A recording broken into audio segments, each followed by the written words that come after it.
Evening, everybody, and welcome back to another Wednesday night movie live stream with me, Pete Playtendoguy. And I've just had a notification we've gone live again. But anyway, as always, welcome Andy from Forgotten World of Movies. Hi, everyone. And Mike from Cinema Axeman. Hello. And tonight we'll have two special guests. First up, we have Ian Hill, the Ramblins here. Thanks for joining, Ian. Hi. Hello. And a little bit later on, we'll be joined by Matt the Movie, so that's brilliant. Before we get into the comment section, as always, I ask this: what are some of the films that you've watched over the past week? Do you want to go first, Andy? So, yeah, some of the ones that I can remember watching, I don't think I've watched that many this week, but I watched Piranha 1 and 2 back to back. I actually enjoyed the second one a lot more. And I just finished watching Mirrors with Kiefer Sutherland for the first time. Yeah, that's a pretty funny horror movie. Oh, I've never even heard of that one. It's pretty good. Yeah. Oh, I'll have to check that one out. The Piranha one, is it Piranha 2 that James Cameron directed? Yeah. Oh, the first one's good. Joe Dante.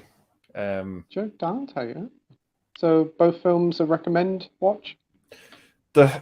I'd say they're definitely worth a one-time watch, but I've got to be honest, I did enjoy the second one quite a bit more, just because it's so over the top. Oh, that's good to hear. What, are they on 88 films or something? I think the second one is, but I think it's out of print now, and the first one just got released, I think, last month. Yeah, I have seen a few people picking that one up. Yeah, I think it's Final Cut Entertainment. Oh, very nice. Oh, but yeah, they're just some of the ones I've been watching. I've not been watching too many. The only Piranha one I can remember is the one from the 2010s with the sunglasses. Sunglasses, 3D glasses. Oh yeah. The paper ones. Then they did the 3DD sequel.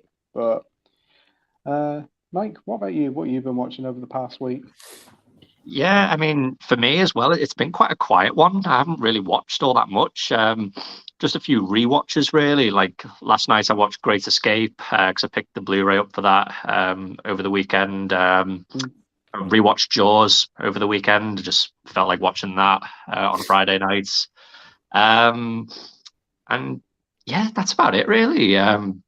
Really, nothing new. No first-time watchers. Just a lot of rewatches, really. Oh, it's a good selection of films, nevertheless. Did you watch Jaws on 4K? Yeah. I've heard the 4K transfer. That is incredible. Yeah, it's really good. Yeah. That's awesome. And what about you, Ian? What have you been watching over the past week? I watched another Hammer, which I reviewed, which was Brides of Dracula from 1960. Which is interesting because it's got Dracula in title, and you can't find Dracula in the whole film, but it's saved, as usual, by Peter Cushing. Let's see, what else I watched? I watched Star is Born, Streisand and Christopherson.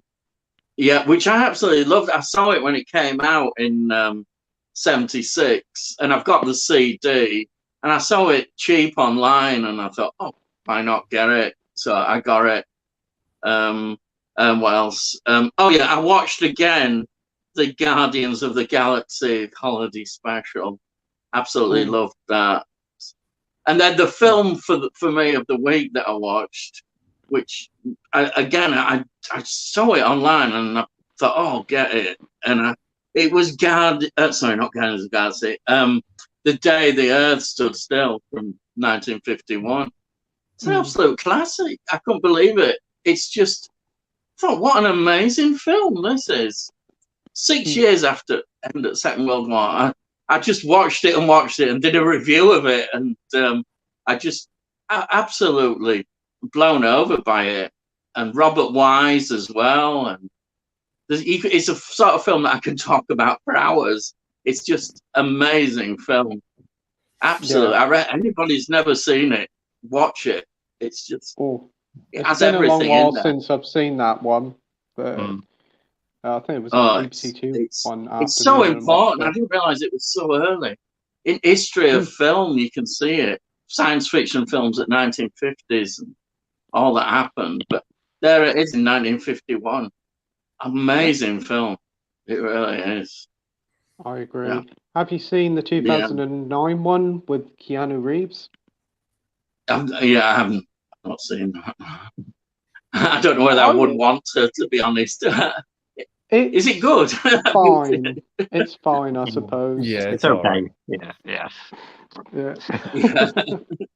There's some films you shouldn't remake. That just reminds me of a film that they shouldn't remake. But fair enough. That's the thing with Hollywood. The Star Was Born. Did you watch the new one with Lady Gaga? Have you seen that one yet? I haven't seen that one, but that's supposed to be quite good, isn't it? Very good. Yeah, But I that liked one. Streisand and Christopherson. They were good artists. That's the strength of them. They were both already established artists who've acted as well, because Christopherson's appeared in quite a few films on and off at various points. I mean, he was in the I saw him a few weeks ago. He was in the Punisher film Warzone, and which surprised me. I don't know why. I just thought there he was, and he has appeared in a few other films. There's a film called Millennium that he did that I rather liked. It's a low-budget sci-fi film with Cheryl Ladd. Yeah, I know it sounds a bit TV-ish, but I quite enjoyed that one. That's a few years ago. I watched that. Good. Apparently, before Christopherson got the role, it was actually offered to Elvis Presley. Really? It was. Oh, Apparently so. That'd have been quite interesting to see. Thank God he didn't take it. Thank God. I think he would have been. Yeah. What did you say? By then. Yeah. Probably. Yeah. I've watched quite a fair bit over the past week. I watched Speed in 4K. I picked up the 4K at the weekend. Really, really enjoyed it. Thought it looked great. And just here he is. Hi. Hey, Matt. Hi, Matt. Hey, Matt. Hey, Matt. Thanks for joining. Hope you're doing well, mate. Yes, thank you. Yeah, just running a bit late today, I'm afraid, but No worries. It's great to have you on the stream. Welcome back. thank you.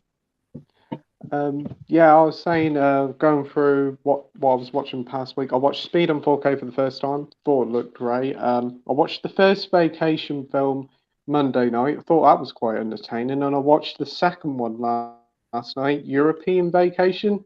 Eric Idle's in it for some reason. That was quite a surprise. Yeah.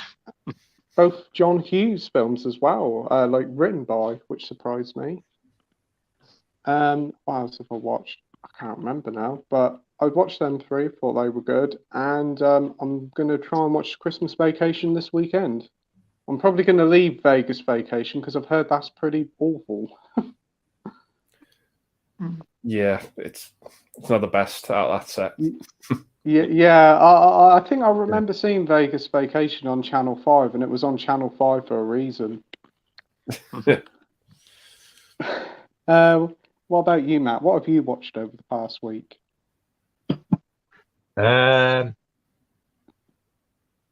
terms of films, I think I've watched a lot, to be honest. I've watched the Guardians of the Galaxy Christmas special thing. I just haven't really had the time to watch films this past week, to be honest. It's all been a bit hectic. Sort of Christmas and all the rest of it. But Christmas, yeah. But did you like the Guardian special? Yeah, it was all right. It was quite light-hearted. I didn't mind it. Looking forward to the new one, the Guardians of the Galaxy 3. I think that looks quite good. So I'm probably most excited for that one and Ant-Man and the Wasp. I haven't seen Thor: Love and Thunder or Wakanda Forever yet, so I can't comment on those two. But off the top of my head, I'm just trying to think of anything else I've watched. I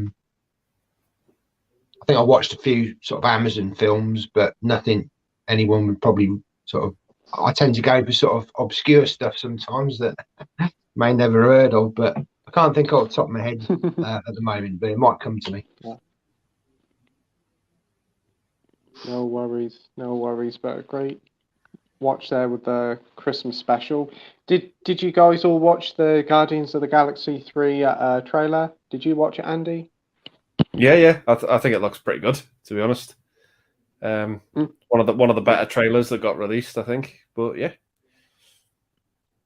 I'm going Really to say enjoyed it's probably the better of the three that were revealed that day, with Indiana Jones and Transformers. I'll say that's my favorite out of the three trailers. yeah. I'd say the Transformers one and the Guardians one really good. I don't like the Indiana Jones one at all, to be honest. I think it looks awful. I'm very weary of that. I'm not that keen on Yeah. it. The CGI of his face just looked. Oh, there's some. Hopefully, it'll live up to the hype. What about you, Ian? Did you watch the Guardians trailer? Yeah, that looks good. I'm looking forward to that. But that Indiana Jones, what gets me about it is what's that obsession with that woman, Phoebe Waller, whatever her name is. Yeah, I mean, she had some supposedly innovative series with Fleabag, which wasn't that innovative. It's all that kind of comedy talking to camera has been done before, better. There's this obsession with her. I know I'm on back with a James Bond film, and I don't get it. I really don't. And there's no need to make that film. No. It's just a lot of people are worried that ridiculous. she'll take over the mantle of Indiana Jones. I know the director said it's not going to happen, but you never know. Oh, what is it? What is about her? There's no. Can't see no. I didn't like her character in Solo. I had a little celebration after what happened to her character. Oh, Yeah, same. very annoying character. Did you see the trailer, Mike, for Guardians 3? No, I've not seen it. I was kind of more interested in the Indiana Jones one, just kind of wanted to see. But yeah, I'm going to keep my expectations low for that movie because my expectations last time were too high for Crystal Skull, and then I was bitterly disappointed in it. So I'm going to keep my expectations low for the new Indiana Jones. Yeah, I think so. To be honest, I think we'll watch this new one and probably say Crystal Skull was a masterpiece, and there's actually 4 films in the series. Yeah, that might happen actually. Oh dear. Yeah. Anyway, as it's been a little while since you've been on the stream, Matt and Ian, do you want to promote your channels to everybody watching at home? Do you want to go first, Matt? Okay, yeah. I'm doing do unboxings, the odd review now and again.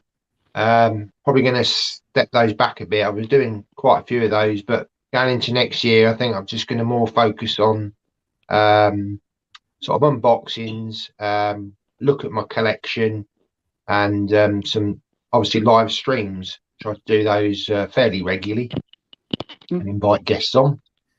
Very entertaining. I've been on one before and I really enjoyed my time on them. Are you doing one this weekend? Yes, yeah, we've actually got Ian's on this weekend and got a new guest, fairly new subscriber. He's not got that many subscribers, so thought it'd be a good opportunity to get him on and so he can promote his channel. And so yeah, stay tuned for that one. Sounds fantastic. What day is it on? Is it on your channel or AJ's channel? Yeah, it's on my channel on Saturday, 2 till 4. Awesome. So yeah, that's me. Check that out. Yeah, if you want to come over and have a look, I've got playlists as well, so you can have a look on the playlists. So yeah, that's me. And what about you, Ian? Do you want to promote your channel to everybody watching at home? My channel is it's me just rambling away basically about being positive about films, a lot of older stuff. I do a lot of Hammer films, horror films, But some modern things, I do get excited by modern things as well. So I do that. But nostalgia, really, collecting music. I love music. Always excites me as well. Music. And TV shows like Doctor Who, I do quite a bit on. I've just started today. I just put a review of a classic Doctor Who story because I thought Doctor Who classic, everything's concentrated on modern Doctor Who. So I thought I'd do some which I really love. I've done a Tom Baker review, one of his stories, and hopefully I might do a few more of them. I want to develop and just carry on. Just things that I enjoy. I'm always positive. If I don't like something, I'm not going to review it. What's the point? That's what I always say. That's what I say. What's the point of hating something? And so I just try and be positive. That's one of the things I like about your channel, Ian, is that you're always positive and you have a lot of passion about the stuff you really enjoy. Yeah. Did you get the Doctor Who Blu-ray box set that came out this week of the William Hartnell? I've had it on Amazon on order, and I keep looking, and it says it's getting near to be sent. And I have seen other people get it. It's an important box set for me personally because it's from when I started watching as a child, that second season. Because I remember the Dalek story, Dalek Invasion of Earth. So I'm really looking forward to it. I've been excited by this because it's also been the first Blu-ray black and white stories. And there's only 2 missing out of all season. It's the most complete black and white stories available. I don't know what's happening. A lot of people, I think, are waiting. I hope they haven't messed it all. I know there seemed to be a bit of lax with Amazon just lately. Maybe contact the customer service, give them a quick message, and they'll push it through quicker for you. Yeah, I've had order in ages, so I don't know why. Yeah, if you pre-ordered it, definitely contact them. They might compensate. Yeah, you get penalised sometimes for being a long time. And I've heard some say with HMB, because sometimes I've done HMB online, and they've had problems with HMB as well.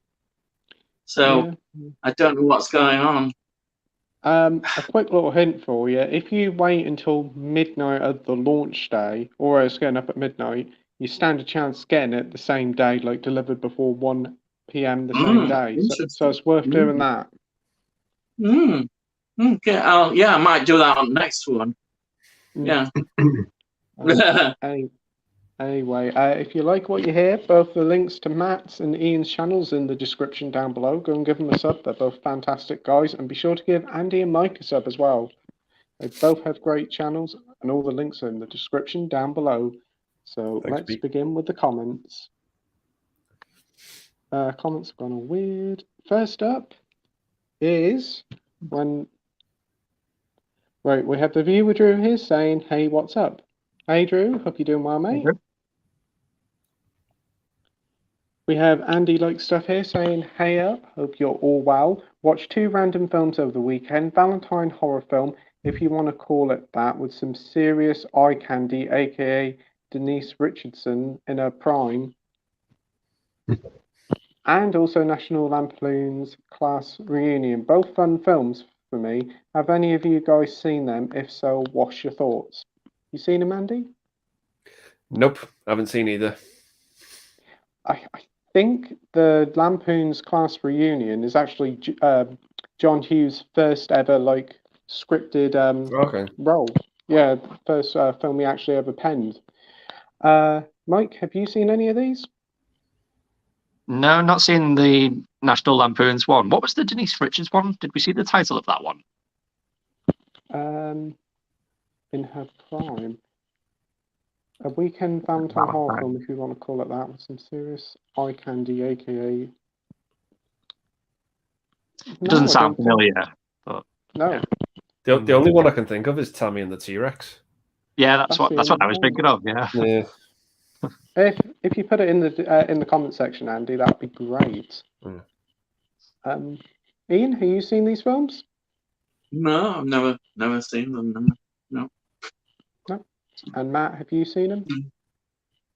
No, afraid not. But I've just remembered the film that I did watch recently. I know it's going off subject, but Lock, starring Tom Hardy. oh yeah, I thought it was a brilliant film. Really enjoyed that. Very, Is very that the one clever. that's set in a car all the time in like a Mm. taxi or Yeah, something? literally just him in a car.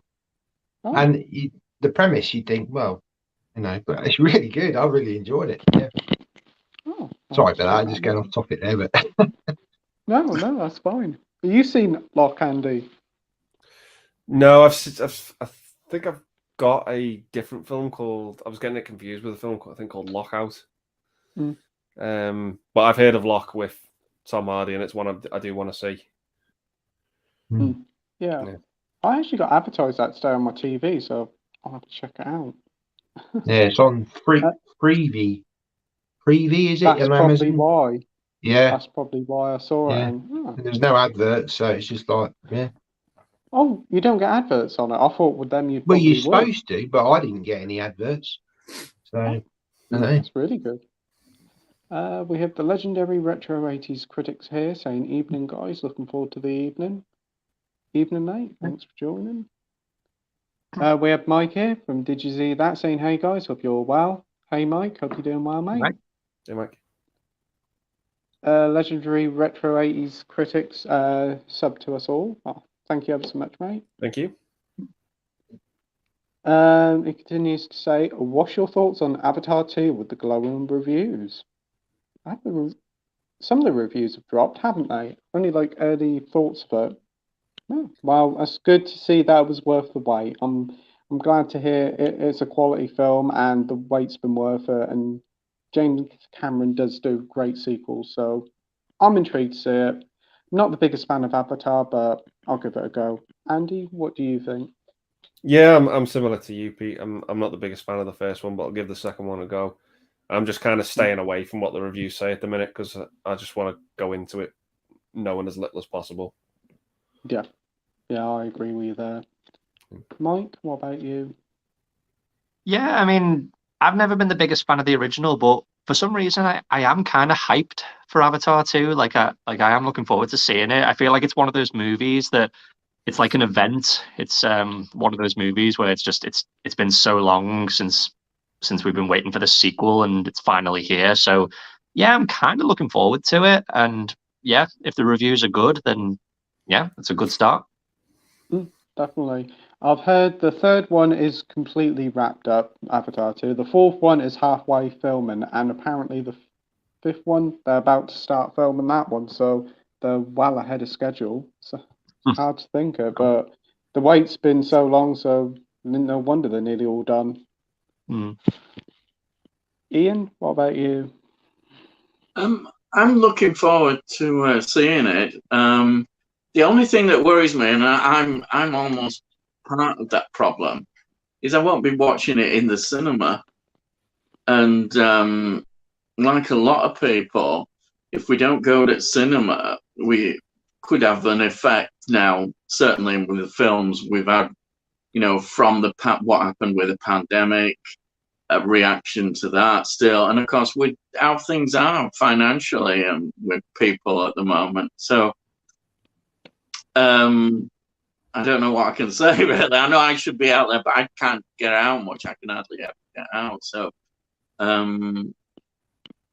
you know, that I think is a problem for cinema generally. I know that they have in the summer under with the Top Gun film done quite well in terms of cinema takings. But I mean, a film like this is going to have to take a hell of a lot of money, isn't it? I don't know what they were saying about the amount it's got to take. They were saying something about 2.2 billion to break even, which surprised me. Yeah, can it make that?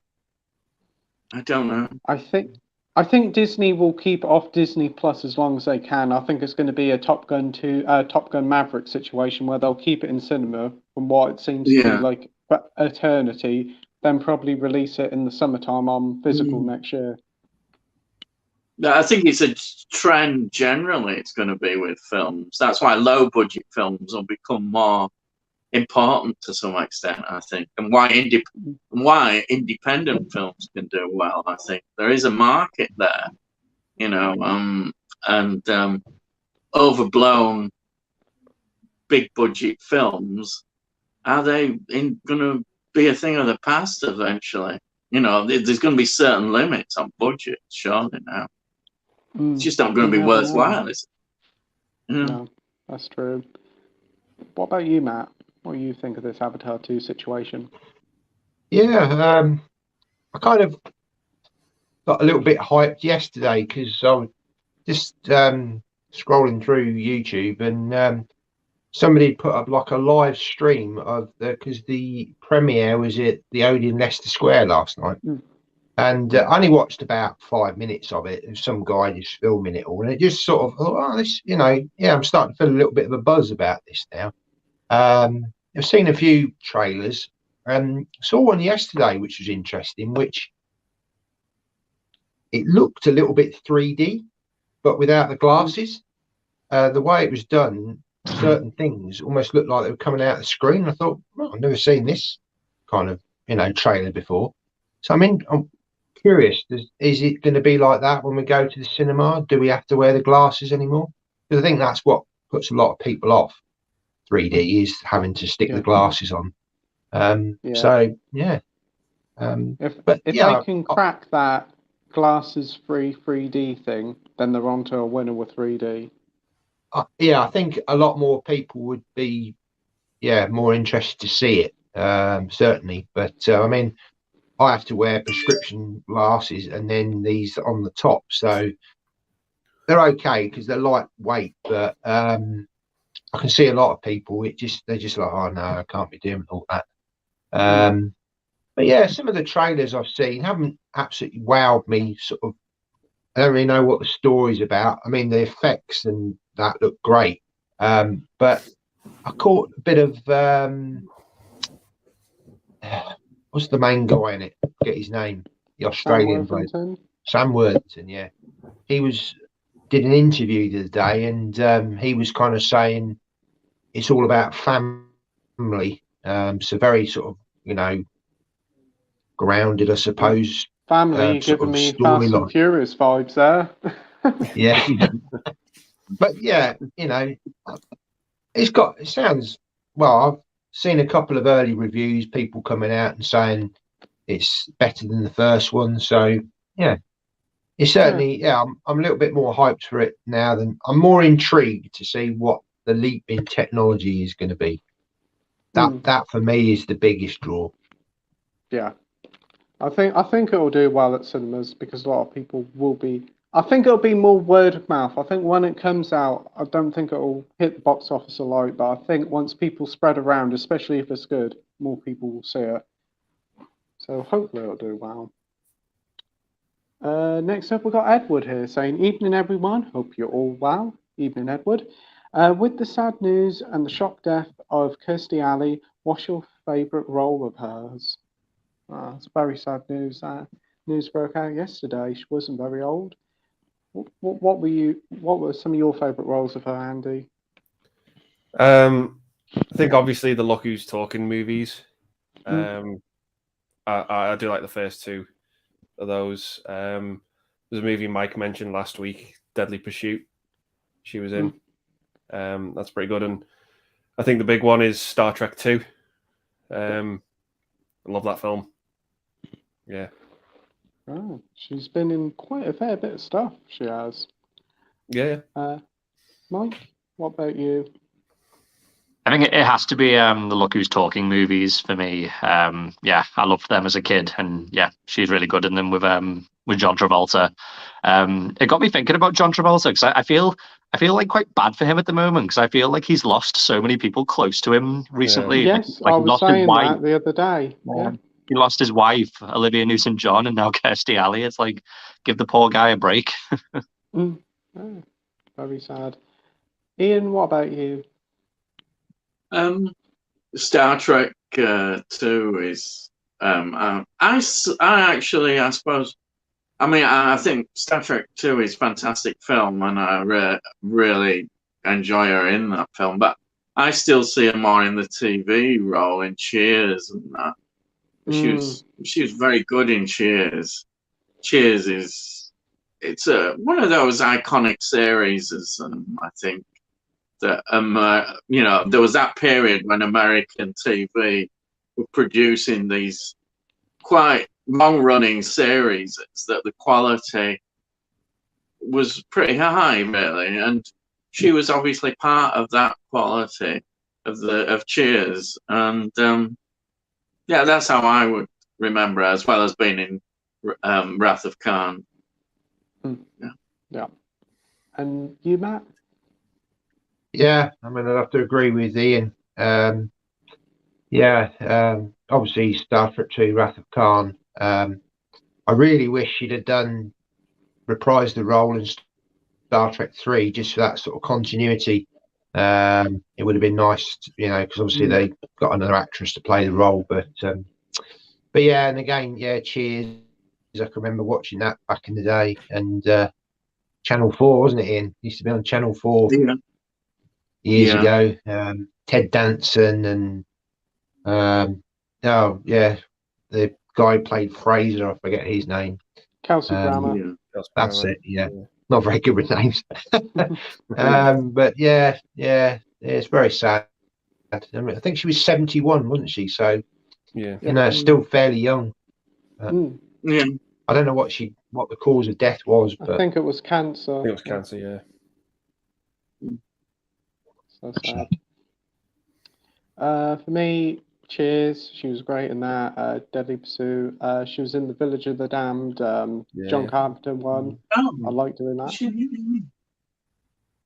I'm sure she was in a film called Richer to Poorer. I can remember that one. I'm sure she was in that one. That was late 90s. I can remember that. But she's been in quite a bit, and it's sad to see her pass away. We've got Rogue here saying, "Hi, I've been trying to complete my viewing of John Waters' filmography, and I've only got 4 more to go." Wow. So what ones have you got to watch, Rogue? I'm intrigued to see what you've got to watch. I know you got your pop vinyl the other day with your little John Waters with his pink flamingo he holds, which I think is classic. I've only had a taste of pink flamingos, and that taste was more than enough to last me a lifetime.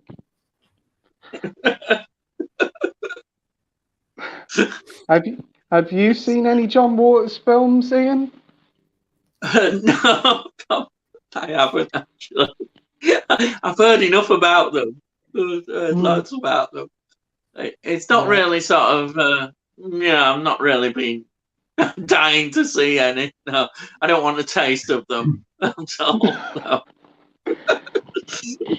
No. What about you, Matt? Have you seen any John Waters films? I'm not sure who he is, to be honest. I know Andy's and Mike both seen him. I didn't even know of Pink Flamingo stores. I heard Andy talk about it, and I checked out. I can't apologise enough, Pete. It was an experience, so that's one thing. Well, some of his other stuff's really good, though. I do want to see Cry Baby. Isn't that the one with Johnny Depp? Yeah, that's pretty good. I really like Pekka with Christina Ricci and Eddie Furlong. I really like that film, and Serial Mom as well. Yeah, they're probably the 3 that I'd like to check out. Yeah. Reviewer Drew says, "Excellent news. Early reviews for Avatar 2 have hit the internet, and the reviews are saying it's better than the first one." Good to hear. We've got Rogue here saying, "Watch Desperate Living on Monday, Serial Mum on Tuesday, Hairspray and Cry Baby today, and I'm going to watch Pekka tomorrow." Sounds good. Hope you enjoy them, mate. Hairspray? Is that Warren Beatty? Hairspray? No, that's Shampoo. Oh, Shampoo. Yeah, sorry. Yeah. I thought I might have seen Hairspray one. got Debbie Harry in? Has Hairspray got Debbie Harry in? I don't know. Don't think so. Oh. It's Divine, isn't it? Who always worked with John Waters. It's got Ricky Lake in it as well. Yeah. Hairspray. Oh, right. Yeah. Because that's 2 one of his more Hairsprays, isn't there? A later one in the late 2000s, isn't there? Yeah, the remake's got John Travolta in it. Mhm. The divine role. Yeah. Have you seen Desperate Living, Andy? Yeah, that one was kind of not as bad as Pink Flamingos, but it was still hard to stomach, that movie, for me. Yeah. What about you, Mike? Have you seen Desperate Living? No, I've not seen that one. I mean, I've got to admit, John Waters is one of those directors that he's not really like like a go-to director for me. I've seen Pink Flamingos, Serial Mom, Crybaby, and Hairspray. I think they're the only ones I've seen by him. We've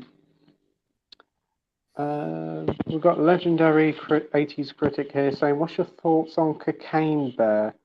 Oh, that's that new film, innit? Oh, my days. It looks awful, but it looks so entertaining at the same time. I'm really, really intrigued. And I love the ending of the trailer where it says, get in line, February 2023. It made me laugh. But yeah, I'll look forward to it. I'll go see it. Andy, what about you? I think it looks amazing, to be honest. It just looks absolutely out there. It's going to be one of Ray Liotta's last roles. I thought that was him in the trailer. Yeah, I just think it looks so entertaining and just so fun. You know, I'm not expecting, Citizen Kane, but I think it's just going to be so entertaining and enjoyable, I think, just by looking at the trailer. Oh, I agree. The cast in it seems to be pretty good, with Ray Liotta and Kerry Russell in it. So it's not like a cheapy rubbish film. There seems to be getting some good actors there. It's got talent attached to it, I think. But yeah. Oh, not long to wait either. Mike, have you seen the trailer? No, I've not seen much of it. I've obviously seen the title and the poster of it floating about, and yeah, it seems to be getting a lot of buzz, this movie. But no, I've not seen the trailer, so I'll have to check it out. I think you'll find it a lot of fun. Ian, have you seen Cocaine Bear trailer? No, I've heard about it, but I've not seen the trailer. It does sound fun. I would probably quite interesting to see it. Yeah, that's what you need. Definitely. Yeah. Nothing like a bear high on cocaine to class as entertainment. I have to admit, when it was first announced, I thought it was like one of these asylum films. I thought, Cocaine Bear, what are they smoking? And then it was like, oh no, it's like a proper big budget film from Universal. And I'm like, wow. But yeah, the trailer looks fun. Have you seen the trailer, Matt? No, first I've heard of this. So, we have Mike here saying, great to see the legend Ian tonight along with you lads. My question is, going into 2023, is there any movies that you didn't like that you're going to give a rewatch on? That's a great question, Mike. I can think of one for me. I can think of two. I absolutely hated one of them, Thor Love and Thunder. I'm going to get it when it's cheap and give it another go. Probably turn it off halfway through or just mute it. And I'm going to give Elvis another go because there's a good film there, but the opening hour for me, I just couldn't get into. So hopefully, knowing what I know, I'll enjoy it more. What about you, Andy? One I might give another go is Lightyear. Mm. I wasn't a big fan of it, but I'll definitely give that another go. One I'm going to stay away from is Fantastic Beasts because that movie bored me to death. Yeah. But yeah, I'll definitely give Lightyear another go at some point. Yeah, I think Lightyear wasn't too bad, but for a Pixar film, it was just a bit disappointing. It was just so below their standards, when you think of Pixar, because when they make a movie, it can just be such a home run. But Lightyear was just very much Cars 2 type of movie. Yeah, I agree. Yeah. I think when it first started, it started off pretty promising, then it just kind of took a lull and just didn't interest me near the end. Yeah. And I do agree with you about Fantastic Beasts. Cure for Insomnia, that is just such a boring film. Yeah. It started off so well as well. The intro was like really good, but then it just went downhill after that. A bit like the last one and all. I thought Crimes of Grindelwald was quite slow and boring as well. Yeah, definitely. What about you, Mike? I think one that I'll probably have to give a rewatch is the new Ghostbusters movie. I didn't hate it, but I was kind of underwhelmed by it. But yeah, I'll probably give that another go at some point. That's a good choice there. What about you, Ian? I tend to pick films that I know I'm going to enjoy, and I'm usually right. But the only film that I don't talk about because, well, I have mentioned it, but it's the Thor film. You know, I don't think I can revisit that. It was just everything that was wrong with what's been going on at Marvel. Yeah. And you kind of, I don't think I can do that. You know, I would have bought it normally, probably, you know, just straight off, but I'm not going to waste my money because I'm going to put it in the collection and never watch it again. So what's the point? I never put a film in my collection that I'm never going to watch again. That's it. Yeah. So I'd say, yeah, Thor, probably. And I'm sorry, but I'm not going to revisit it. Everything else. There's films I want to see that have come out this year. That's more interesting. But I won't say that because I'm sure a question might come up about favourite films of the year. But anyway. Yeah. But I totally get you there with Thor Love and Thunder. Yeah. From the Screaming Goats to Russell Crowe, there's so much wrong with that film. What about you, Matt? I'm going to revisit The Batman. Now, yeah, I saw it at the cinema and I didn't mind it, but I wasn't blown away like a lot of people. I didn't feel it was the best interpretation of Batman that I've seen so far. I did pick up the HMV edition.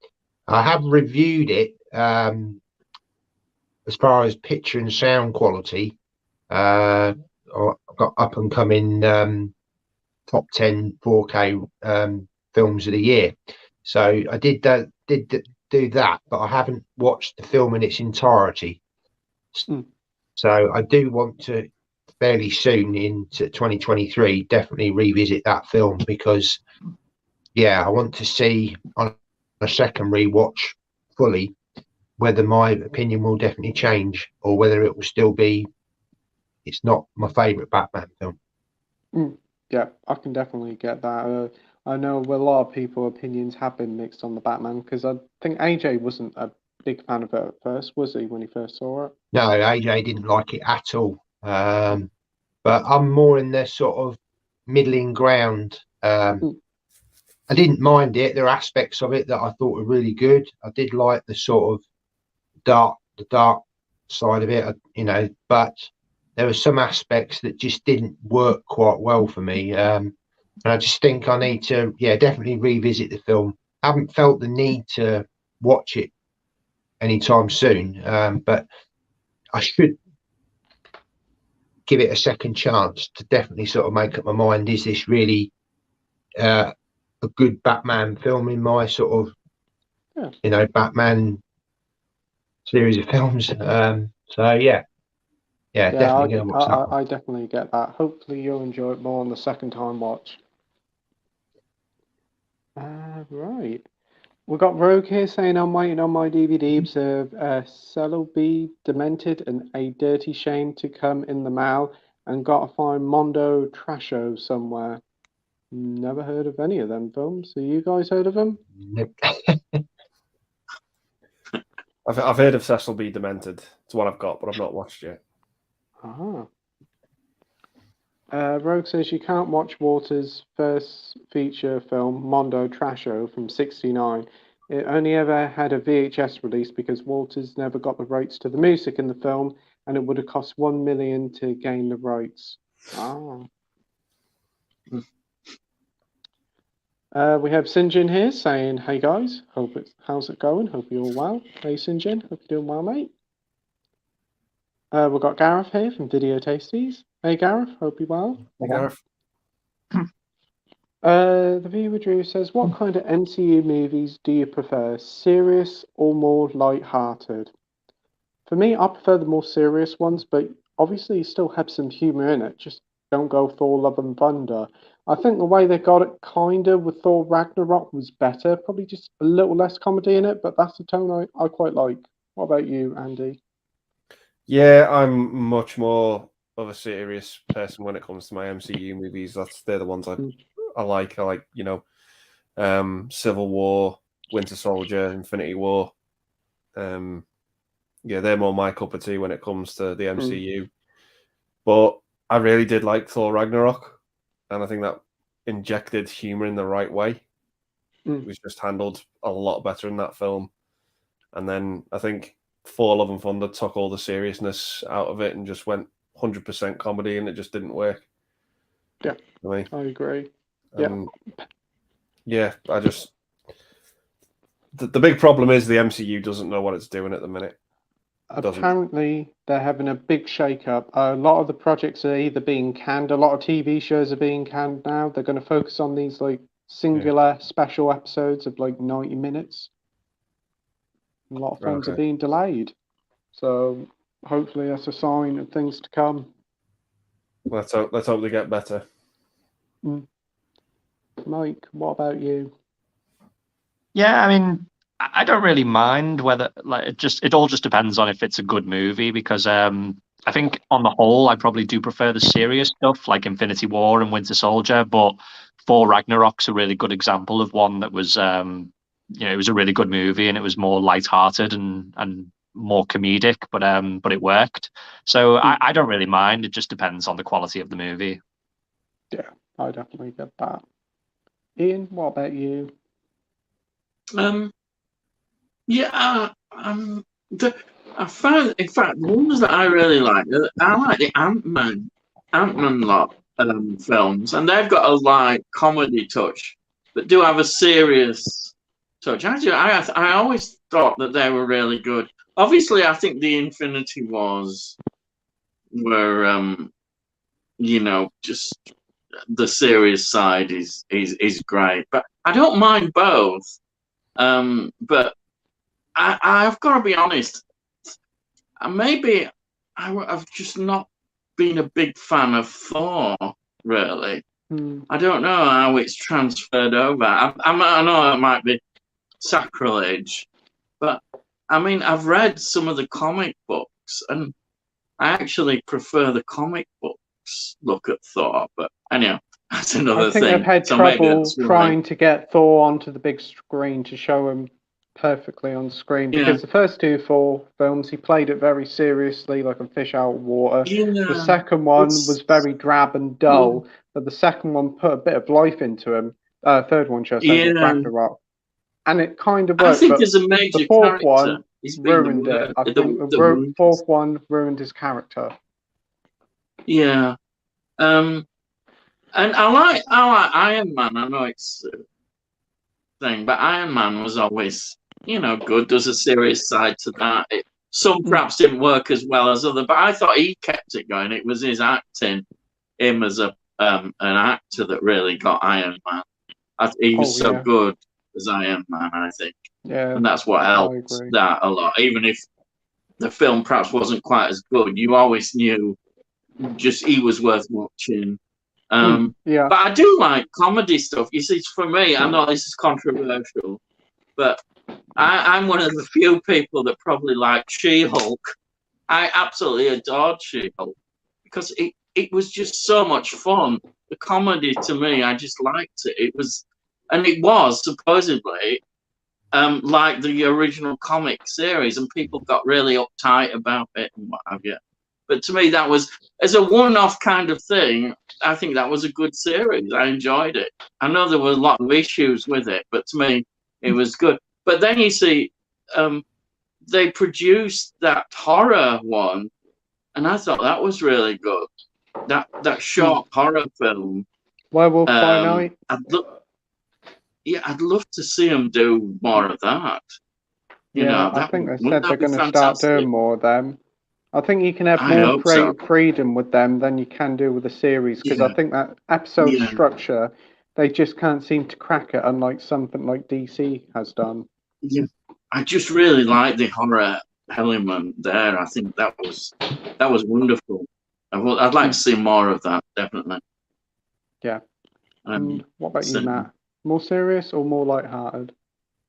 Yeah, I mean, I like the serious tone, but I do think it's great when you get like a little bit of humour mixed in with it, because certainly with a lot of these films, certainly with the Infinity Saga, you got some very serious moments, but they could also give you that little bit of lightheartedness along the way, which would kind of just sort of, yeah, bring the tone down a bit rather than it just being full on serious all the time. So a good mixture between the two always, for me, always works.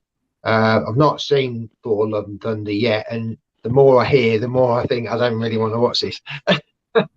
But I didn't mind Thor: The Dark World. I know a lot of people didn't really like that one, but I didn't have much of an issue with it. I thought it was entertaining.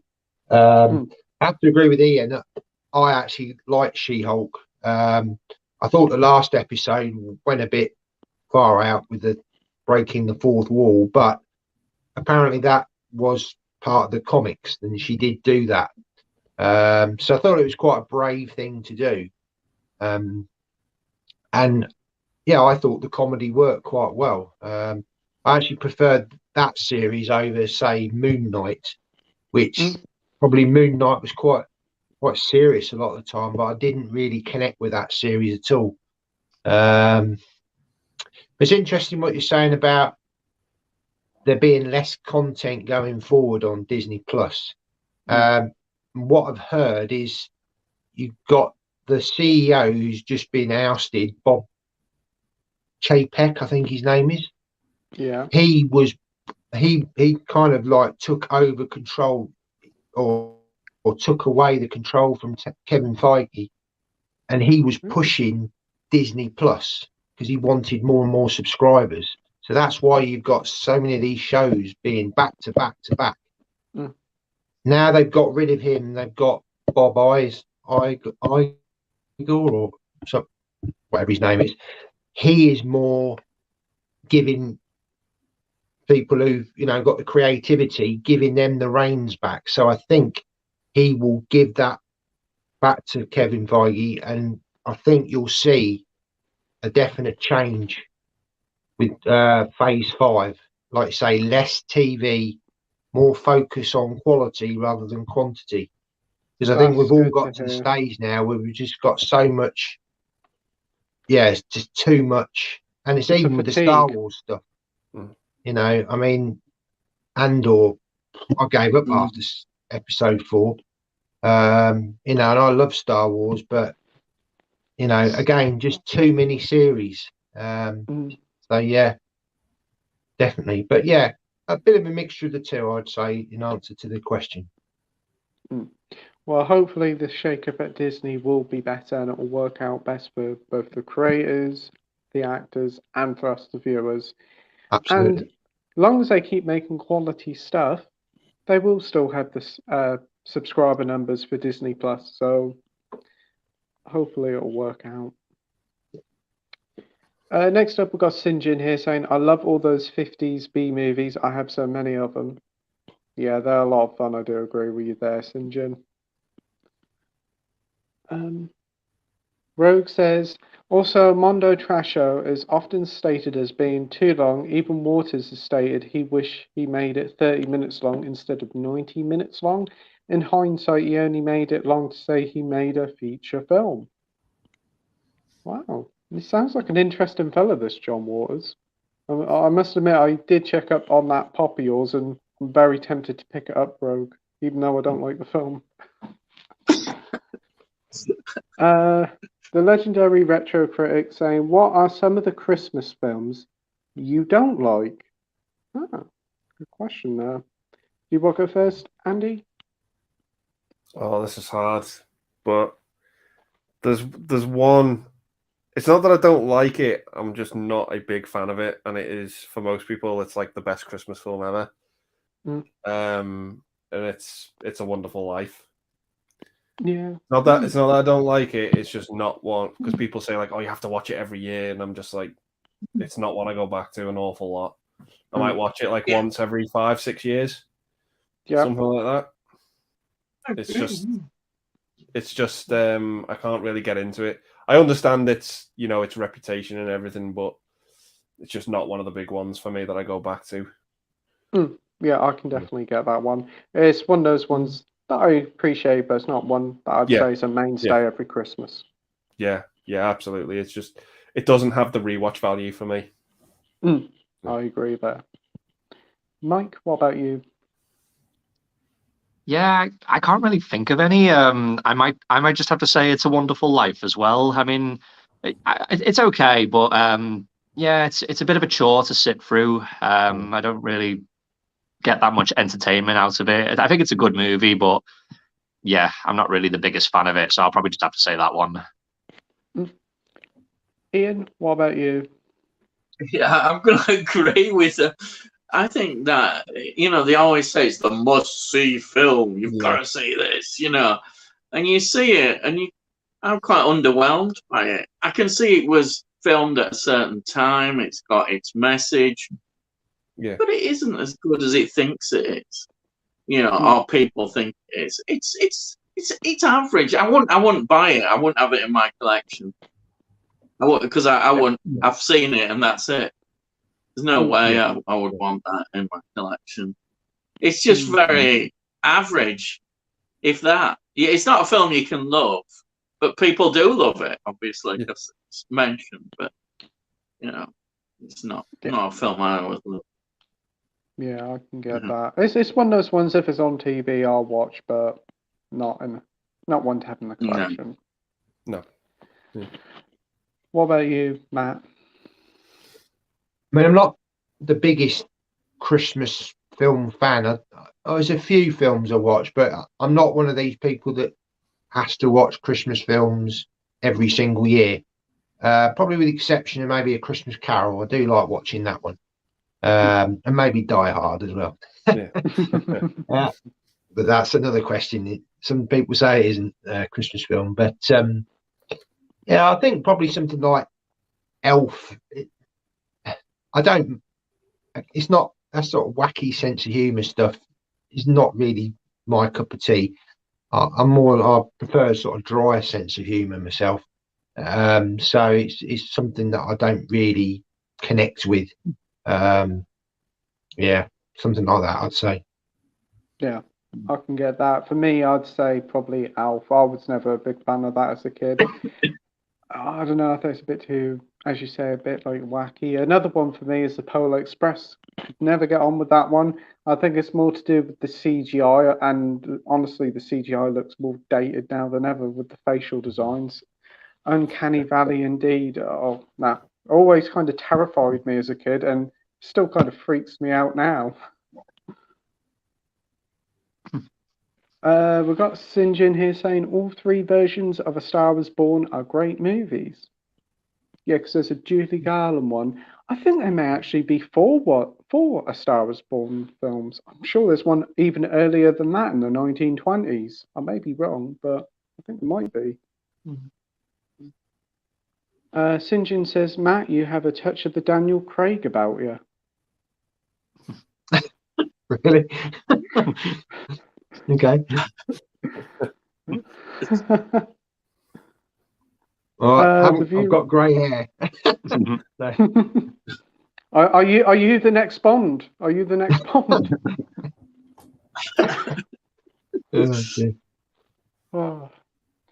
The reviewer says, something I find strange about the MCU is that when movies like The Incredible Hulk and Thor 1 came out, people complained they were too serious.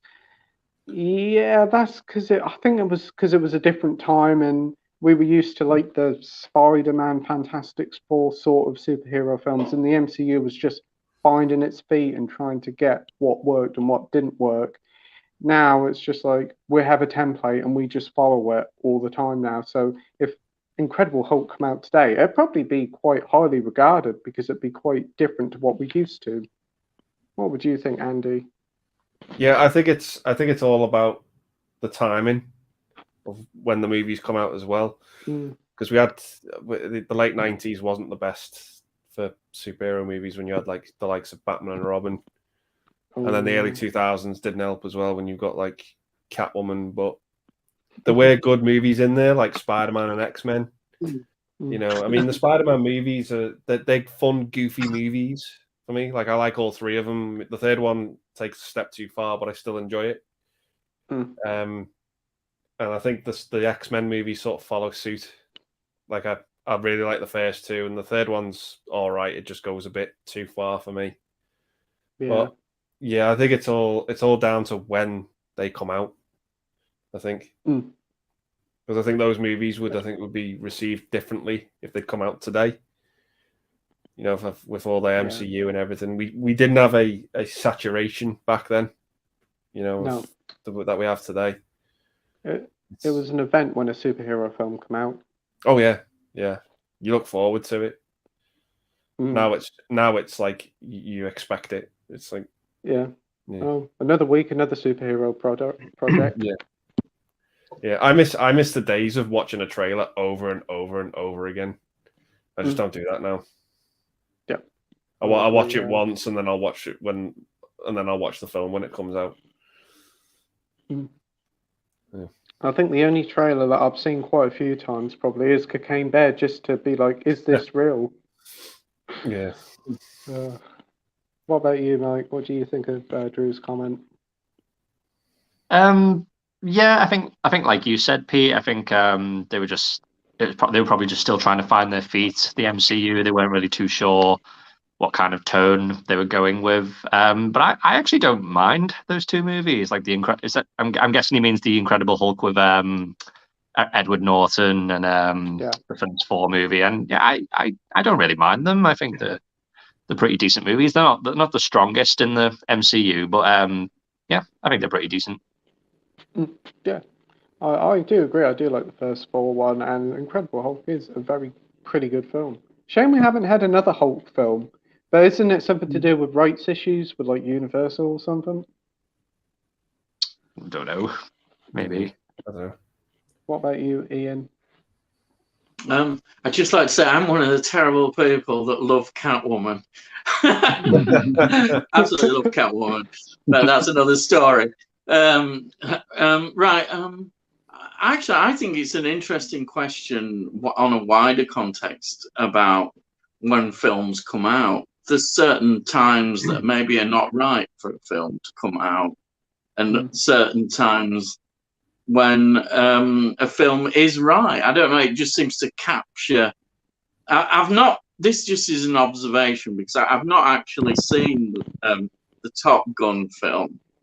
But what I gather from what people are talking about is that film has kind of just captured something of the time.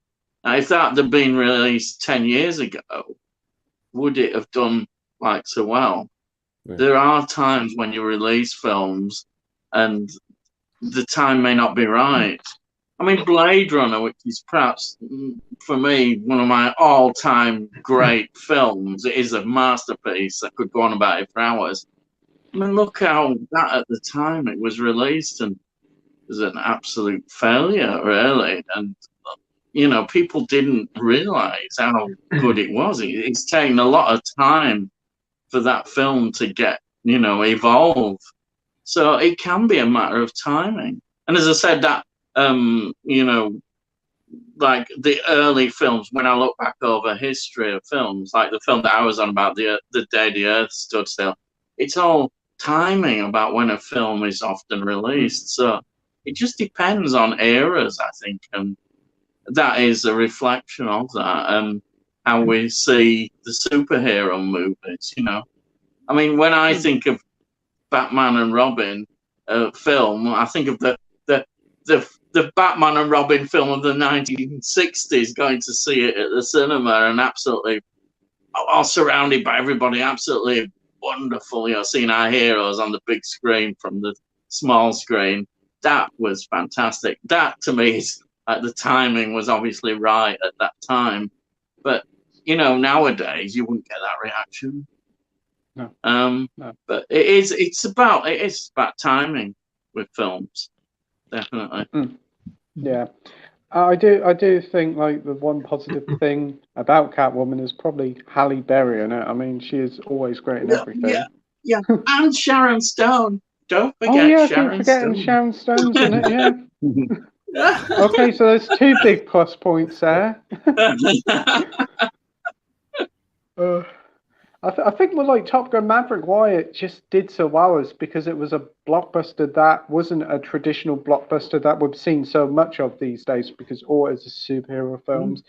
And Top Gun was just something a little bit different, and it came at the right time, not long That's after right, like it's the time. cinemas open, and it just hit a chord with everybody. And it's good to see successes like that. Hopefully, we'll see more of it. What about you, Matt? Yeah, I mean, I pretty much agree with what everyone's been saying. You know, it's about timing, really. I think obviously when these films first came out, you know, we hadn't seen the MCU before. I mean, obviously we'd had the 3 Spider-Man films. I think we were in the middle of the Dark Knight trilogy, weren't we? I think we'd had Batman Begins. We'd had the Fantastic Four films, the 2 Fantastic Four films. They were fairly light-hearted. And you'd had,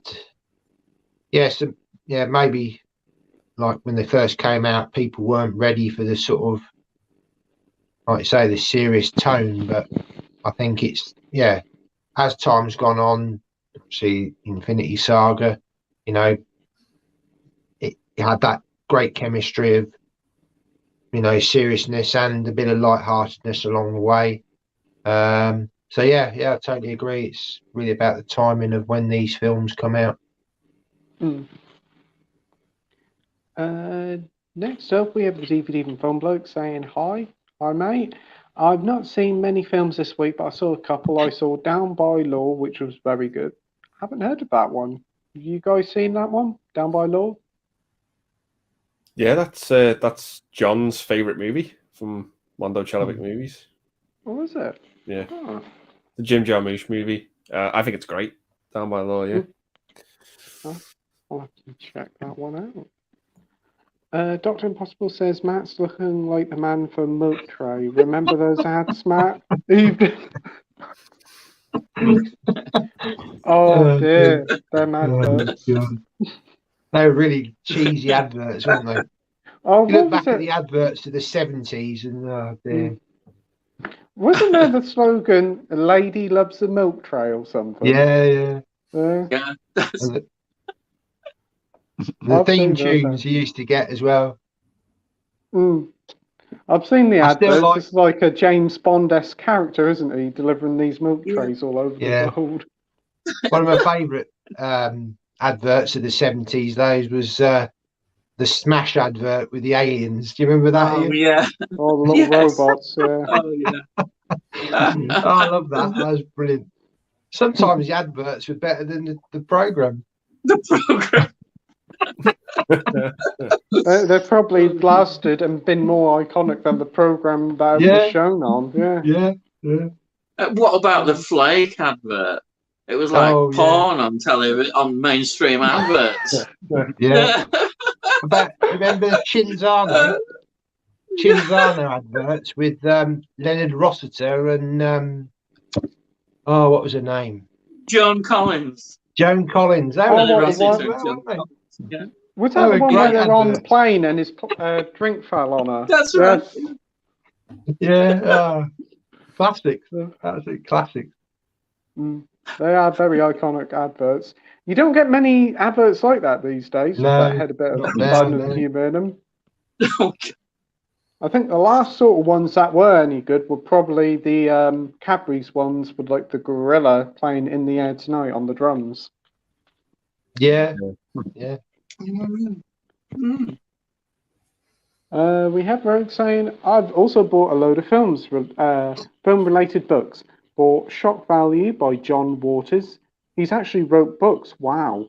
Sculpting in Time by Andrei Tarkovsky. Lionmouth by John Waters to be adapted into Waters' first film in 18 years. So Waters has a new movie coming out. Wow, that's interesting. Oh, that's cool. The viewer Drew says, but after Love and Thunder and She-Hulk, people look back on the Incredible Hulk and Thor 1 and appreciate them more. Absolutely, yeah. DVD Film Book says, also saw a hilarious dumb revenge film from the 70s called The Farmer. Haven't heard of that one. Anybody No. seen that? No. He also says, really, the story behind it is dead interesting since it never got an official release on video until earlier this year, thanks to the rights issues. Oh. DVD and Film Book says it was considered lost media for a long time since copies were hard to find. Oh, that's good to hear. It's got a release. We've got Stacey here. Hi guys, me and Carl are wrapping presents whilst watching you guys. Hi Carl, hi Stacey. We watched Violent Night at the cinema last week. We both thought it was okay. Oh, that's good. I know that's the new David Harbour one where he plays Father Christmas. It looks like a lot of fun. Andy, you've seen it, haven't you? Yeah, I enjoyed it. It was a fun, good time. It was where I saw the trailer for Cocaine Bear. But yeah, it was fun. I think it's going to be a Christmas movie I might watch each year moving forward. To be honest, if we do get a physical release of it eventually, but yeah, I enjoyed it. Had fun with it. John Leguizamo was a great villain. Yeah, really fun film. I've been hearing a lot of positive buzz about it, and it's a little bit of a different sort of Christmas film than what we normally get. So I do want to see it. I think it's available in my local cinema, so I may pop and see it this weekend. Have you seen it, Mike? No, I was actually planning to go and see it on Saturday, but something came up at the last minute and I couldn't go. So I might try and go again this weekend. Sounds good. Ian, will you be watching it at cinema or waiting for the Blu-ray to come out? Yeah, probably. Yeah, I'll see. Yeah, it sounds interesting. Reviews and what people have said. So definitely, I don't mind about them. Yeah. And what about you, Matt? Yeah, probably. Yeah, just catch it on stream. You know, it's not something I'd pick up, but yeah, I wouldn't mind. You know, watching. DVD and Film Book says also saw the third silent film, Das Cabinet des Dr. Caligari, The Cabinet of Dr. Caligari in English, which was phenomenal.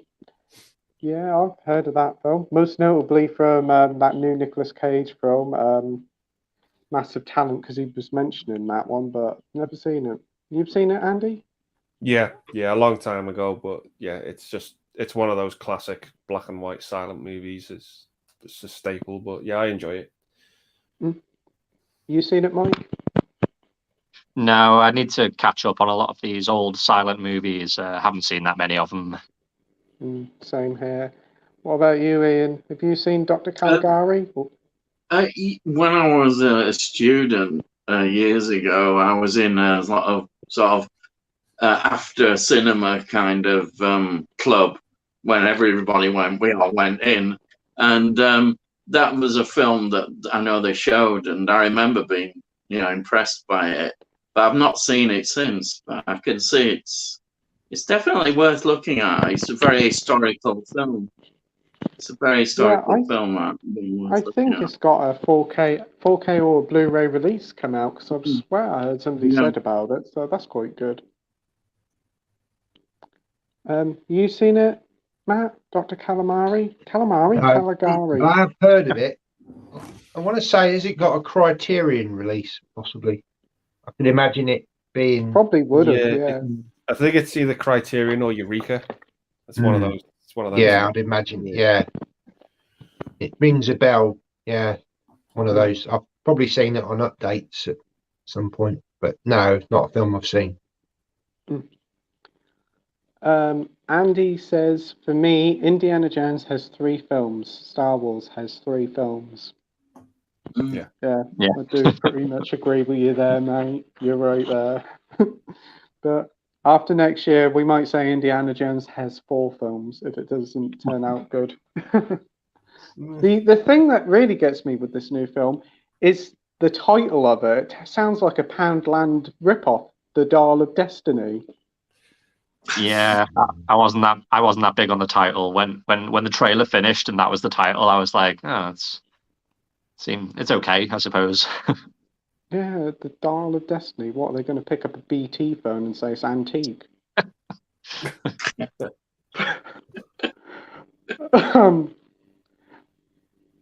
Next up, we have Danny from This Is My Life. Hey, Danny. Just Hi, popping Danny. in. Hi, Pete, Ian, Matt, and all.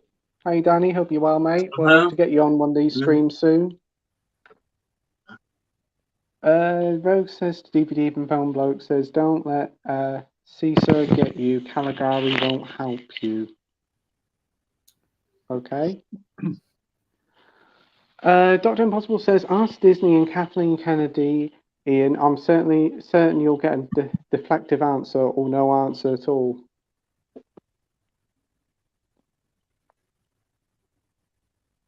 DVD and Film Bloke says, yeah, I guess that. DVD and Film Bloke says, not a feature film, but I saw a 40-minute short called Superstar, the Karen Carpenter story, which was about Karen Carpenter and the Carpenters and her battle with anorexia nervosa, which took her life. Yeah, I've seen that before. It's very heartbreaking. That is, I think they did like a little biopic about her as well, and that was very hard to watch. Such a talented woman who gone too soon. Yeah. The legendary 80s critic says, what would you like for Christmas? Anya Taylor-Joy. Blu-ray. That's exactly what I was going to say. Anya Taylor-Joy.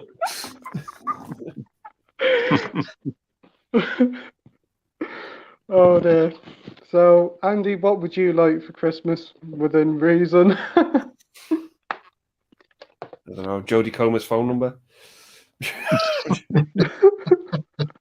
I'm sure that'll be printed in a cracker and you'll get it on Christmas Day. Mike, what about you? Just Blu-rays, I think. Pretty obvious, but yeah, I've just got an endless wish list. So yeah, plenty of Blu-rays for me. Ian, what about you? Mine's quite simple. Pearl. I want to see Pearl. I want a copy of it. But I'm not paying all that money. Yeah. Didn't you say it went down in price, Andy, on Amazon? You can get it on Amazon. Gone down yet? I saw it 40 quid. You can get it on Amazon. Last time I checked, it was £26 on Blu-ray. Was it? Yeah. Oh, I might go for it then. Yeah, it is. £26. It is region locked. It is region locked, but yeah, it was 26. Yeah. Oh, I don't. No problem. I can watch any region. Yeah, yeah. 26 quid. Last time I checked, it was 26. Brilliant. Yeah. All right. That's good. Definitely. What about you, Matt? What would you like for Christmas? Yeah, I mean, I've got various sort of releases that have just come out recently that, well, yeah, that are in the cupboard to get wrapped up. So I kind of know what I'm getting, but yeah, 3 or 4. There's one nice box set which I won't say what it is because when I do my sort of Christmas haul. But yeah, it's a nice set which have been out for some time. Classic movies, shall I say? But I don't want to give away what they are. But yeah. I look forward to hearing what you get for Christmas. Sounds really good. Oh, for me, it'd be films, video games. Santa can't get me Anya Taylor-Joy. That'll have to do. DVD from Film Bloke says Superstar, the Karen Carpenter story was made using modified Barbie dolls and it was phenomenal as well. Wow. Rogue Review says I've got to shoot an interview tomorrow for my uni assignment. I'm glad we're finally able to film everything in the documentary project has gone to shit and not gone to plan, aka the fun of filmmaking. Well, I hope it all goes well for you tomorrow, Rogue, and I look forward to hearing how it goes next week. Hope it all goes well for you and your team. Comments have just gone weird. DVD from Filmport says, sadly, it's only available as bootlegs as Richard Carpenter sued the filmmaker and was taken out of rotation because he didn't like the fact it portrayed him and the family in a negative light. Yeah, I think I've read something about that. Or without the fancy filters, Richard Carpenter didn't like the truth. Dr. Impossible says, give me a solid Xmas song that you just adore in the film. Go as sickly sweet as you like. Ooh. Ooh. That's a good question. Can you think of one, Andy? Yeah, there's two that come to mind that I just absolutely love. One is the opening song in from Christmas Vacation. I love that song. That gets played, and the other one is the Sheena Easton one from the Santa Claus movie. I love that song as well. The Christmas All Over the World song. Yeah. Oh yeah, that's a good one. They're the two for me. I just listen to the most probably. I'm looking forward to watching this Vacation one. The song that was in the start of the first Vacation film. I like that song. That was good. Yeah, I like the Lindsey Buckingham one from the second one. I can't remember which one that is, but yeah, the soundtrack for both the films were really good. To be fair. Yeah. Mike, what about you? I'm not too sure. I think I might have misread the question because the answer I was thinking of is probably something different, but I'll say it anyway. But I love the ending of Love Actually when God Only Knows gets played from the Beach Boys. I just love that song anyway. But I just think it fits really well at the end of that movie. That's a good pick there. Ian, what about you? Walking in the Air from Snowman. And Father Christmas, the Raymond Briggs films are just something that I watch every Christmas. Love them. They epitomize Christmas for me. I don't know, there's something magical about them. That song, Walking in the Air. But I must admit, I do like the Sheena Easton song quite a lot. I think that just adds such a lot to that. I like that film. Anyway, it's a great film. And that just is the icing on the cake at the end there. Fantastic. They're mine too. That's some very good songs there. And what about you, Matt? Yeah, I mean, I sort of have to agree with Ian. Definitely Christmas Eve. We always watch The Snowman, and we always watch The Snowman and the Snow Dog. And I really like the music in The Snowman and the Snow Dog as well. For me, some of that music just feels very 80s. And when it came out, what was it, 2010 or something like that? I can't remember. And it just felt like going back in time. And I just thought, oh, this is really cool, you know. I mean, yeah, the original is wonderful, you know. But yeah, both those, I do love the soundtracks for both those specials. I must admit, The Snowman and the Snow Dog was a pleasant surprise. I wasn't expecting much when it was first announced, but that's a really nice little sequel to The Snowman. I'd like to see a third one, actually. I think they could do another one just to sort of make a trilogy, but time will tell. One thing I like about it is that it actually kept the same sort of artistic style and it didn't go CGI, because that would have destroyed it if it did. Yeah, no, they can't do that. For me, thinking of two songs, I've got them here.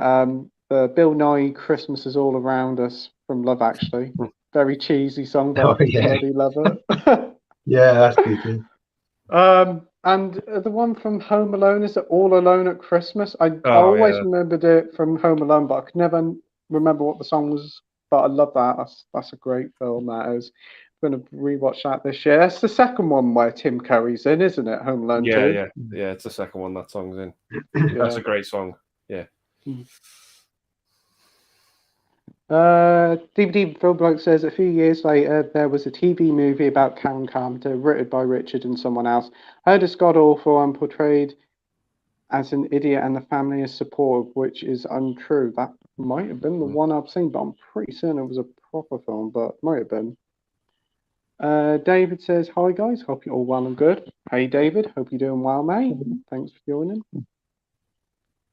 DVD from Film Bloke says, from what I understand, the TV movie had a subplot about Richard Carpenter's qualities, attitude, and the cheeky bastard implied I got over my addition.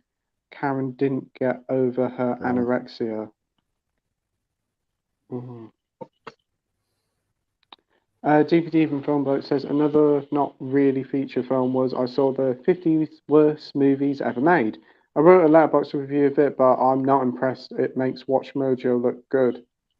Oh God, Watch Mojo. Oh, them videos. I used to like watching them, and then they're so dreadful. The way they just bombard you with the stuff. They're so corny. The Watch Mojo videos. You can tell they're just so scripted. Yeah, I actually had blocker on the TV because I just kept getting bombarded. They upload about 30 videos a week, don't they? It's every day. Yeah. And some of the lists I just completely disagree with. It actually got me fuming. I was like, yeah, come on, that's number one. Oh. Dr. Impossible says, interesting about HBO Max merging with Amazon Prime. There seems to be quite a bit of simmering going on in the moment. Could there be further mergers coming next year? Oh, if they're going to Amazon Prime, that's good news. I should think that probably means the Prime subscription will go up, or it'll be an add-on. But yeah, I think with so many streaming services, it's going to happen. They're going to merge into one. There'll be 2 or 3 big ones, and there'll be subsidiaries that you pay extra each month for because they can't all survive. People can't pay nearly £100 plus for all of these. They'll pick 1 or 2 and have a little bit extra for add-ons, and that's it. What do you think, Andy? Yeah, I haven't really got a clue, to be honest. No. Yeah, I just think the more they're growing, the more they're going to charge people. I don't think we've even got HBO Max over here in this country yet, have we? No. I don't even think HBO is a thing here. Like, it isn't. It's not really a big thing over at HBO. No, HBO is Warner Brothers, isn't it? Yeah. Is it? Warner Brothers Discovery. Ah. Yeah.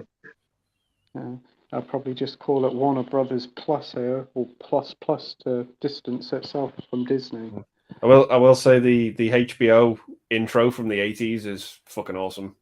If you've not seen that, if you haven't watched it, it's amazing. It's so much better than the one they do today. Yeah, the one now is just like a pinky purpley screen, isn't it, with HBO Max on? Yeah, but if you watch the 80s one, it's epic. I will check it out. Yeah. Everything was better in the 80s. Yeah. What about you, Mike? What do you think of this? I'm kind of the same, really. I don't really have much of a clue of what's going on, but yeah, I hope it doesn't mean that streaming prices are going to go up. Not that I use many streaming services anyway, but I can imagine it will. Just the way things are going at the moment, everything just seems to be increasing in price. Like you go down to like just the supermarket and just like everything in there is just like increasing. So I can imagine it will just be the same for like streaming services as well. Yeah, that's the thing. It does make me laugh. I said we have to increase it, but you've seen the profits you made last year. It's just like you can hold back for a little while, but no, they still keep doing it, and it's not on. Ian, what about you? What do you think of this? One thing that concerns me is this where you'll get the adverts in and you pay a less amount of money. I know people might say, oh, well, it's only adverts, but this is where I think physical media, again, always wins. I find it, I mean, if you're watching a really good film, some dramatics happening and you're really involved, you don't want blooming adverts jumping in. And they're going to be doing that. I don't like that at all. I think that is... would you put? I wouldn't, even if you're paying less money, you wouldn't want to pay for that, would you? Is it Netflix? No. I don't have Netflix. I don't like Netflix really, even though they have some good things on. But they do that service now, I think, isn't it? Yeah, I think it's like $4.99 a month. you get reduced resolution. I think it's like 720p Yeah, or even there you are. 480p, and adverts. And I think it's quite expensive for that. Yeah, definitely. Ruin. I've That's heard, bad. If that trend I've, continues, that is really I've bad. heard that Disney, basically the pricing structure at the moment that you're paying without adverts, you'll be paying that with adverts, and then if you don't want adverts, you've got to pay more. But I think what they're going to do is you'll have adverts at the start, and then maybe, well, yeah, definitely at the start. They wouldn't be able to do it at the end, would they? So I think a bit like some of these streaming sites like ITV Hub. You know, you've got adverts at the start before you can start watching the content. Obviously, that you do get breaks, but I think maybe with Disney, it'll just be a series of adverts at the start, and then you'll watch the feature. If it's a Well, it's not as film, fun. you might Yeah. get one or two adverts, but if it's like a 50-minute special or whatever, you probably just get the adverts at the start. But, I think my argument with it is, you're paying this money, so you shouldn't have the adverts. ITV, it is a free service, and it Yeah. is run through adverts. Disney is a mega rich corporation; they can afford to do it. And essentially, Yeah. Disney Plus is an advertisement in itself for the different properties they own. I agree with you. I think there's got to be some consolidation. Like I say, people just can't afford all these different subscriptions. You know, I mean, I did a free trial of Paramount Plus for 30 days, and you know, there's no way I'd pay a subscription for that service. There's no 4K on there. They have There's nothing limited on there. amount of It's very films. basic. Yeah. So unless they up their game, they're not going to survive. Yeah. They're going to have to merge with somebody else. I've heard that Apple TV was like $4.99, now it's $6 or $7.99. Big jump in price as well. But again, I wouldn't subscribe to that because again, there's not enough on there for me to warrant it. I do think for its faults, Disney Plus is probably the best value. You do get a good lot of content on there. You do get 4K streaming at no extra cost, and they do update quite regularly. All right, the content may be debatable, but there's always something to watch on there, I find, whether it's old stuff or new. I think Amazon, I think they're sort of up in their game. They are producing some exclusive content now. Obviously, that Lord of the Rings series, I haven't watched that all, but there's been some series that they've done, and there's a lot of films on there. We do watch a lot of stuff on there. Well, we don't actually pay for it. The son pays for it, but we piggyback on. And so we just watch the films, and he has the free delivery. But yeah, I think if you use Amazon a lot, then obviously the free delivery. Well, say it's not free, is it? Because you're paying for it, but the delivery and the films and TV series. I think there's sport on there as well, so I think that's a reasonable package. I always see the Prime Video as a little add-on for the delivery, because I pay for the delivery, and as an add-on for that, they give you the video as well, which is pretty good. Even if they have put it up £1 extra a month, it's not too bad. But I think I've seen Lionsgate. I think Lionsgate Plus. That's another one. Lionsgate Plus, yeah. Coming on. Studio Canal's got one apparently, I've heard. Yeah, but like you say, they're going to have to, if they want it to be a success, they've got to consolidate, because people just won't pay. People only have a limited amount of money and a limited amount of time to watch things. If they have all these streaming services, they're going to spend more time searching for them than actually watching a film. Yeah, and unfortunately, that is something I do find myself doing a lot. Yeah, scrolling through. You spend about half an hour just trying to find a film. Whereas, like I say, with physical, you can just go to the shelf, pull it off, it's in the player, and you're halfway through the film by the time you've chosen something on a streaming site.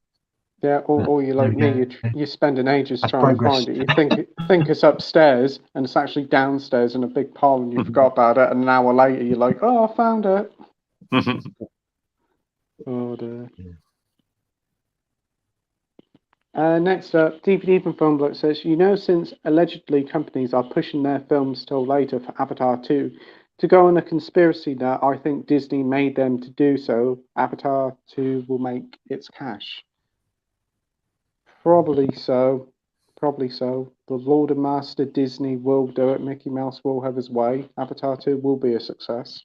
I know there was quite a few that were coming out at Christmas time and they got delayed. Mario was supposed to come out at Christmas. That got delayed. I think, wasn't it The Flash or was it Aquaman or was it Shazam? One of them was coming out at Christmas as well. One of them, yeah. Yeah. Well, Disney's got the I've holiday heard Black seasons. Adam's tanked. Has it? I've heard that's officially a Oh, dud. surprised. So that's not great news for DC because it's No. still following that trend of ever declining. Yeah. That is a shame. Is The Flash still coming out? It's What's coming out in happening with June or it? July next Think year, so, yeah. apparently.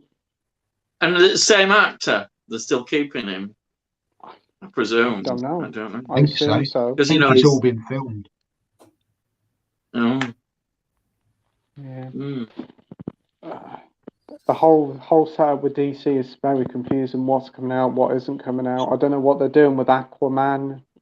It's just like, bring these films out. We've been waiting ages for them.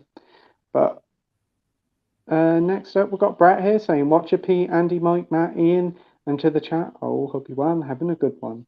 Hey, Brett, hope you're doing well, my friend. Thanks for joining. Dr. Impossible says, Warner Brothers wants a bigger slice of the streaming market, so they've added Fast to the portfolio. What, Fast and Furious? That probably make me desubscribe to it. DVD Film Bloke says, last week's stream I had to go making a restored director's cut of Ken Russell's The Devils, which put the cut footage back in. Wow. I plan to screen it to a few friends on Discord, so when it's being watched, I will give my thoughts. I've only seen the bits surrounding the cut footage, not the whole film. Oh, that's really interesting, mate. I hope it all goes well for you.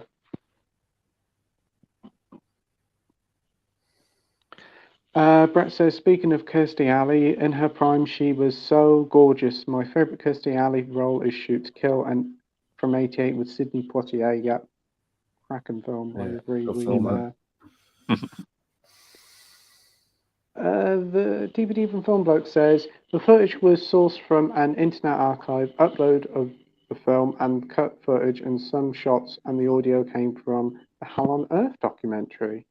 It's interesting. Look forward to hearing how it goes, mate. Stacey says, I saw the trailer of Cocaine Bear.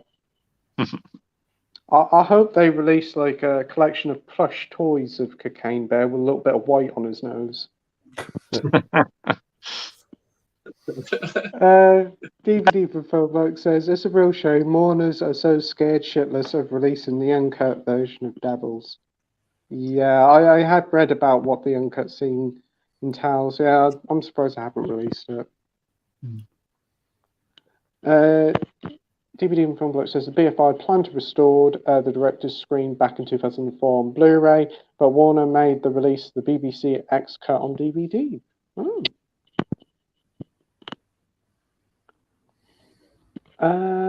Brett says, in the Look Who's Talking franchise, in the third of my favourite part is this chipmunk singing scene with Kirstie Alley and Travolta miming.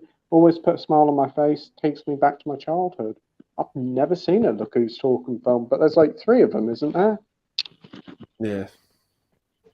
I'll have to give one of them a watch. I assume they'll be put on TV now. DVD from Film Bloke says, if I like the film, I will probably get the DVD and attempt a second director's cut and put it on a burnt disc with the others. Sounds very good. I look forward to hearing your results, mate. The legendary retro critic says the best of the new Star Trek series. I haven't really watched any of the new ones. I watched the first series of Discovery a few years ago. Thought that was all right, but I haven't seen none of the others. Have you seen any of the new series of Star Trek, Andy?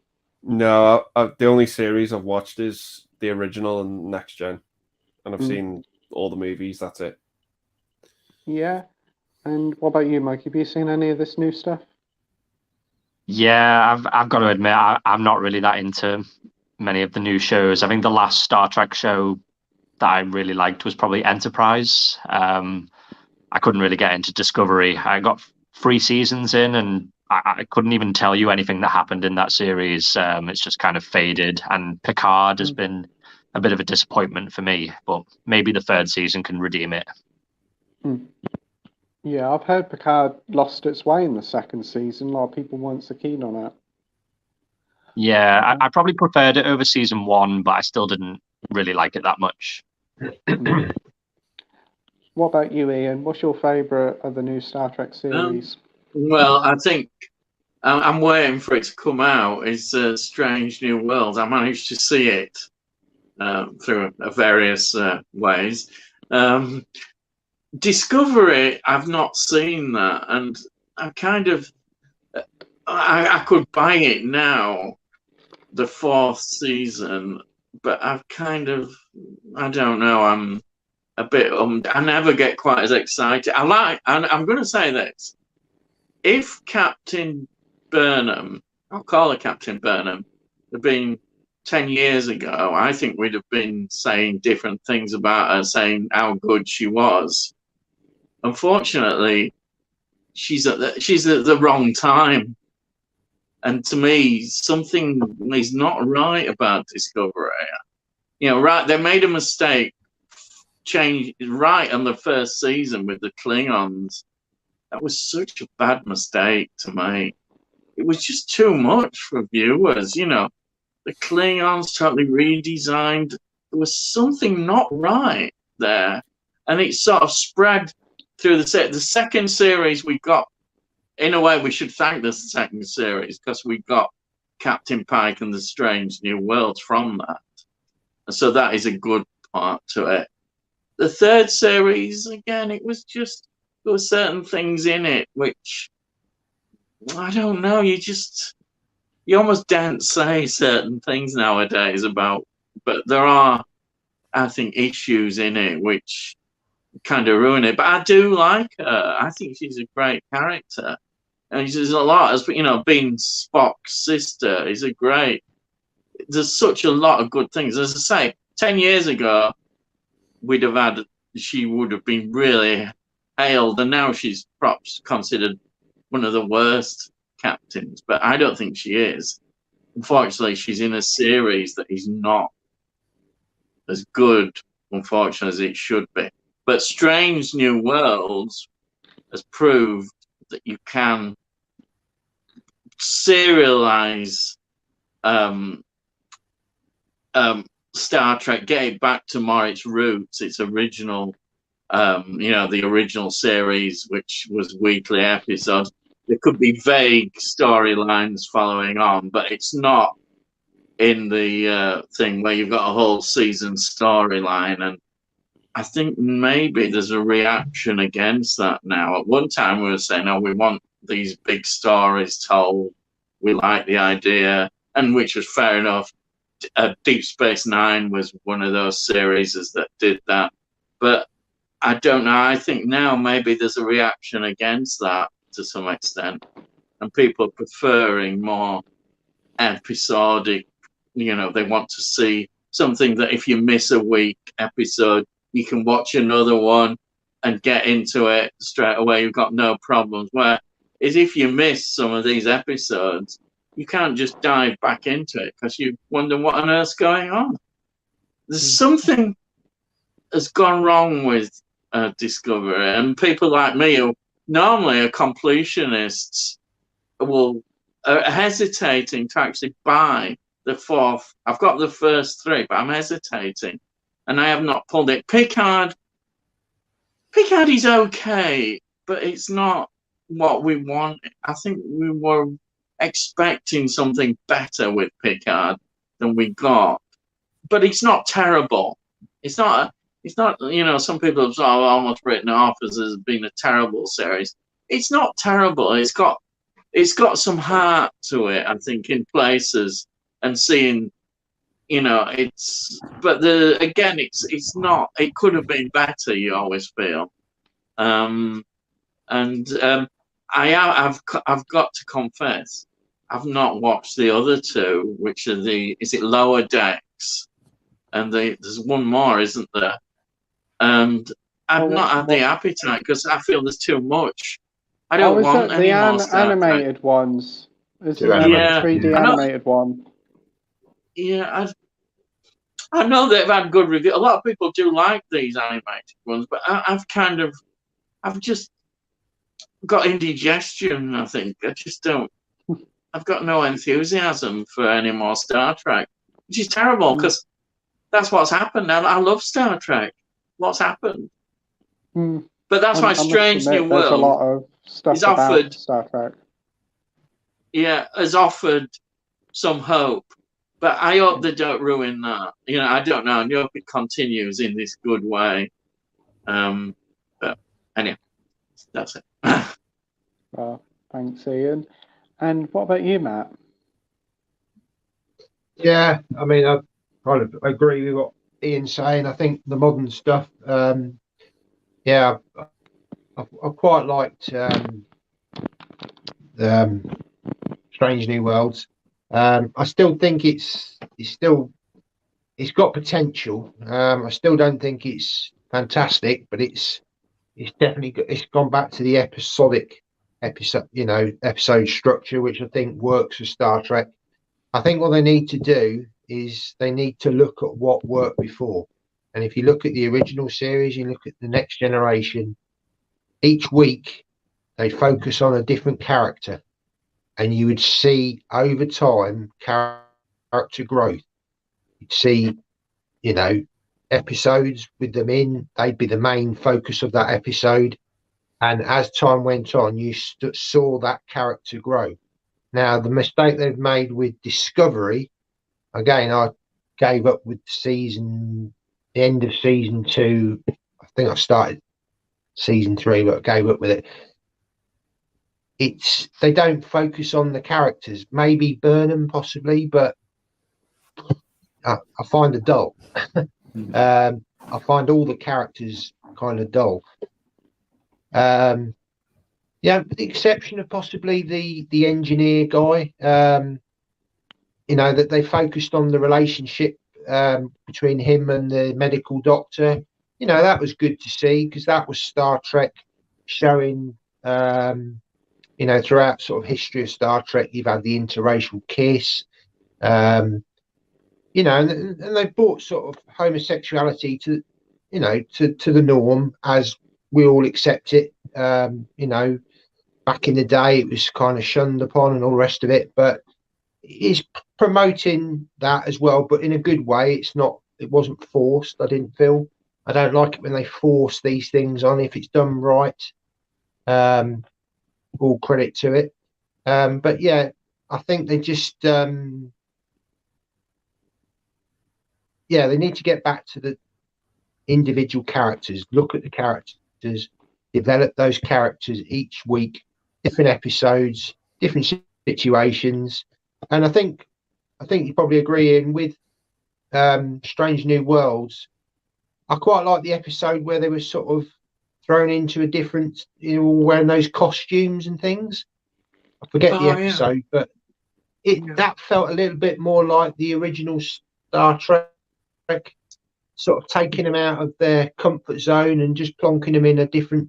It was a story or something, wasn't it? I can't remember what it was.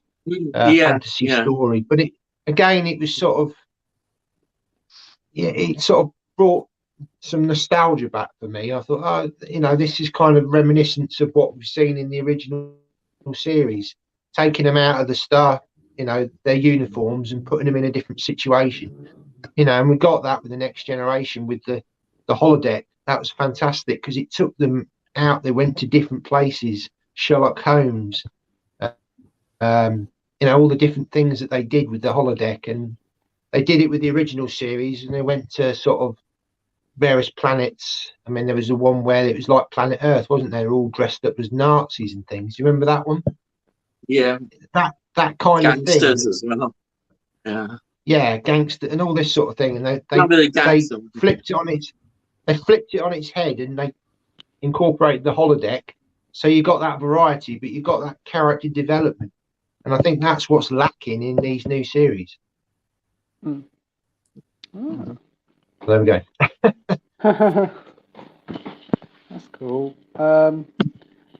Next up, we have Rogue saying, yes, Debbie Harry's in Hairspray 1988. Wow. I'm sold. Huh. Big Debbie Harry fan here, so I'll have to check it out.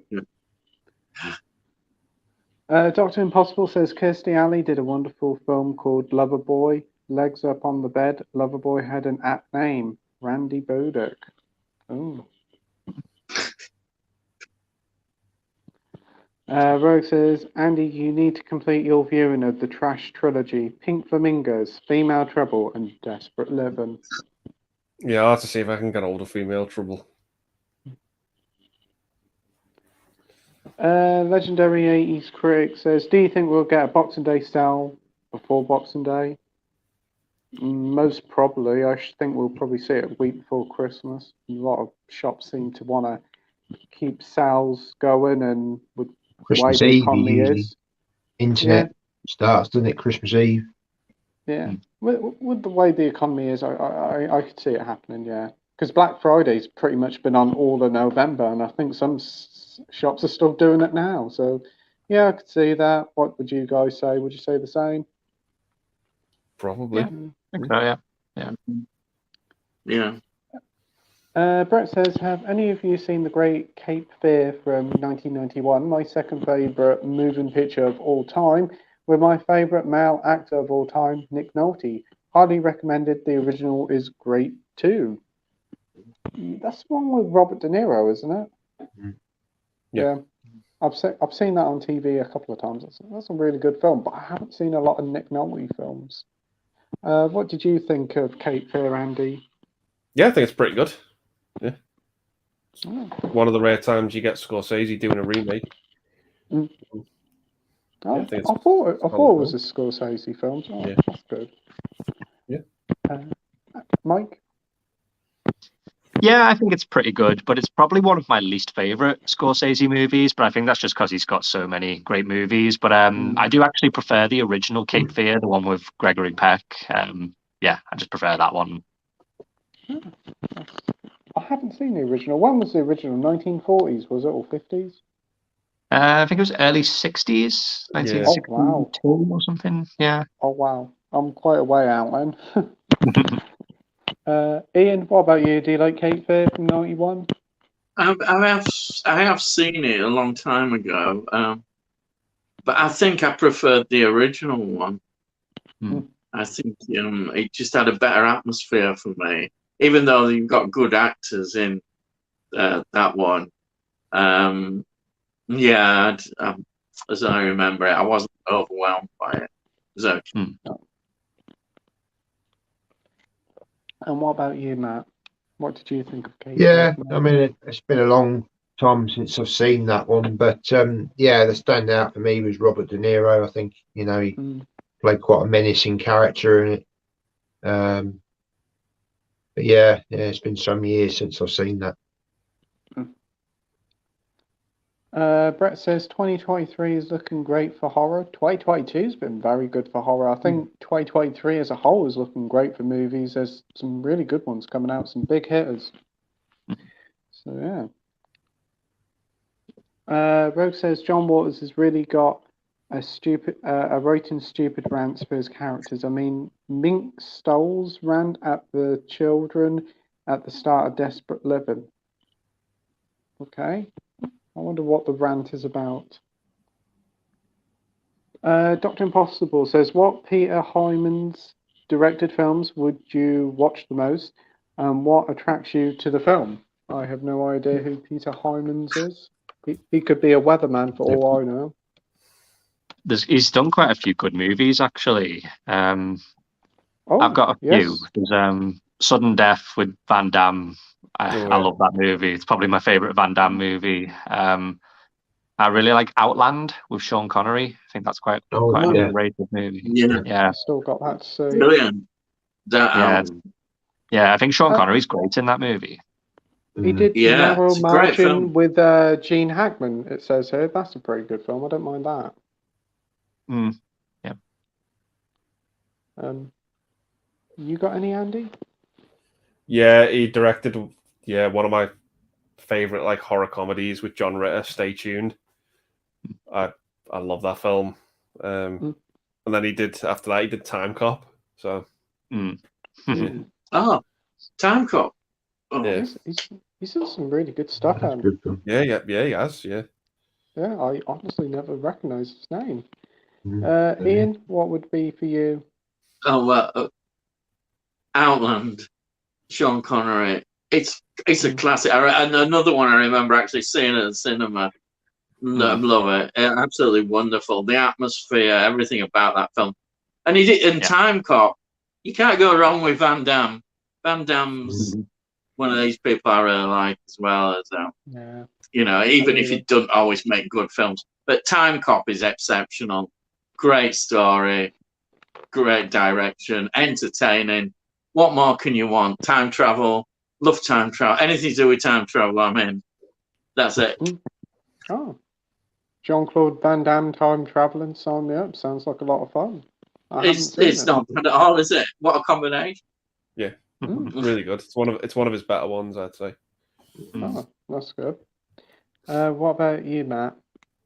Yeah, I mean, I picked up Outland I think, beginning of this year on the HMV Premium label.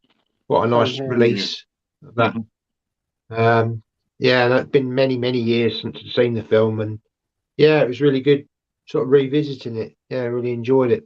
And yeah, Time Cop, yeah, that's another, yeah, I haven't seen that for years either, but yeah, it's a good film. Yeah, definitely agree with you, Ian. Love time travel.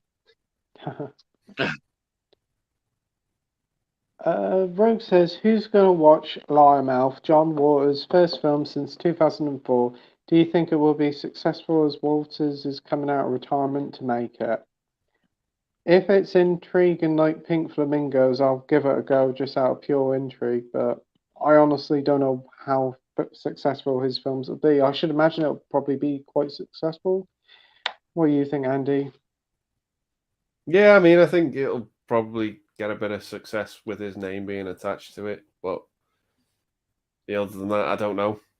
Some his movies for me are very hit and miss, so I just don't know how this would be. Yeah, honestly, what's the story about Liarmouth? What's the story of the film and Rogue? Has it been announced yet, or a release date? Be cool to know. What about you, Mike? What do you think of this Liarmouth film? Yeah, I mean, I don't really know too much about it. I think like most John Waters movie, it'll probably be maybe like a bit of a cult movie, a bit of a like an independent release. I don't think it will be like a big box office earner, but I think it'll probably have like a dedicated audience of like John Waters fans who go and see it. Yeah. What about you, Ian? Same, really. I don't know enough about his films, but what I've heard, it's not something I particularly want to go. But there may be some that I might like. I don't know. But he's got a cult following. He's obviously really liked amongst those who like him, and obviously the Pink Flamingo film is one that everybody knows about, and has kind of, if anything, that film was probably doing him a disservice because it kind of puts people off watching his other films. I know it gets him into, you know, the people talking about his films, you could argue, which might be a good thing, but I think it has more of a negative effect, to be honest. You think, well, I can't be bothered, to check him out. He doesn't bring that excitement of thinking, oh yeah, I've got to check him out, which some films, independent, small budget films come out, and you think, wow, this is interesting. I want to see more of what they've done.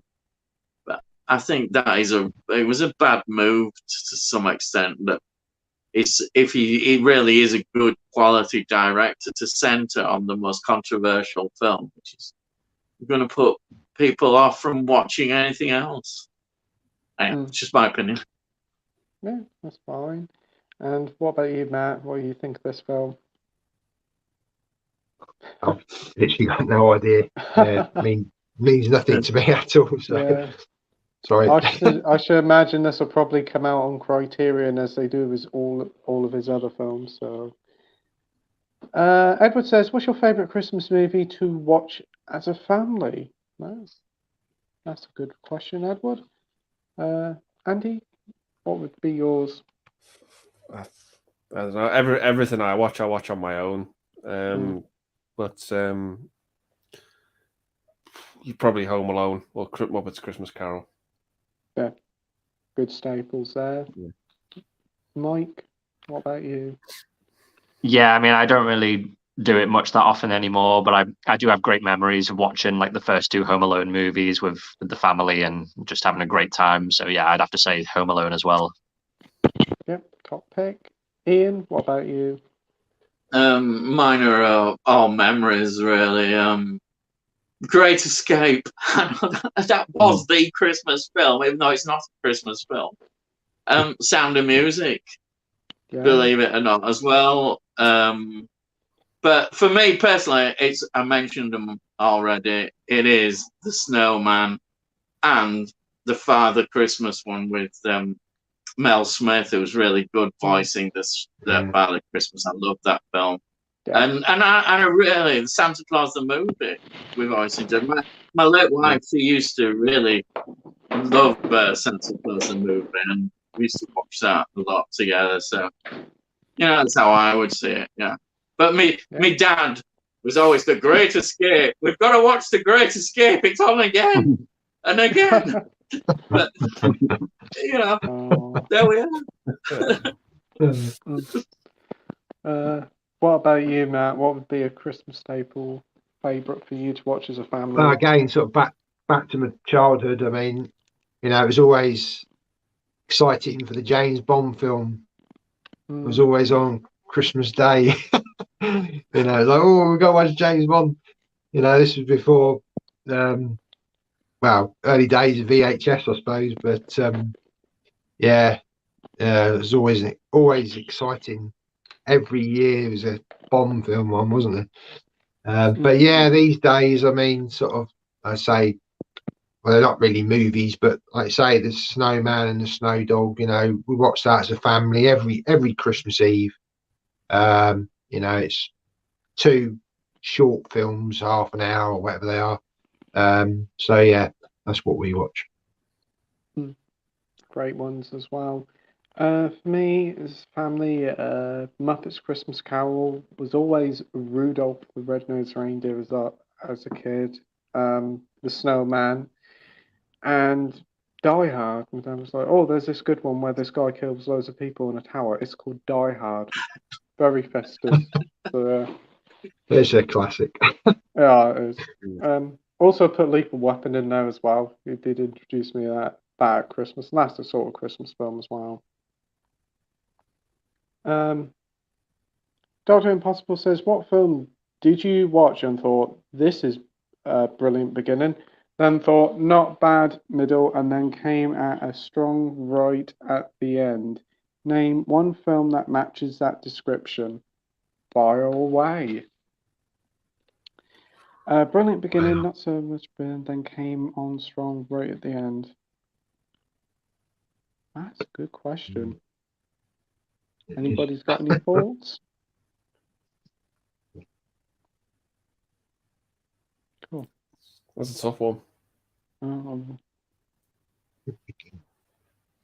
was going to say Last Shadow, but it starts strong and then it all goes downhill from then. So I can't think of one that picks up there in the end. Anybody got any thoughts, Mike? No, I'm really drawing a blank here. Really hard to narrow it down. There probably is something, but I can't think off the top of my head. Ian, can you think of one? Not immediately, no. It's a very difficult question, as they are. I could flip it the Nothing- other way around You and can flip say it the- Elvis. The start of it, I thought, my God, this is so chaotic. I nearly switched it off. But then when I got to the end, I just thought this is absolutely fantastic. You know, that last 20 minutes. So that's kind of cheating, but that's the only thing I can think of. Yeah, that's probably the only one I could think of as well. What about you, Andy? You got any thoughts? There's one film for me that dips a little bit in the middle, and it's probably Pulp Fiction. Like the start of it's great. There's a scene in it which I think can just be cut out of the movie completely, and that's where Bruce Willis is in the taxi. I hate that scene because it just goes on forever. And then the movie sort of comes back into finding its feet. I mean, that's about it, really. Yeah, that is a really hard question, Dr. Impossible. You'll have to ask us it again in another few weeks' time, and we can actually think of an answer, because I just can't think of nothing. Stacey says, what are your favourite festive snacks, drinks, whilst watching Christmas movies? Ooh, food. So many. So I never get a chance to eat them. Yeah, I know you eat them. What? Do you want to go first, Andy?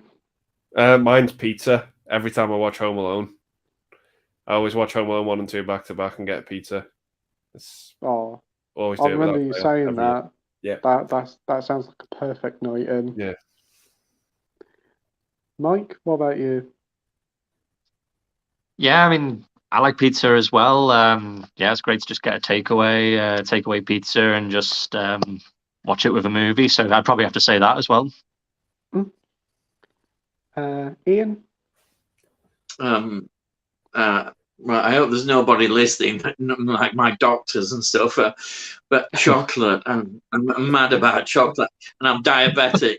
I'm type 2 diabetic. So you haven't heard that, man. Chocolate, I can't resist. What sort of chocolate? Really can't. What kind? What's your favourite? Any sort of my favourite chocolate. Let's see. I love Aeros, Whispers. Whispers. Oh, there'd be loads of those if I could. I like flakes, and we mentioned flakes before. Flake bars. Well, any chocolate. Really, I'm really into chocolate. I love a ripple over flake. Oh yeah, ripples. Yeah. Oh. Dairy milk. Yeah. Oh, Cadbury's chocolate for me. I love it. I can't get enough of Cadbury's. Yeah. Fruit and nut. I love it. Oh, you're making me hungry now.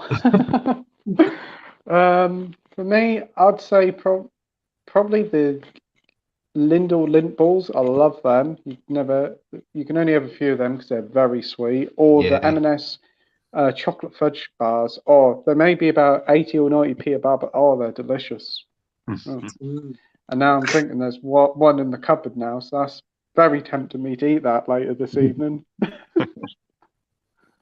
DVD from Film Bloke says, I guess The Matrix, but the second act is most of the runtime. That's I could get that. Yeah. Yeah. We've got Legendary Retro Critic saying, who is the best Doctor from Doctor Who? I'll just say David Tennant from the new era, John Pertwee from the classic era, but Tom Baker, Matt Smith, again, it's hard to pick between them all. I like them all. Andy? I'm just going to say just for sheer iconicness, Tom Baker. Yeah, definitely. Yeah. Great pick there. I ain't going to ask Mike because I know he hasn't seen an episode of Doctor Who. Ian? I like them all, but if I have to pick one from classic, I'll pick Patrick Troughton, Second Doctor. He's just fantastic, and it's such a shame that there's still some of his episodes were wiped. I mean, imagine wiping all those episodes, not getting them back. And in modern era, I suppose you have to pick Tennant. Though I think I like Christopher Eccleston. I'd love to have seen another season by Christopher Eccleston. Yeah, It's just that he's got some He's underrated. ruins it for me. He's got a couple of bad stories in his first series. Those farting aliens. They Oh, the just, Slovene, they're ruin it classics. for They're me. brilliant. The alien, those farting. But he's got one of the best Dalek stories, which is the first Dalek story, which I don't think even David Tennant gets anywhere near how good that Dalek story is. Oh, yeah. Anyway, Yeah, that's it. I do agree there. Oh, can you remember the Absorbaloff, the one with Peter Kay in? Love and Oh Monsters? yes, yeah. That was a Blue Peter competition winner, wasn't it? Yeah, I Yeah, think you're it right wasn't there. as bad as people have made out, but it's not that. It's not considered a highlight. It's okay, you know. It's a guilty pleasure for me. I do like the soundtrack. It's Yeah, got loads of yeah, ELO in it. yeah. Oh yeah, music. Yeah, that's true. That's one good. Yeah, I would definitely give. That's upped it now. You reminded me. Yeah, music. What about you, Matt? Favorite Doctors? Yeah, I mean, sort of from classic Who, probably Tom Baker and Peter Davidson. I quite enjoyed Peter Davidson actually. Suppose I was still quite young for Tom Baker, but yeah, Peter Davidson. I thought he did a good job. And yeah, from modern Who, David Tennant, you know, he was just fantastic. But I do agree with Ian. Christopher Eccleston, he did a good job, you know, starting the whole new. It would have been nice if he had another series. It would have been, yeah. I think he was, yeah. It's a shame that he kind of, quit quite quickly, didn't he? But yeah, yeah, it's nice to see obviously Tennant back for a few episodes next year. Yeah. Although I'm hearing the that fan base back. It won't be necessarily the same as what you've had before. He might be a bit different, which I think is a good idea, because I think if you try and repeat history, it doesn't work. Whereas if you put a different spin on it, it's got potential. Yeah. Apparently, Russell T Davies said the Christmas specials are going to return, but they're not going to return till 2024. And the next series with this new guy, Ncuti Gatwa, it's going to be 8 episodes long, but there's going to be a yearly series, so they're going back to how it used to be. It's just obviously it all takes time, but it's good to see plans of emotions, and Russell T Davies has got a plan.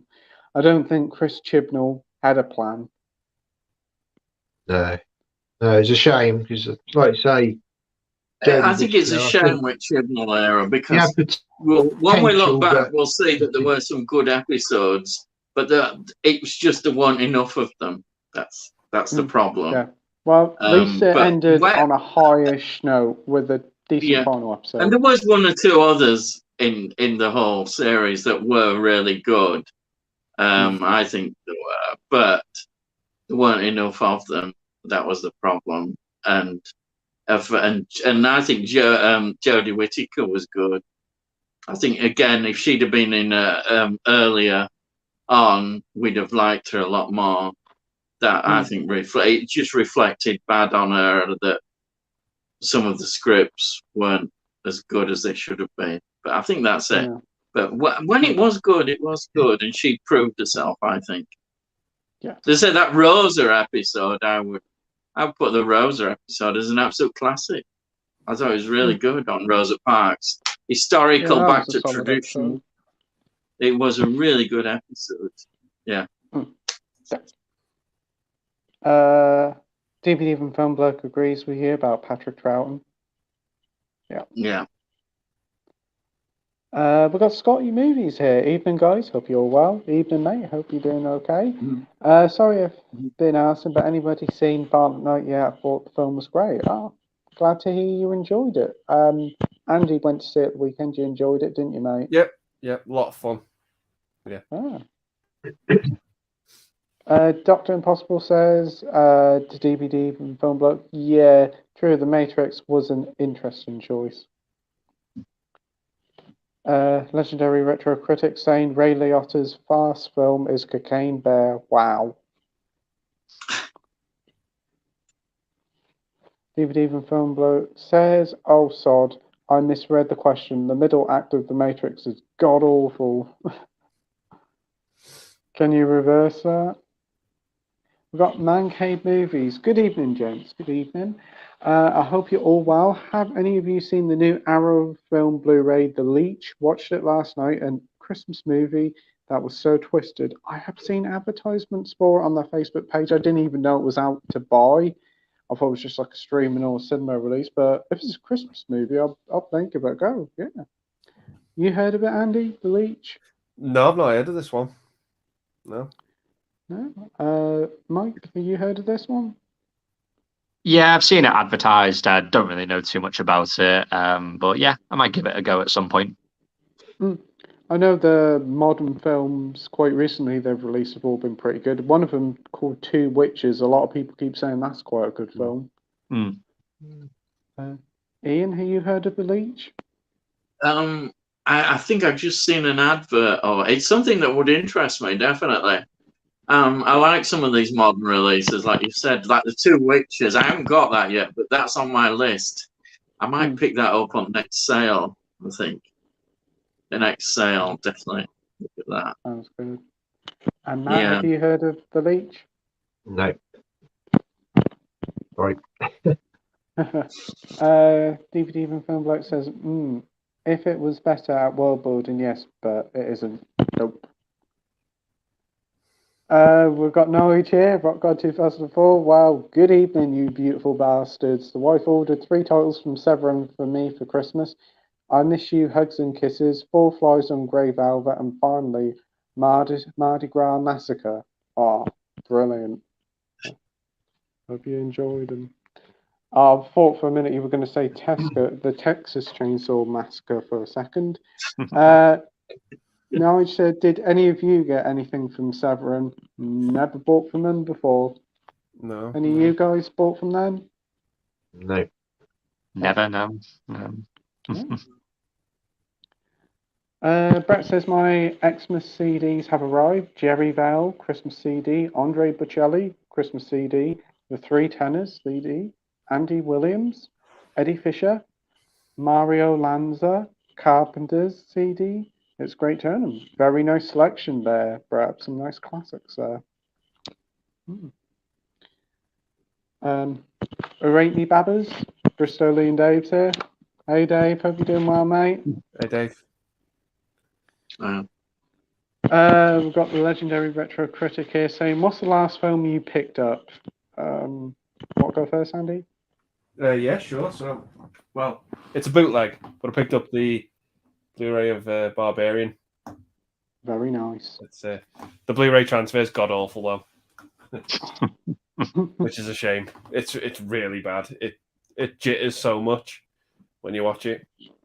Oh dear. Like the movie looks good, but when you play it, it just jitters so much. It's really. It's I don't think we're getting an official release of that, are we? No, not getting one. I don't think. Oh, that's a shame. Yeah. Mike, what about you? What was the last thing you picked up? For me, it was that 4K release of Dragons Forever, the Jackie Chan movie.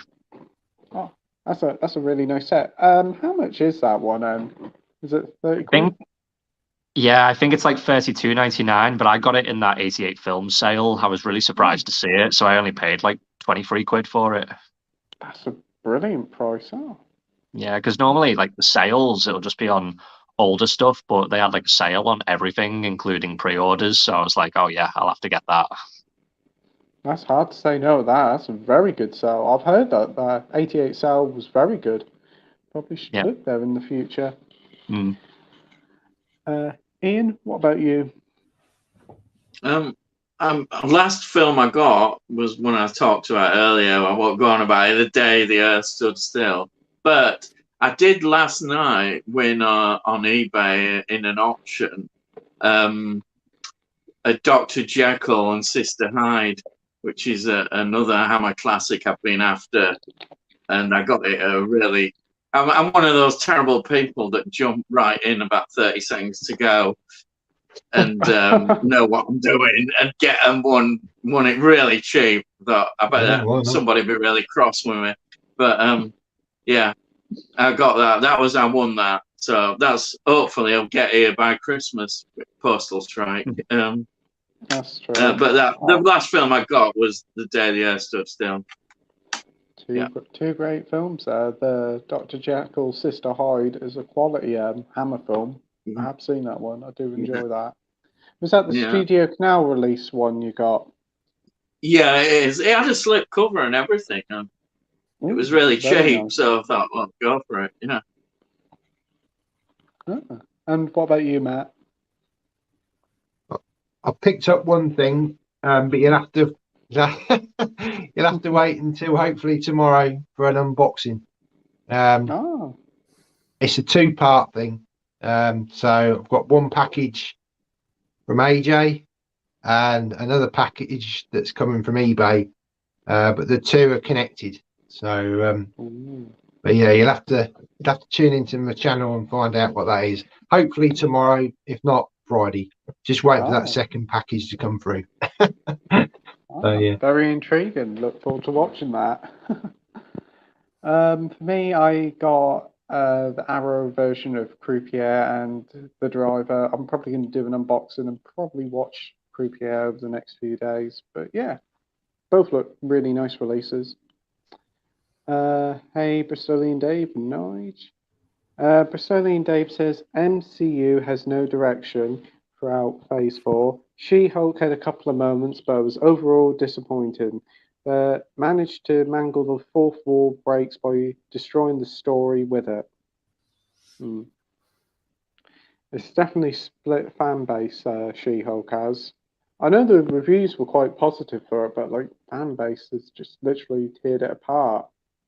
I did watch that Willow TV series. Oh my days, I had to turn it off after a couple of minutes, after 20 minutes. It's awful. It's like set like years ago, and yet they're talking like the mates up the pub. All right, mate, how are you doing, mate? Whoa, I didn't know they talked like that years ago. I didn't mind it. I haven't watched the latest episode, but I remember the film from years ago, and I thought it was all right. I'll probably give the other episodes a watch because the series hasn't actually fully completed yet, has it? Well, yeah, it was 2 episodes last week. The first episode was a bit weak, but the second one is sort of, it's your typical sort of rescue, It's got a Lord of the Rings kind of feel to it. Yeah, I know what you mean about the accents. Some of them were a bit questionable, but it's nice to see Warwick Davis. Yeah, that's the main reason I want to see it. But up to the bit I got to in the first episode, he weren't in it. No, he wasn't in it till sort of towards the very end, and his daughter's in it as well. Because she's a good actress. She's been in various things on children's TV, and yeah, it's nice to see her in sort of starring alongside him, playing his daughter in the TV series as well. So yeah, I think it's worth giving it a go. And try and just put those accents aside a bit, because yeah, I know what you mean. They don't quite fit, but I hope throughout the show he says it at least one point. Is it tenable? I just want him to say that in the show. Yeah. He's been in so many iconic roles over the years, isn't he? Yeah. Right from Return of the Jedi as Ewok. And yeah, and then Willow as well. He did that as well. very young Yeah. in that, because they do flashbacks in the first episode. Was you he see like only flashbacks. 18 or 16 in Yeah, Willow? yeah, it's something like that. Very, very young. I But think- yeah, I'm prepared to sort of give it definitely a few more watches.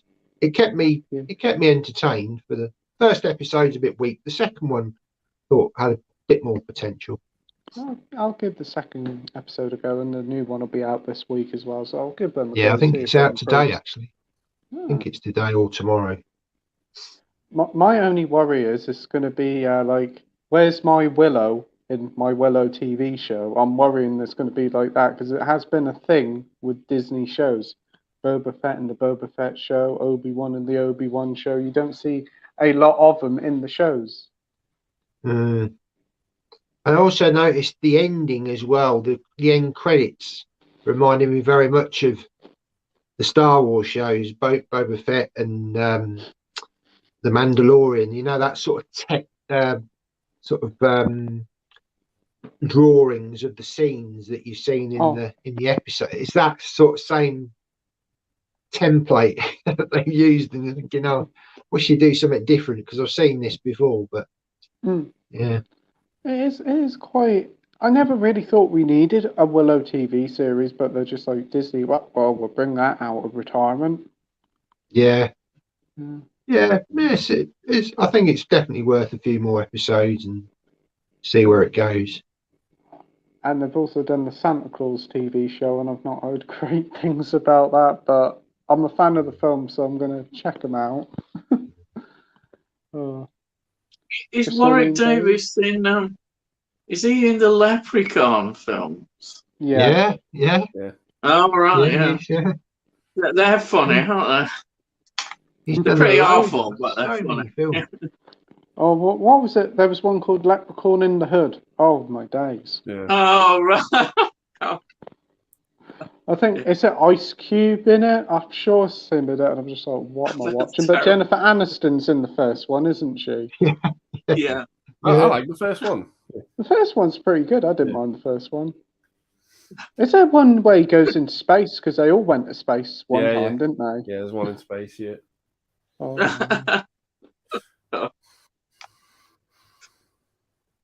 Dr. Impossible said to DVD and film low, you can always cut off at the Matrix. I do. Bristolian Dave says, It's a Wonderful Life is one of my favourites. Yeah, a lot of people do like that one. It's like one of the mainstays. Didn't it get like a 4K release a few years ago? Yeah, I think it did, yeah. David says, what are your favourite Karate Kid movies? And do you own more on Blu-ray or 4K? And what movies are you looking forward to in 2023? I don't actually have none of the Karate Kids on Blu-ray or 4K. It's never been one of those 80s franchises that I really liked. I like the first one. I've seen them all. I don't mind the one with Hilary Swank for some reason, the next Karate Kid. It's not a great film, but I don't mind it. As for movies most looking forward to in 2023, for me, the biggest film I'm looking forward to is the Mario movie. I can't wait. I'm going to be like a kid at Christmas with that film. Going in the cinema with my Mario hat on and giving a better Mario impression than Chris Pratt ever will.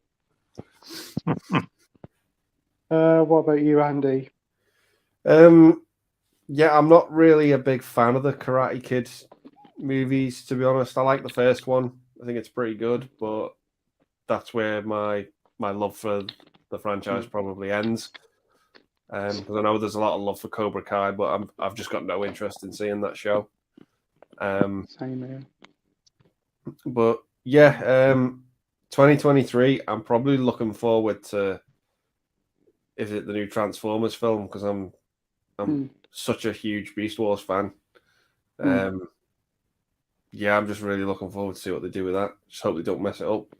Yeah, the trailer did look impressive, I must admit. Yeah. And Michael Bay isn't involved with this one, is he? But that's only a plus. Oh, that's the main thing. Yep. Yeah. Mike, what about you? Yeah, I've only ever seen the first Karate Kid movie, and yeah, I think it's okay. It's not one of my favorites, but yeah, it's fine. And movies I'm looking forward to next year. I'd probably have to say Super Mario as well. Yeah, that looks really fun. And also Mission Impossible. I think that's next year, isn't it? Oh, Mission yeah. Impossible. Yeah, next summertime, Yeah. I think. Yeah. Yeah, I'm looking forward to that. I'm just looking forward to see how they can top the last few movies because they just seem to get better and better. So, yeah. Yeah, this one's supposed to be a two-part, isn't it? And the second part comes out the year after, so that'll be good. Yeah. Ian, what about you? Karate Kid, I think back in the day I might have seen it. I probably did see it first one, but it was okay. It didn't really grab me. I've not seen the others. So again, I've not visited that TV series because I just got real no connection with it. Films I'm looking forward to. Is it Maxine, the third part of the X thing? If that's coming out, I'll definitely be interested in that. I don't know. I mean, there's probably is going to be some films, horror films that'll come out, maybe some sci-fi that I might like, but there's nothing I really know about or excited about, apart from Maxine. Definitely looking forward to seeing this trilogy and watching them all then together. Fantastic. I'm sure, I'm that confident it won't disappoint. I just think X was so good, and Pearl, from what I've heard, is so good. It's just going to be a great trilogy of films, and I'm really looking forward to it. That's it. Sounds brilliant to me, Ian. And what about you, Matt? Yeah, I mean, I can remember the first two Karate Kids. Yeah, I enjoyed those. Not so much the Hilary Swank one. I don't really remember that one, but I didn't actually mind the sort of the new one with Jackie Chan in. I know that was panned by a lot of people, but I didn't mind it. I thought it was okay. I think I did have that on Blu-ray at one point, but I must have got rid of it because I haven't got it anymore. But yeah, films looking forward to. Ant-Man and the Wasp: Quantumania. I think that's going to be a good start to the year. That's February, I think. But the main one for me next year is John Wick 4. I love that series. Fantastic. Yeah. I think it's going to be great. Oh, that recent trailer looked incredible. I can't wait for that. Yeah. I think they're fantastic films. They really are. There is a lot of good stuff coming out next year, I must admit. It's hard to pick just one. Brooke said, It's a Wonderful Life is my least favourite Frank Capra film that I've seen. Rogue says, my favourite Frank Capra's films is Mr. Smith Goes to Washington. Oh, that's one on the premiums, isn't it? Yeah. Oh. DVD from Film Bloke says, I might have to go for The Grinch from 2000s as a Christmas film I don't like. I have some nostalgia for it, but it's shit. My mum would agree with you on that. I love that film as a kid. I used to watch it in the summer. I used to do her head in watch it. Oh, not that bloody crap again. She's not a fan of Jim Carrey and just could not stand him in it, but I have a soft spot for that one. What do you think of it, Andy? It kind of gets a bit better for me on rewatch, that film now, because when I started when I saw it for the first time, I did really like it, and then on rewatch it sort of went downhill for me, and then now it's kind of creeping back up a bit. I think it's fine, but it's definitely flawed. It's definitely a flawed movie, but it is watchable. Yeah. Mike, what about you? I really like it. Yeah, I mean, it's not a movie I watch every Christmas, but when I do watch it, I do enjoy it, and I think Jim Carrey's great in it. Yeah, it's got some really funny moments in it. Yeah, I agree there. Ian, have you seen it, The Grinch? I've never seen it. No, I've heard about it, but I haven't got around to sort of seeing it. Just one of those things.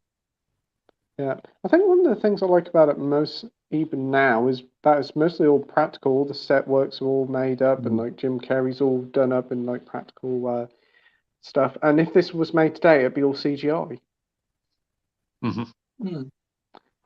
Have you seen it, Matt? Yeah, I've seen it once. Again, Jim Carrey.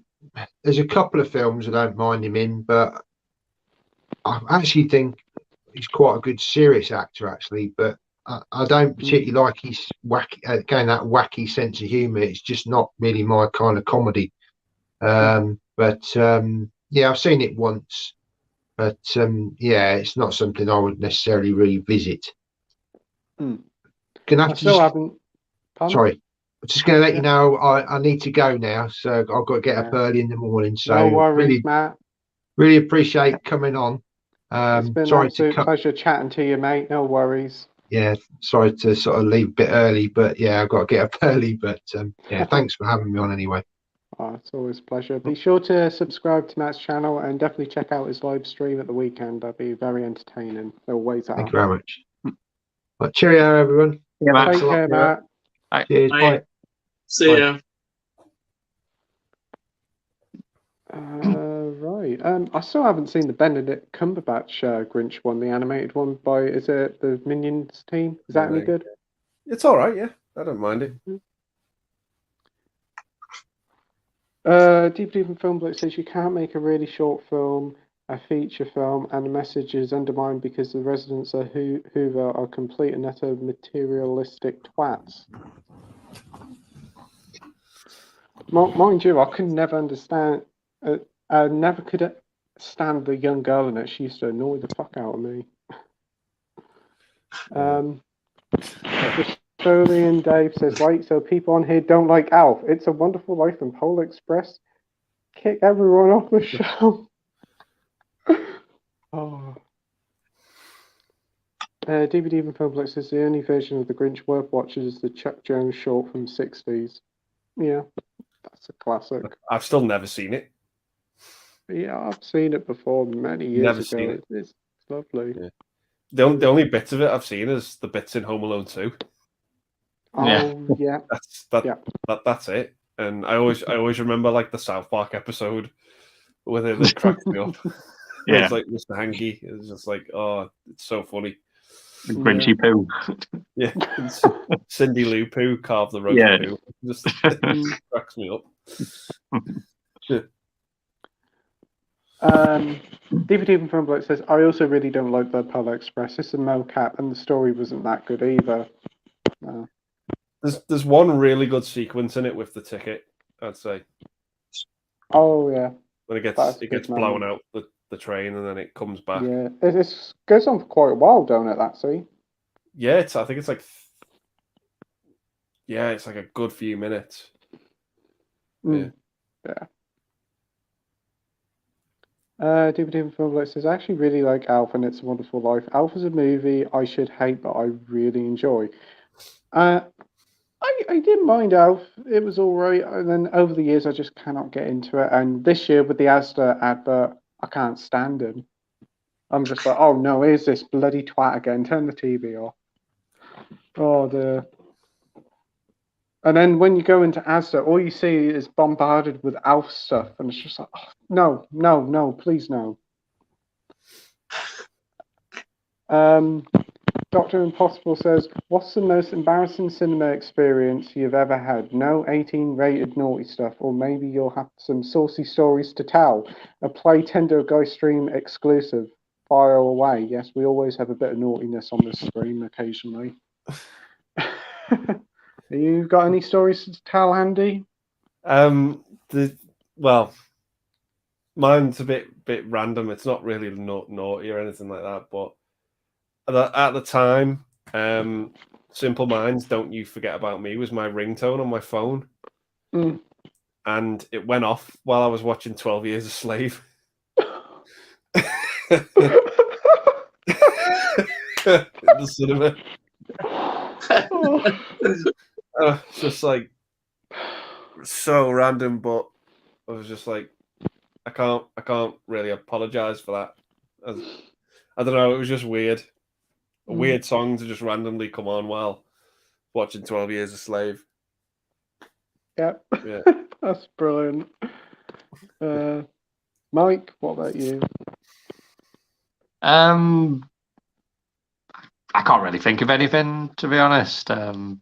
Yeah, thankfully, I don't think I've had many embarrassing experiences at the cinema. No. Ian, have you got any saucy stories to tell at the cinema? I don't say it's saucy, but this is going back years and years ago. Everybody was sat around, and there was somebody had obviously had a bad curry or something, but you couldn't hear anything. But it just smelled really bad, and everybody started, instead of watching the film, were looking round, and they're sniffing. They were all going.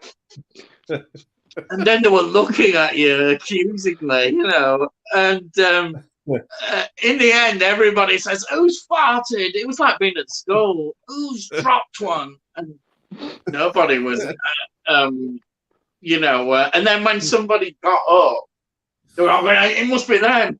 It must be them." That's all. And then you used to have those funny ladies with the carrying the ice creams and all that sort of stuff. Then she came down with a torch and was going, "Go on, who's making unpleasant smells?" Nobody likes to say farting. They say unpleasant smells. And it was like being at school. But nobody owned up. But say one person did leave, and then it all got down.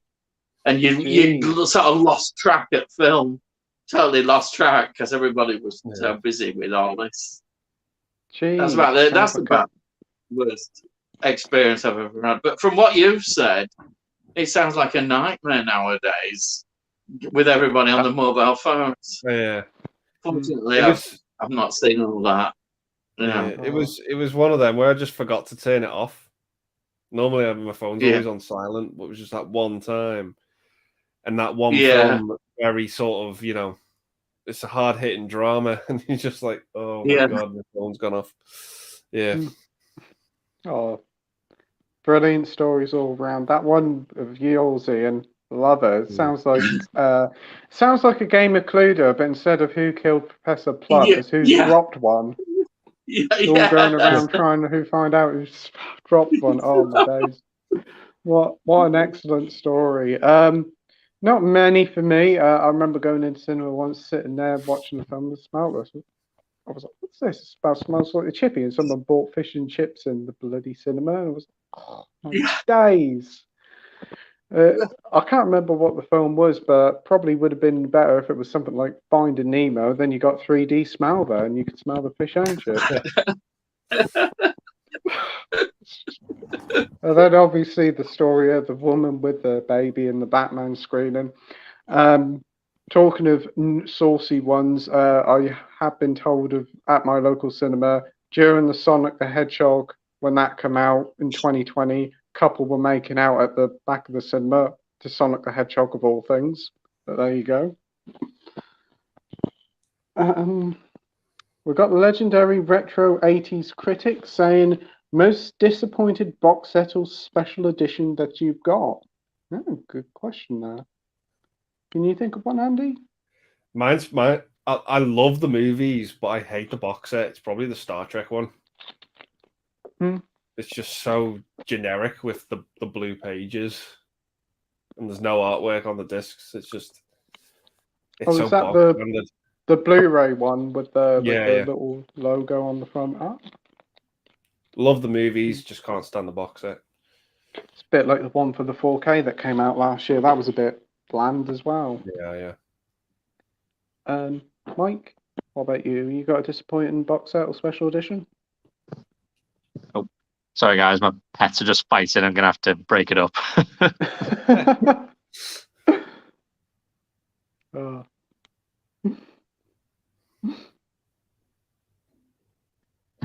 Sorry about that. There's two in particular. The first one is the Indiana Jones 4K box set. The white one. It's just a really bland boring box set. Just got like a digipack in it, and it just wasn't really that special. And another one is there was this like special edition of Beetlejuice on 4K that came out, and the box set's like it's designed like it's meant to look like the book from the movie. The I can't remember what the book's called, but yeah, like just it was just a really weak box set. Like it had the 4K inside, and then normally you have like some limited edition features, and all you got was like a bit of chalk and like a really shitty poster. And yeah, it was like 40 quid, and it's just not worth the money at all. Just like the contents on the inside, just really poor. I can remember that. So that was a HMV exclusive, wasn't it? Yeah. I think it might actually still be available because I don't think it's sold very well. I've seen it about, yeah. Yeah. Ian, have you got a special edition you were disappointed in?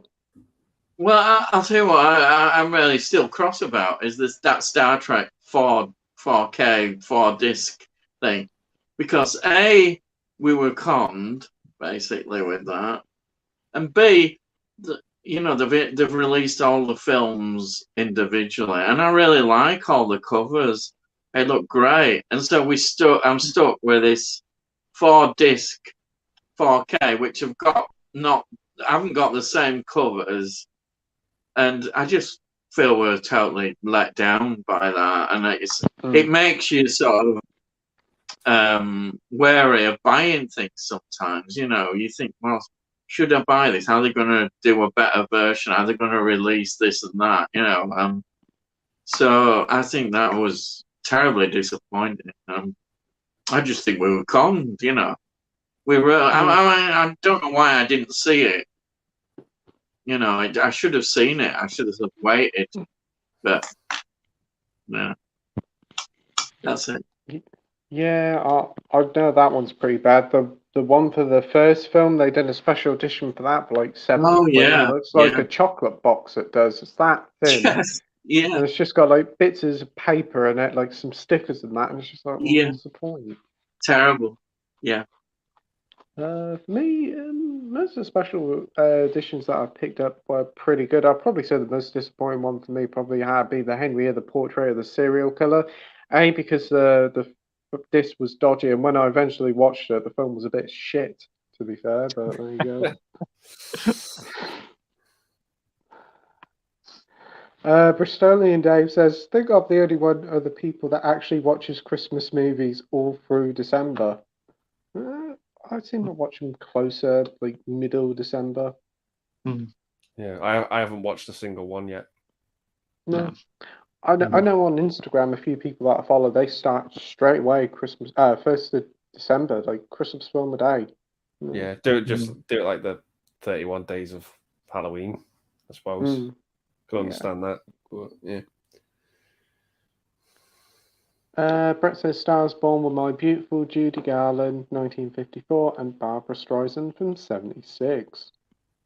Very great films. DVD Film Book says, I know this isn't a feature film for cinemas, but the Star Wars Holiday Special, enough said. Yeah.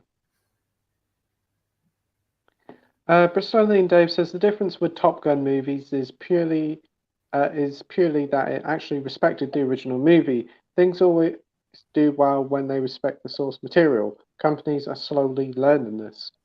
That is very true. Yeah. Well said.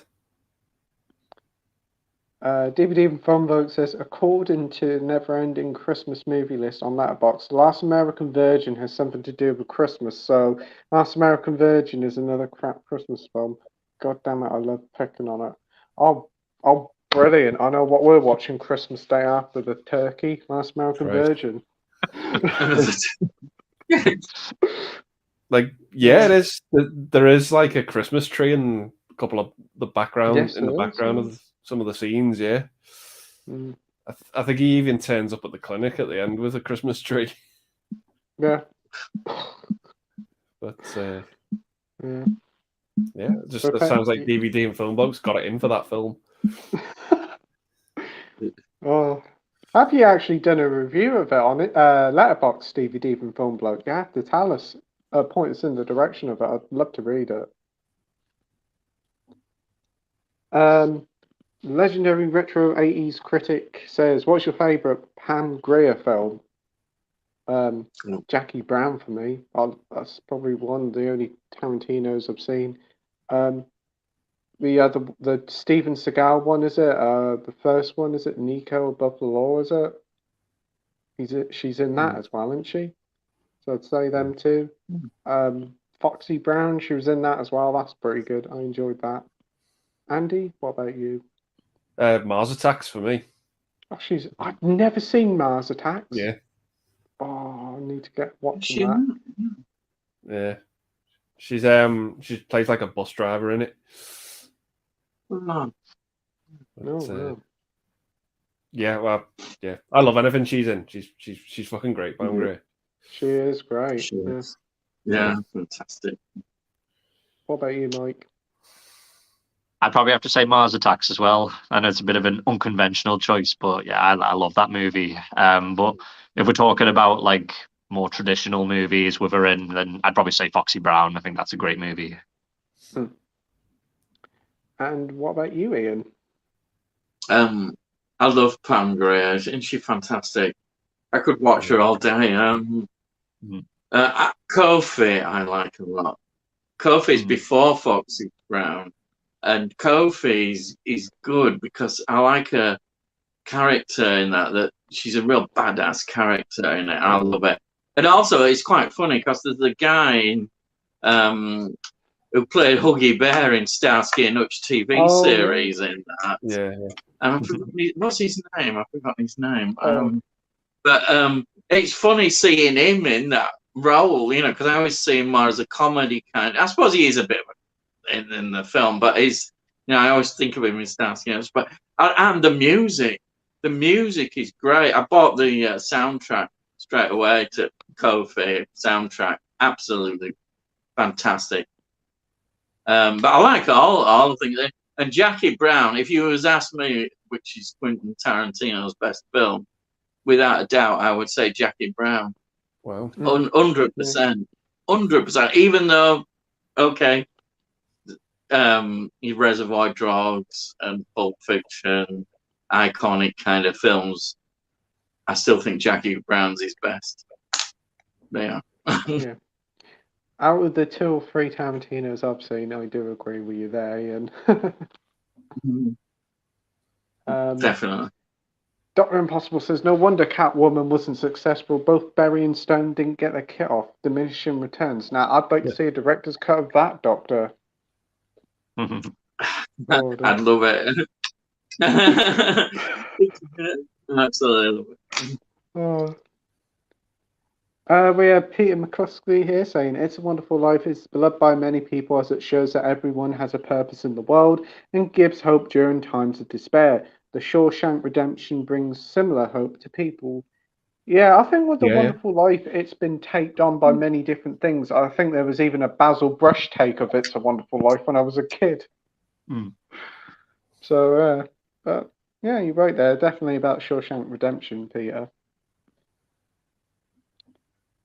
DVD from Frogboat says, "Also saw this appalling CGI directed to VHS short called The Christmas Light, and it's bloody awful. The CGI is laughably bad even by 1995 standards, and the story is appalling as well." Oh, wow. The makers of The Christmas Light even had the balls to put, "If you like Toy Story, you'll love The Christmas Light" on the box. I bet they did, the cheeky buggers.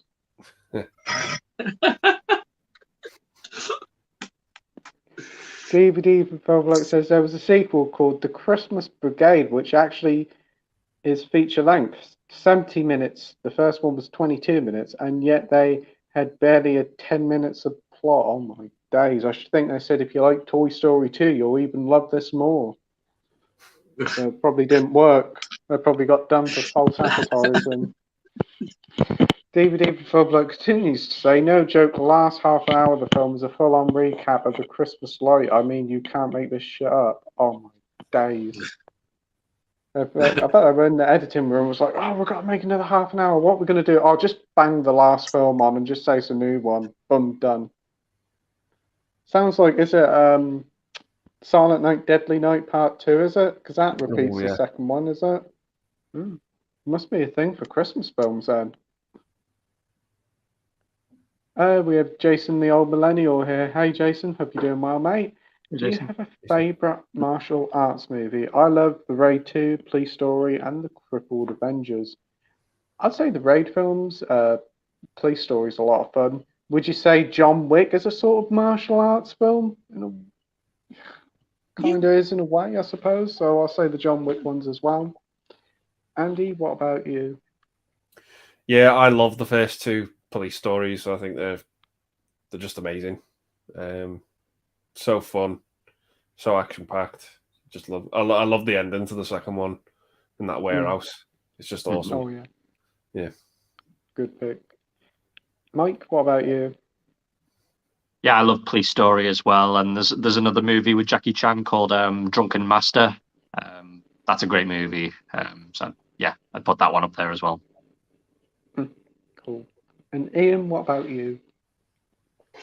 I'd like to see more. I know there's that Shaw Scope box set that everybody goes on about. It looks a lot to get through.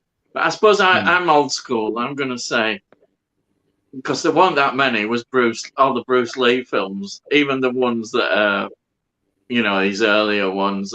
There's really obviously Enter the Dragon was the one that started off, but it just fascinates me about Bruce Lee when I watch him. What would have happened, in terms of his Hollywood career, because that's what would have happened. Would he been in James Bond films and things like that? I could imagine him as a villain in a James Bond film, because Enter the Dragon is like a kind of James Bond kind of film.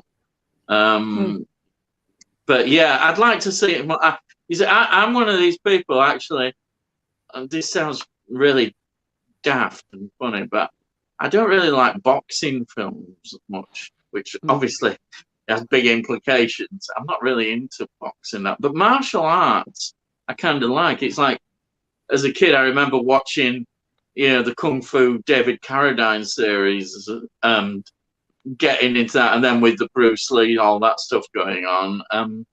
So I've always appreciated, to me, Kung Fu has always, and the martial arts has always seemed something better than I understand philosophy behind boxing, but I never really get excited by boxing films at all. It's just not, they're not for me, really. But that's just me. That sounds good. If I had to choose between the two, it's easy. Yeah. Martial arts. We have Dr. Impossible here saying Turkish Delight. Remember that ad. Anthony Valentine delivers that great voiceover, and they filmed it in Slough, of all places, full of Eastern promise. We have Jason here saying, what actor had the best year? I'm thinking Paul Dano with The Batman and The Fabelmans. So which actor had the best year for this year? Ooh, that's a good question. What's her name from Wednesday? She's had an incredible year.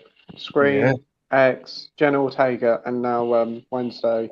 Yeah, this has been a cracking year for her, and you expect to see more from her in the future. So I'd say Jenna Ortega. Andy? Yeah, same as you, Pete.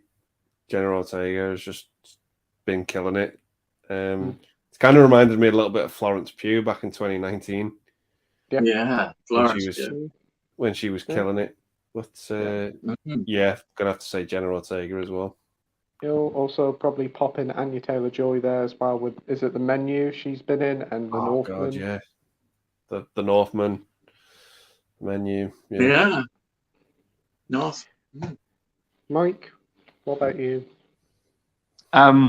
I mean, I haven't seen the movie yet, but I've been hearing a lot of buzz about is it The Whale with Brendan Fraser, and apparently he's getting like a lot of Oscar buzz for that movie. So hopefully it'll be a good year for him, Because yeah, I really hope like so. Brendan Fraser, and I'm glad to see him back in a way. He deserves every success. He's such a wonderful bloke. He is. Yeah.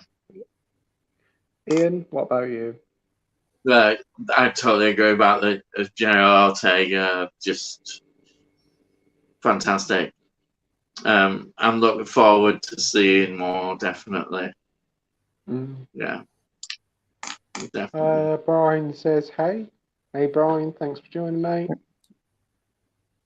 DVD from Film Bloke says, "I went down to Game today in order to get my copy of Bad Taste to get it resurfaced and do some shopping, but their machines weren't, so I couldn't get it resurfaced. I didn't know Game still did that. I know CX do, but I didn't know Game still did it." DVD from Film Bloke says, "Ultimately, I got a newish copy of Music Magpie since they only had it for under £3. Lightning never strikes twice in the same place." Oh, well, I hope it's all right when it arrives, mate. We've got Josh here from Classic Reviews. "Hey everyone, sorry I'm late. I had a busy day at work, fell asleep. Well, how are you all doing?" Doing well, mate. Thanks. Hope everything's going well at your new job. We've got Brett here saying, "I love martial arts films, whether it's MMA, MUAY, Thai, acapella, kung fu, jiu-jitsu, karate, Thai, Kwando, Krav Mango, Wing Chun, but with my favourite of the four is the great Bruce Lee, the creator of MMA." And I bet I butchered a few of them ones looking at them now. Oh dear.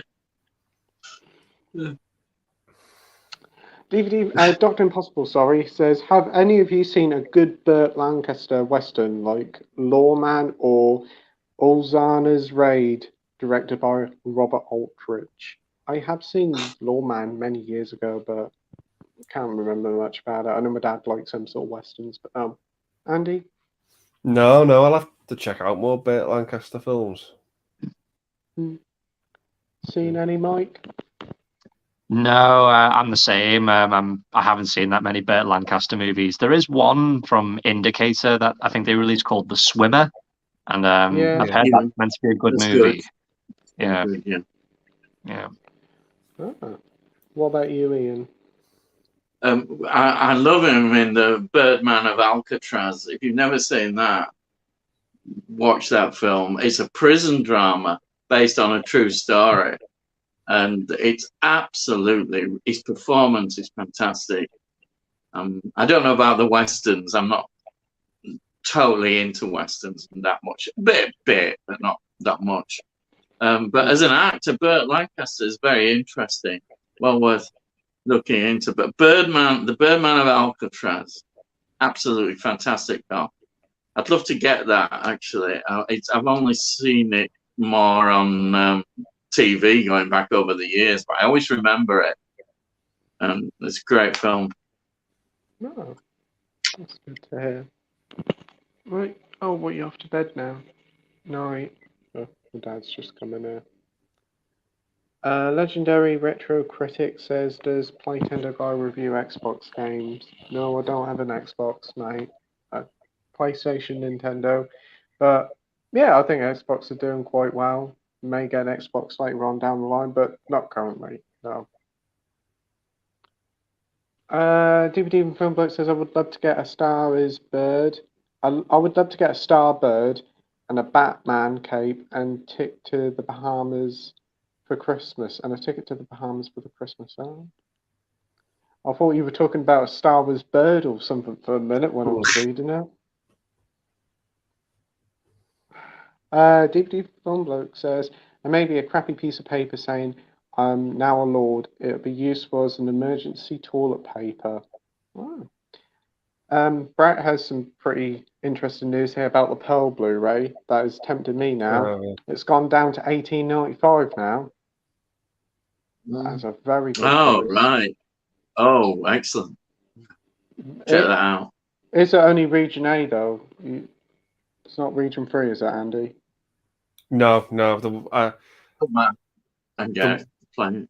Yeah, my one. I tried it on my 4K player and it wouldn't work, and then I tried it on my multi-region and it worked fine. Yeah. We've got Nige saying hello, matey. DVD and Film Bloke says those who follow YouTube news and know what establishment titles is will get my previous comment. Oh. On Amazon US it's $18.95. Okay. Classic Josh says I didn't like Pearl at all, sadly. Thought it was just a meddling mess with extremely questionable morals and a grating score. That's fair enough, mate. Fair enough. We've got Mike here saying, if Andy traded in his near 5,000 movie collection to CX, how much do you think he'd get in cash or trade in? I'm curious, Andy knows how much these collections worth. I haven't got a clue. No offense. Foggiest. Go and buy CX cash prices, you probably get £2.50 and enough for a Mars bar. Yeah, that's true.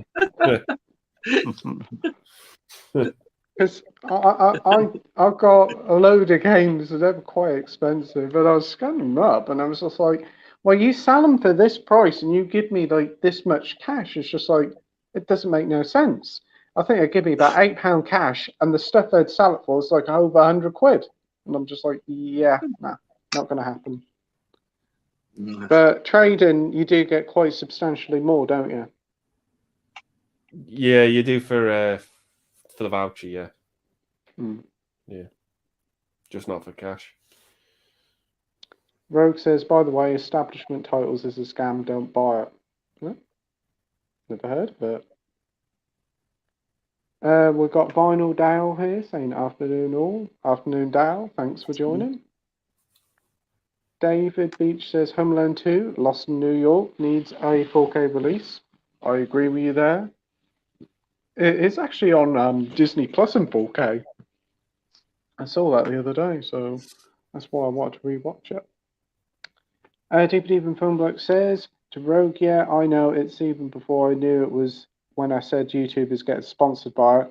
It was like, that's the dumbest thing I've ever heard. Mike says, if you lads were on death row, whoa, what would be your last meal you'd eat and last movie you'd ever watch? Whoa. Pink flamingos and a curry. Nah. That is a hard question. That is. Didn't expect this one. You got an idea, Andy? My last meal will probably be a cheeseburger and chips. And the last film I'd probably watch maybe Citizen Kane. Very good. Because that ending is just so fitting. Very tasteful. I think it's what life's all about. But yeah. I still need to see Citizen Kane. Mike, what about you? I think last meal, it would just have to be a mixture of things you wouldn't normally have together, like, I don't know, pizza and Chinese and a curry all in one or something. Last movie, I don't know. Just have to be one of my favorites, I guess. But yeah, I couldn't really narrow it down to one. I think I'd just have to get the prison officer to just pick one at random for me. Just watch the Green Mile. I was thinking the Green Mile, yeah. Oh dear. Ian, you got any thoughts there? Fish and chips. Has to be fish and chips. Love fish and chips. Films, it's virtually impossible, right? I mean, let's face it. It could be a choice between Blade Runner, I always talk about Blade Runner, or one that is kind of a comfort movie in a strange way, which is The Dead Zone. Absolutely adore The Dead Zone. I've seen it, I don't know how many times over here. Time for a 4K release, Dead Zone. Yeah. I just love it. But Blade Runner it's such a film. If you're going to die, then perhaps I just want to see it one more last time. I don't know. That's all I can say, really. Yeah. Ooh, what would I say? For food, I'd probably say a roast beef dinner. Yes, a roast beef dinner with all the sides. Final film. Ooh, let's have a long one. Let's have Titanic or something. So then I managed to escape death row in the 3-hour mark. Yeah. Yeah. Doctor Impossible says, "What's the most complicated film you've seen, and what's the most uncomplicated film you've seen?" Ooh. Alvin and the Chipmunks. How the fuck did that get made? Maybe. I don't know. Most complicated movie for me. Uncomplicated movie probably is most of the Marvel stuff because they're so cookie cutter. Inception was one that complicated me first time watching it. I was like, what the heck is this? So I would say Inception. Andy? Yeah, I was just thinking Inception as well, but I think one of the uncomplicated movies is probably like some of the musical biopics, I think. Yeah. That's very true. Mike, what about you?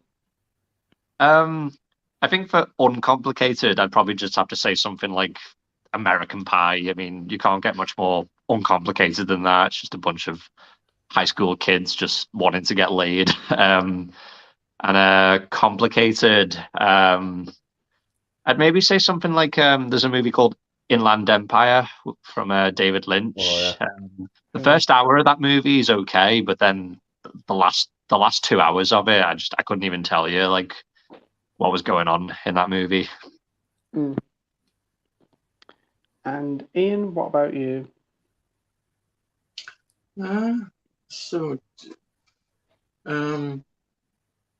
Uncomplicated. I don't know. You could pick a musical where you can just switch off, I suppose. Mary Poppins. I don't know. It's just there in front of you, them singing away. Complicated movies. Oh. I like complicated movies actually, because I enjoy working things out, and like Inception. Once you've seen it once, I want to see it again and again, and I just love working it all out. I can't think of anything really complicated. I can't think of one that I can enjoy. Complication don't worry me at all, you know. I just enjoy. If it's a good film, I can just, even if I don't totally understand it, I get a feeling from the film, then I can watch it again and then build on that. And Inception is just, it was a roller coaster ride of a film, and I just loved the way it unfolded. So, and you had to kind of work. You couldn't nod off for any minutes, but I like that. I like films where you can, you know, I like both ends, where a film you can just watch and don't have to worry in combat. But then other you just times I got like to be kind in of a working. mood for a complicated film, haven't you? Yeah. But it's worthwhile that you feel really, you know, you've learned a lot and it's good. It's a good feeling to think, oh yeah, of course, you know. It's like the penny drops sometimes. You think, wow, why didn't I see that? You know. Yeah. Next up, Yeah, we've I got the can't think of viewer Drew. anything. He's saying, unpopular opinion, I think Incredible Hulk and Thor 1 are underrated. Yeah, I'll agree with you there, mate. I think they are. Yeah. The legendary retro critic says, favourite Hunger Games film? None of them. Not a big fan. If I say a stretch, probably the first one, but I'm just going to say Battle Royale because that's essentially what Hunger Games trying to be. Andy, what about you? Yeah, I might say the second one, but I don't think they're good movies on the whole. We're getting a prequel film as well for some reason because we need it. Oh, not interested at all in that. Mike? I've not seen a single one, and I just don't really have much desire to watch them. Oh, I'm so envious of you. You saved yourself so much boredom. Those films are awful. Oh, wow. Ian, what about you? I've seen the first one, but it didn't do well. That's why I never talk about that series, because I've not seen any more, and it didn't excite me. Really, I didn't feel anything for it. Yeah, That sort of sums it up, doesn't it? Really, you don't feel anything. If you don't feel anything at all, that's really bad, isn't it? Yeah. You know, that's what I felt about it. It just came out in that era with the Harry Potter films just finishing up, but all these teen books were just getting their own movie adaptations, and it was just like they're all like, oh, we've seen that. You had the Maze Runner and other ones, and it's just like Insurgents. It was just like very blah, meh sort of films. DVD from Film Bloke says it's basically NFTs, only you get a piece of paper calling you a lord when you're not a lord, and like one tree is planted, you might as well donate a charity or plant a tree yourself. Oh yeah, NFTs are an absolute rip-off. Richard Burnett saying hi everyone, here till you finish. Hey Richard, thanks for staying on, mate, really appreciate it. Andy Like Stuff says ITV Hub has changed to ITVX. Yeah, I heard about that. The movie selection is just random. They've got the Back to the Future trilogy on there. Also, they've got Saw films, Carry On films. They must have at least 100 films now. Very eclectic mix there. Nothing like Carry On Doctor, then a Saw film for wash that down with. Very odd selection. DVD from Film Bloke says if Avatar 2 bombs, Disney will put James Cameron's balls in a vice and squeeze them very hard. And Mickey Mouse will be the one to turn the handle. Yes, probably will do. Yeah. The legendary retro 80s critic says best decade for film and music. I'm going to say 80s for both of them. What would you say, Andy? Yep, I concur. Yep. Mike?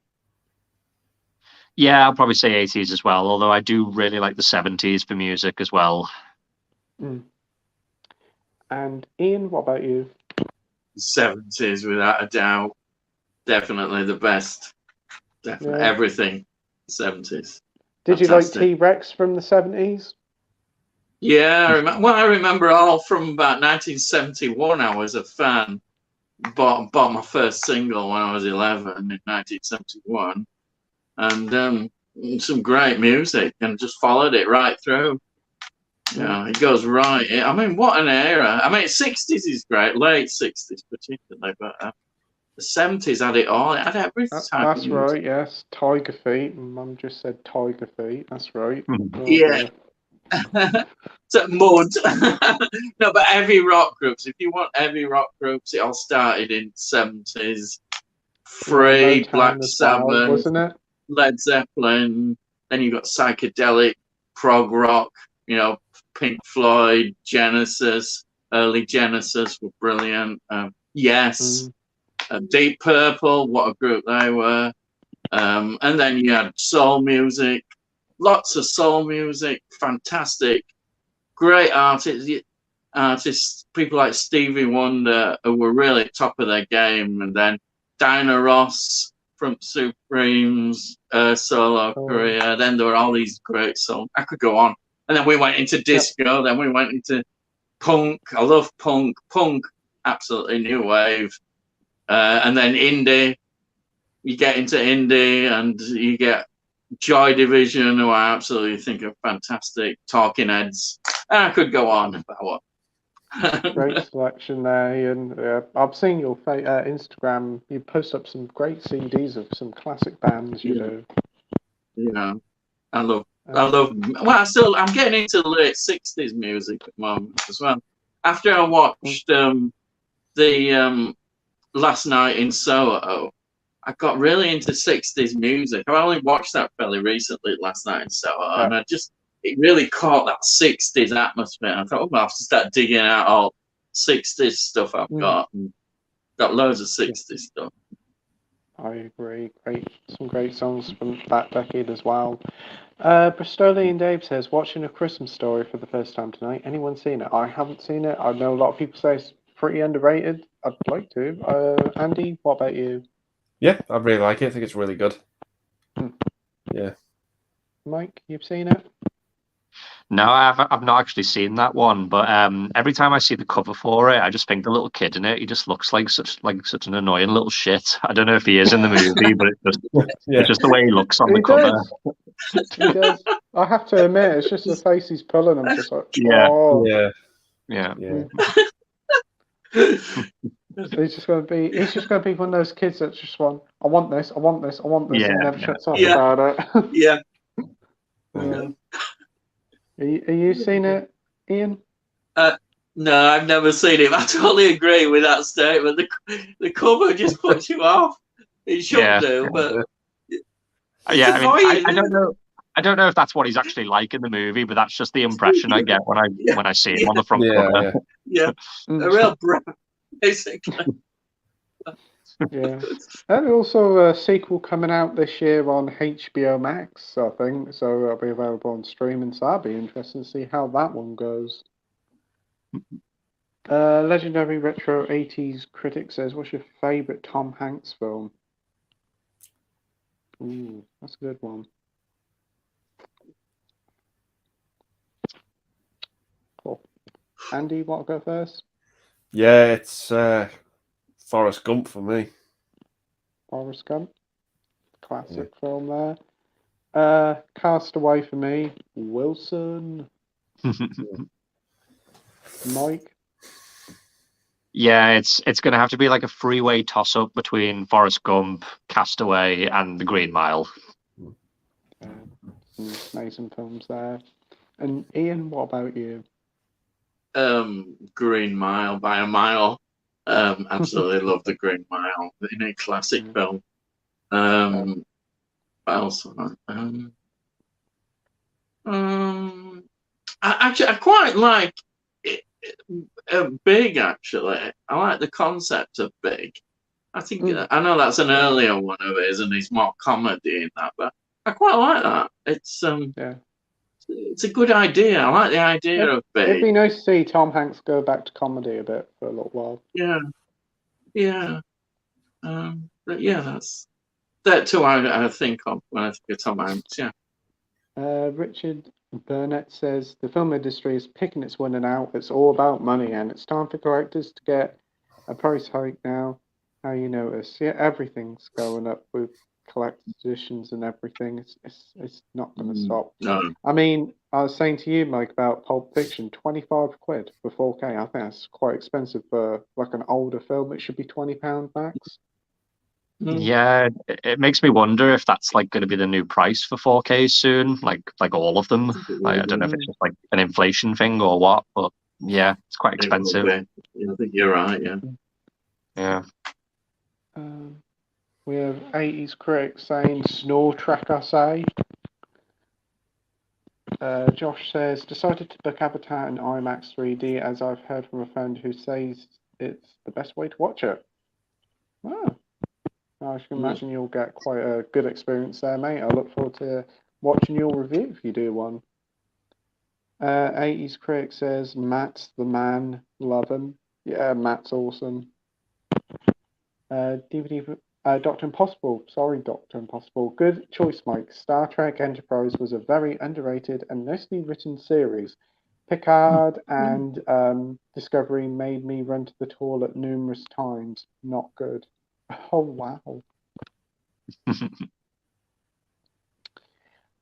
What's your favourite Eddie Murphy film, says Retro Critic? Andy, want to go first? I think mine, again, this is like another movie me and Mike and our mutual friend watch, is probably going to have to be The Nutty Professor. The first one, it cracks me up, that movie. Good one. I do like that film. Mike, what would you say? Yeah, The Nutty Professor's great. I mean, it's so stupid, but it does make me laugh a lot. I also really like Trading Places. Yeah, that's good. And Coming to America. Just any of his comedy movies really are just great. Yeah, Beverly Hills Cop as well. Yeah. Yep. Yeah. Yeah. Ian, what's your favourite Eddie Murphy film? Trading Places, without a doubt. It's absolutely brilliant. And Jamie Lee Curtis in it. Well, Is in it. that's What more can one of you my ask for? favourite films of hers for Yeah, obvious it's reasons. funny and it's brilliant story. Well written. It's so funny. The gorilla bit in it, I just love them. Just so funny. Yeah.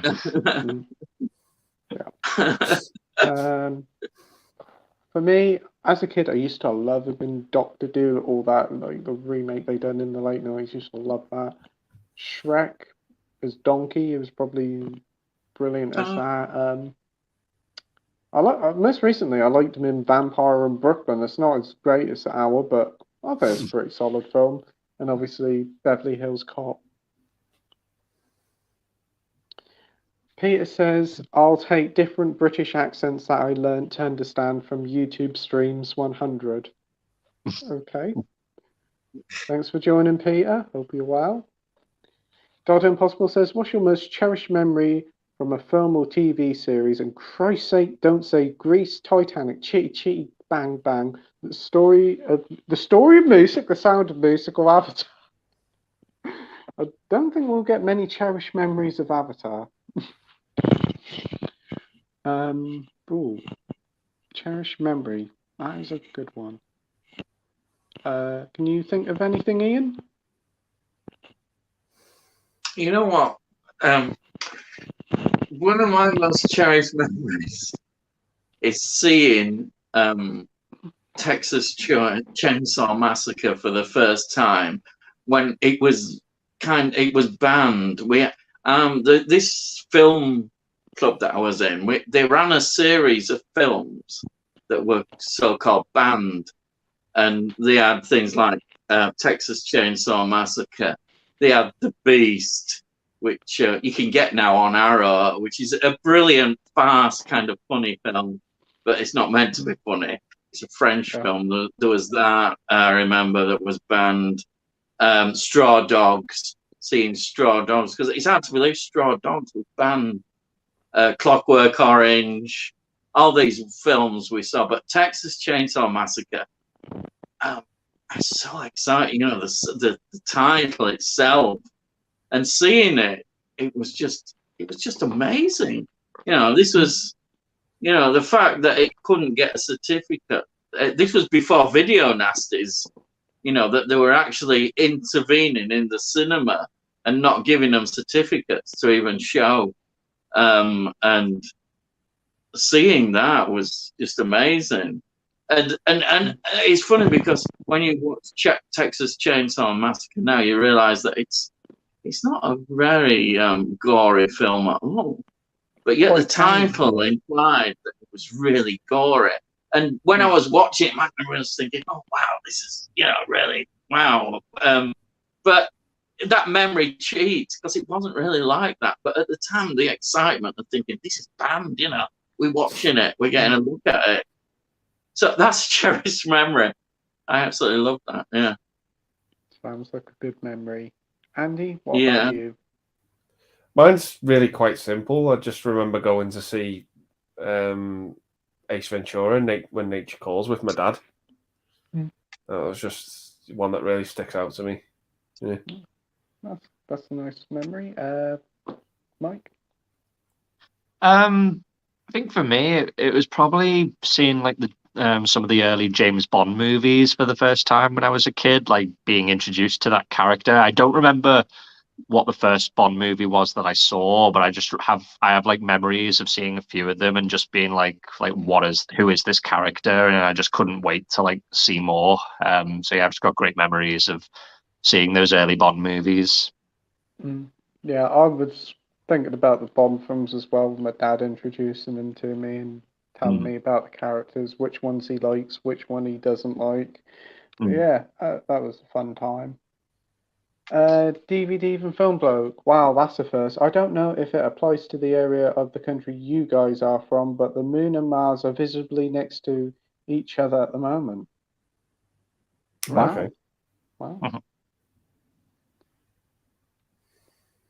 We've got Gary North here saying, good evening, everyone. Good evening, Gary. Hope you're well. There you go. Peter saying hi, Gary. Dr. Impossible saying hi to Gary. Gary saying Home Alone. Yeah, it's a great film. Peter says 88 Film says they'll announce one more Van Damme release before the year is over. Could it be Time Cop? If it is, I want it. Yeah, that sounds good. Mm. Dr. Impossible says, is anyone going to pick up The Frighteners from Germany, or will you wait to see what comes along in the future? Keith stated a great transfer that couldn't be topped. Yeah, I did see his unboxing. That's a lovely set, I must admit. But wasn't Arrow supposed to do it? Yeah, Yeah. I keep holding hope that we'll get that, because if Arrow release it, I'll definitely get it. Yeah, that's just for me and all. I'm just hoping they'll get it. But it's just taken forever. And then no doubt if you buy this set, it'll come out, it'll be announced. Mm. You got the Blu-ray of it, haven't you, Andy? On VHS range? Yeah, the VHS range one. Yeah, yeah. It's really good. It's a really good transfer. But if the 4K is anything to go by with what Keith said, it must be amazing. Because the Blu-ray is still pretty good. But yeah, I watched the director's cut and yeah, I just thought it was really good. And what about you, Ian? I'll have to wait. I mean, it's all tempting, but just gonna have to wait. Like everything. I mean, this is what appears to be now. You have to be more selective in what you're buying because we just haven't got the money now, and you're just gonna have to wait. And as you say, will you pay certain prices for films? When do you cut off? And you say, do I really, really want this film? Or can I wait? If you can wait, then that's what I would do. Even if it is a long time, you have to be patient. I'm still waiting for Rosemary's Baby. I keep telling you, I'm waiting for announcements. But I did hear something. I don't know if it's common news that the Clint Eastwood films will probably get a release in 2023, and that'll be great news, won't it? To get the Dirty Harry films. Fantastic. Oh, yeah, day one purchase, I think. Yeah, great films. Yeah. Gary North says Flake, or Make Me Hungry Now, Gary, or what a flake. We've got Joe Darkin here saying, what's the most overrated film of all time in your opinion? Ooh, that's a good question. You got one, Andy? You think it's the most overrated film of all time?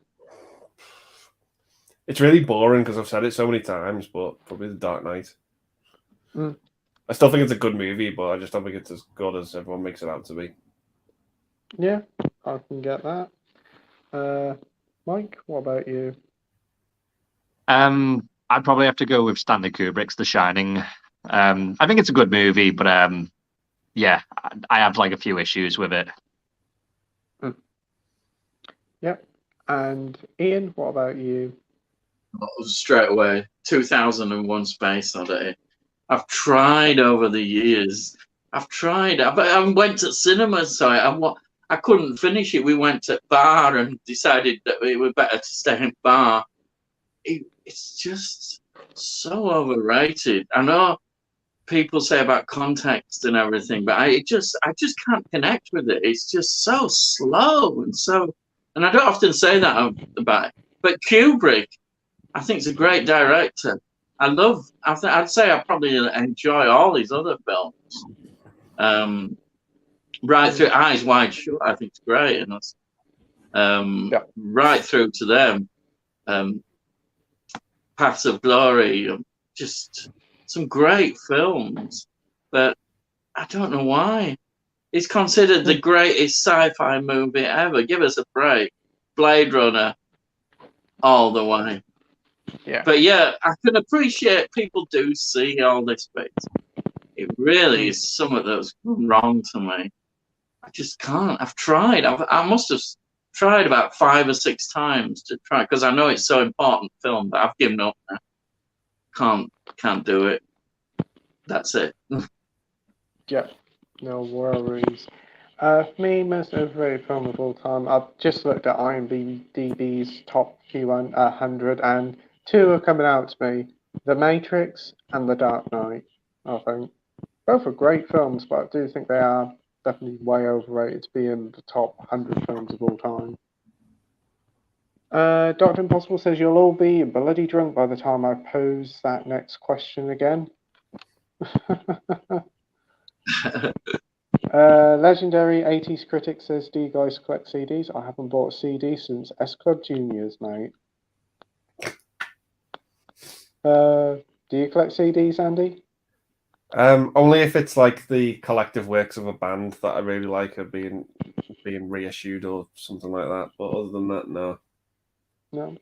Mike? I used to collect them quite a lot, but I haven't for a while. I just tend to prioritize buying movies now. I've become a bit lazy with music. I tend to just listen to it on Spotify, which it's essentially streaming. It's essentially the equivalent of streaming. But I just find it, especially like vinyls as well. Like I like vinyls, but they're so expensive. Like they're just way too expensive. I'm there with you, mate. I'm streaming. You create your own playlist of music you actually like, and you just sit there and let it play. What about you, Ian? I still collect CDs.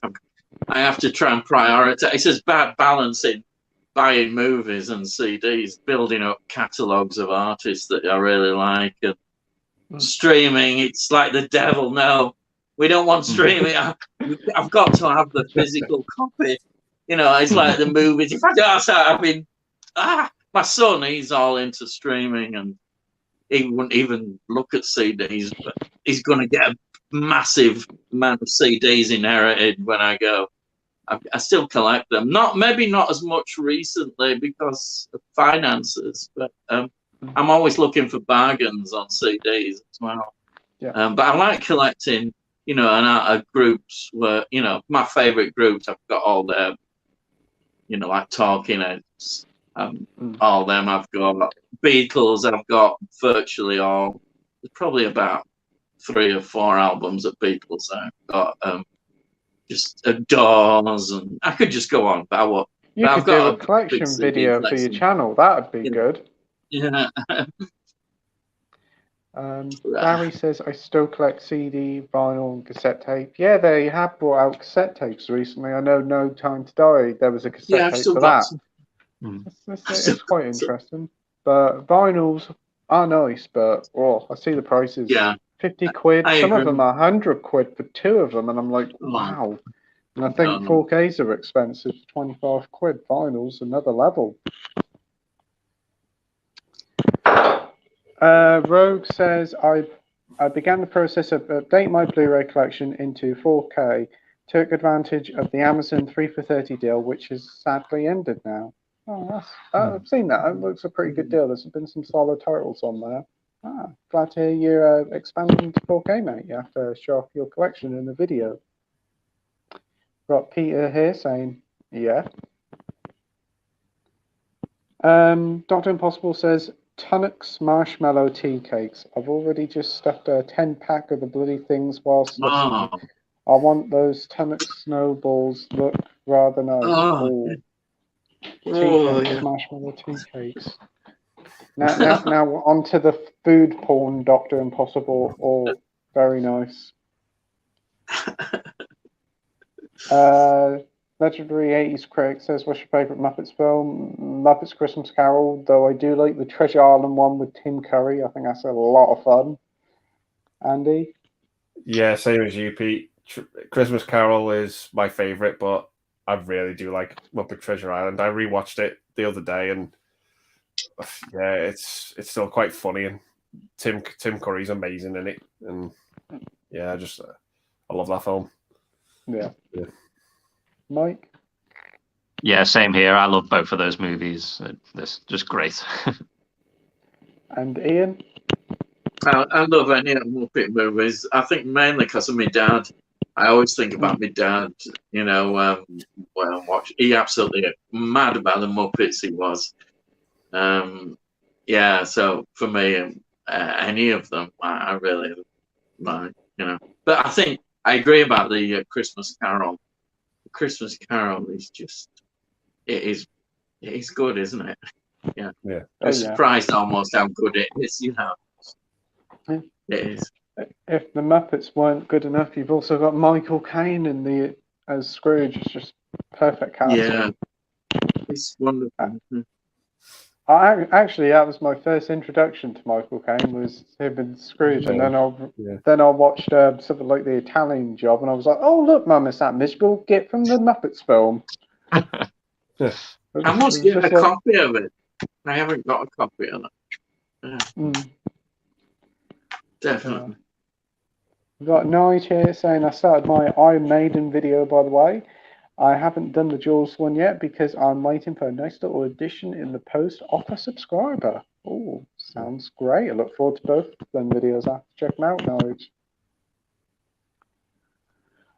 Dr. Impossible says, other than Top Gun Maverick being a significant highlight for you all on physical media, what other Blu-rays have topped this year's charts? Mike, Andy, Pete, Matt, and Ian.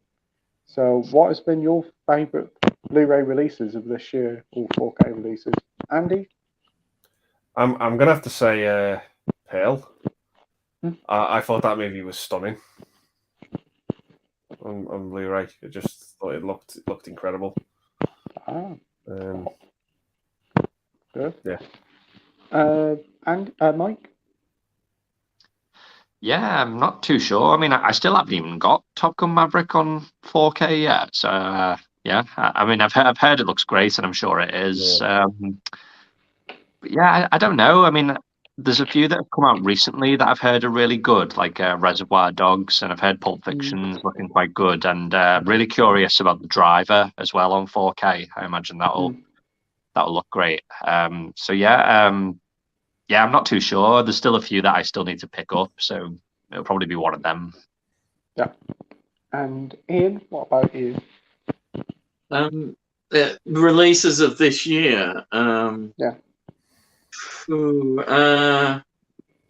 Probably Batman. I thought that was an excellent release. I know we're of different opinions perhaps on Batman, but I really thought that. I haven't. There's nothing else that I've got this year's releases of this year. I don't think. Because I haven't got X. If I had X, probably I'd be saying about that in 4K. But I know there's a German release, but I haven't. I'll have to say the Batman. I think. So yeah. Still very good release, that is, the Batman. Yeah. For me, that's hard to pick. There's been some solid releases this year.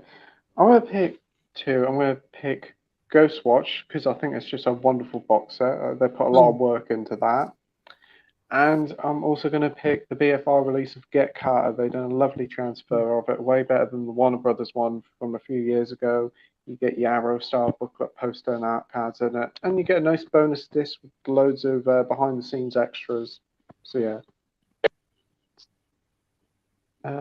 Legendary Critic says, favourite Christmas songs. Ooh, my favourite will have to be Fairy Tale of New York. I do like Mud's Lonely This Christmas, Elvis Blue Christmas. Oh, I like all the depressing Christmas songs, don't I? Andy, what about you? Yeah, Pogues, Spaceman Came Traveling by Chris de Burgh. I love that song. That's a good one. Oh God, yeah. Did I say the Band-Aid one? The the 84, the 84 Band-Aid one. I think it's great. The John Lennon one. Oh, War is Over. War is Over. It's fantastic. Even though I hate it when kids sing in songs. Yeah. I can kind of look past it in that song though. Well, yeah, those are just some of mine. Yeah. I like the Chrissy Hine Pretenders one. Is it 5,000 miles or whatever it's 2,000 called? miles. 2,000 miles, is it? Or something like 2,000 miles, something like that. Yeah, I like that one. Mike, what about you? Yeah, that was going to be mine, the Pretenders Oh. one. Yeah. I don't know. Like when I hear that song, I get nostalgic for some reason, even though I don't really have much nostalgia for the song. But there's just something about it that makes me feel nostalgic for like when I was a kid at Christmas. But yeah, I really like that song. Yeah, I agree with you there about the nostalgic feeling. Ian, what about you? I think it has to be Pogues. But I kind of always feel sad when I hear Kirsty McCall because Yeah. I think a lot of people think, oh, Kirsty McCall, that Elvis song. But so much more to Kirsty McCall. I've got some of her albums. Very talented singer. She was great. She's really good. And therefore, when I hear that, just the John Lennon one, it just brings all that when it was released. And I quite like, it's maybe a bit corny, but and is it a Christmas record? But it's a Christmas. It's The Power of Love. Frankie Goes to Hollywood. Yeah. Very good song. It's a powerful song, and and Pretenders. What can you say? That's it's very atmospheric sort of song. And I know it came up earlier. I still like that Sheena Easton song at the blooming end of Santa Claus the movie. It's a good song. There's so many great Christmas songs out there. I'll just have one. Though I must admit, the Mariah Carey one can bugger off. That annoys me. It's played too much. That one is. The legendary retro critic says Die Hard or Lethal Weapon. Die Hard. Die Hard. Lethal Weapon's good, but Die Hard isn't it? Oh. I've never seen Lethal Weapon. Never seen it, but Die Hard. Yeah.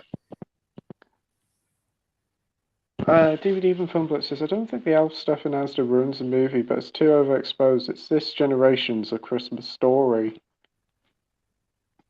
Yeah, that's true. I can buy that. Yeah, probably. I think with the Asda one, it just makes out there. It's like an Asda recruitment advert for me. I just sit and watch it. I'm just like, you're desperate for elves this year, aren't you, Asda? DVD and Film Bloke says Die Hard. Edward says, what's your thoughts on The Holiday from 2006? I enjoyed it. It's a pretty good film. Rumours going about a sequel might be happening, but I hope not, because that's a good film. Great cast. Andy? Yeah, I like it. It's one of those Christmas movies that is really weak in the Christmas aspect. Doesn't really feel like a Christmas film, to be honest. No. You kind of have to remind yourself you're watching a Christmas film with that movie. But yeah, I like it. It's got a good cast. They're all having fun in the film. It's enjoyable. Mike? Yeah, I like it too. It was one of those movies. I always remember seeing bits of it when it first came out, but I didn't actually watch the full movie properly until probably about a year ago. But yeah, I really liked it. It's a pretty funny, sweet movie. Yeah, it's good. Cool. Ian, what about you? I've never seen it. No. I don't know anything about it. Yeah. Next up, we have Edward saying, what's your favourite Nancy Meyers films? It says on here she did The Parent Trap with Lindsay Lohan, so I'm going to say that one. I used to like that as a kid, so I'll say that. She also did Father the Bride as well, so that's pretty good. And that bloody Jumpin' Jack Flash film with Whoopi Goldberg, can't stand that film. Oh, I don't mind that film. I remember watching it a few years ago. I was like, it just irritated me. Andy, what about you? Nancy Meyers.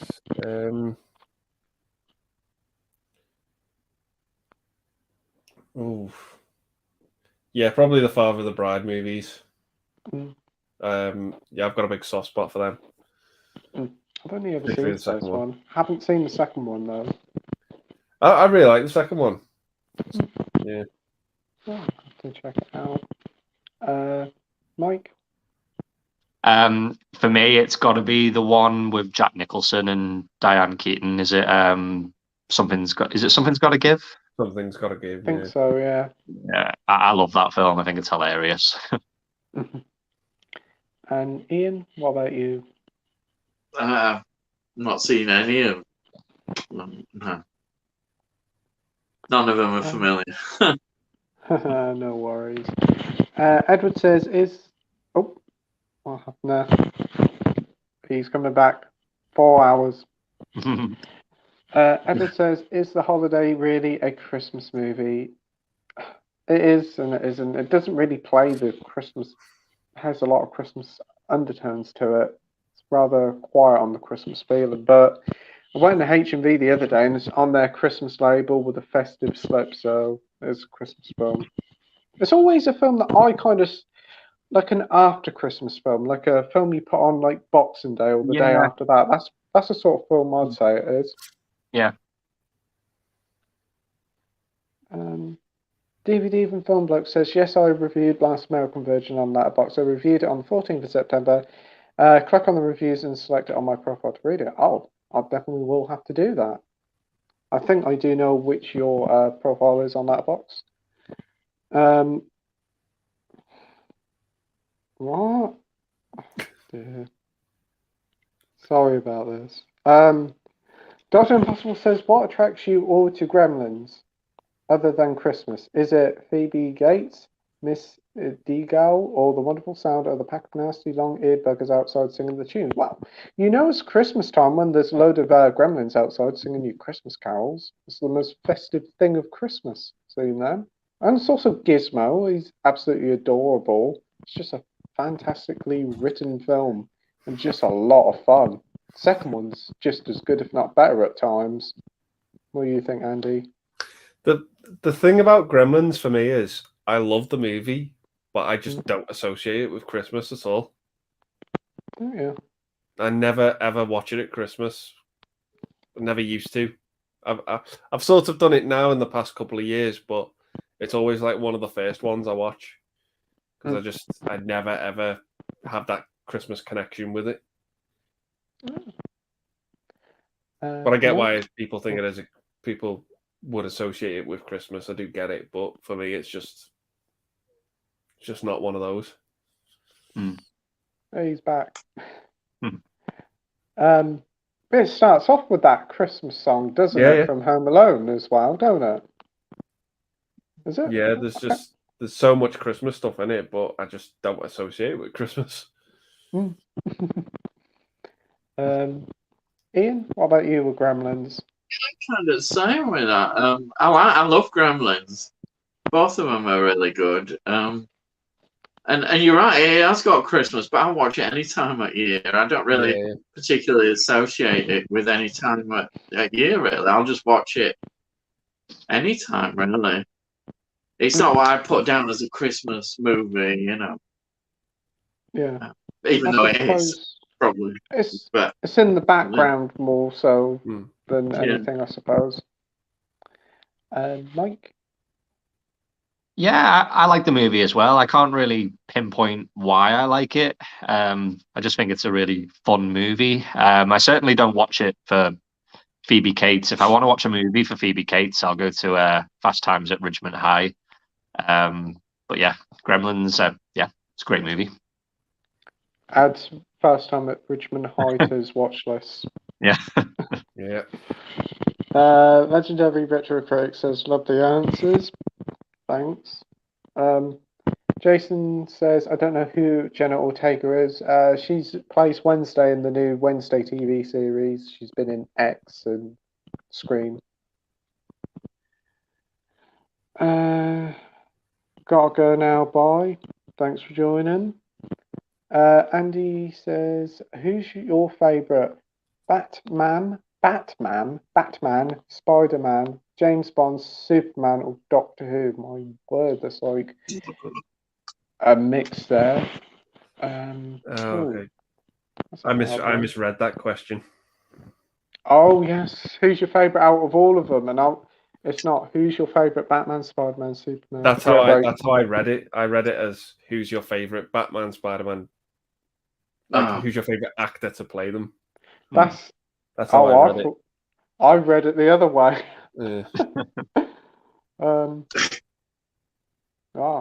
That's a hard question.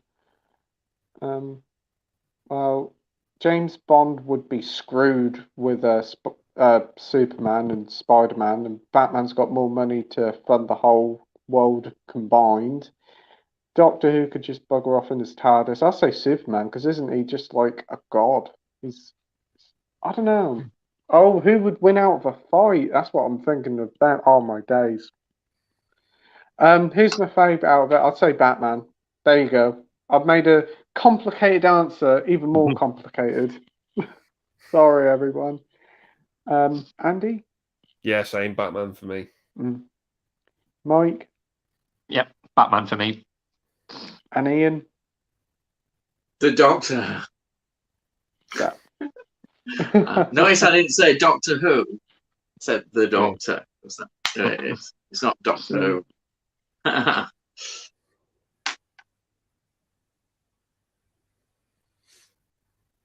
I just disappeared, didn't I?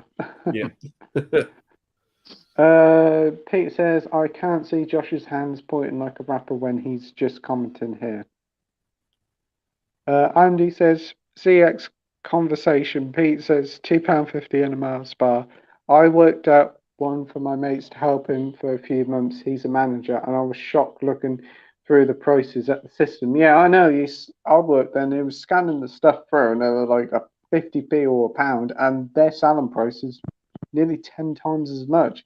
It kind of made me sick doing it, because there was a guy who had loads of WWE stuff, and we give him about 20 quid, and the stuff was worth 200 quid, and I was like, wow, it's bad. Legendary Retro Critic says, Playtendo is as funny as a colonoscopy. Sorry. Oh, jeez. Jeez.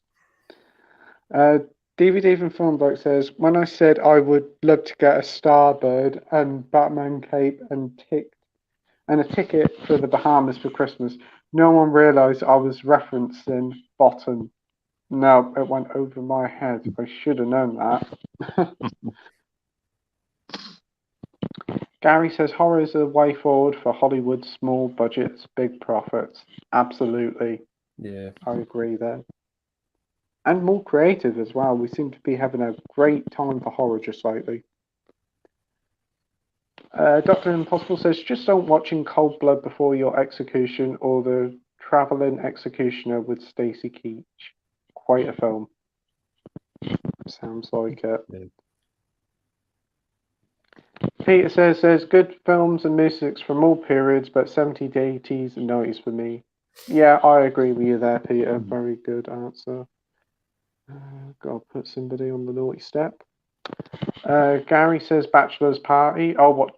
Tom Hanks? Yeah. I've heard that's quite good. We've got Games Gone Nuts saying hi. Hey, mate. Thanks for joining. Dr. Impossible says, went to see the Stranglers in concert plus the Jam. Great times of late 70s and 80s. Missed those days a lot. Oh, wow. Yeah, I've seen them. Jam and Stranglers. Cool. I've seen them. You have? Oh, what was it like? Yeah, I've seen Stranglers. One of the first groups I saw in that period, about 1976, with first album released, Ras Norvegicus, yeah. At Jam, they came to town when I was at university. We had them all. We had them all in that period. Absolutely wonderful. Clash, Jam, Buzzcocks, Joy Division. I would say Joy Division. I could go. There's loads of them. There is a lot of many great talent. They're great groups. It's a great era for live music. Yeah.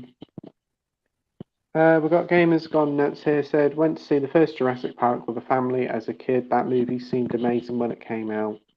Yeah, very special place in many people's hearts, that film.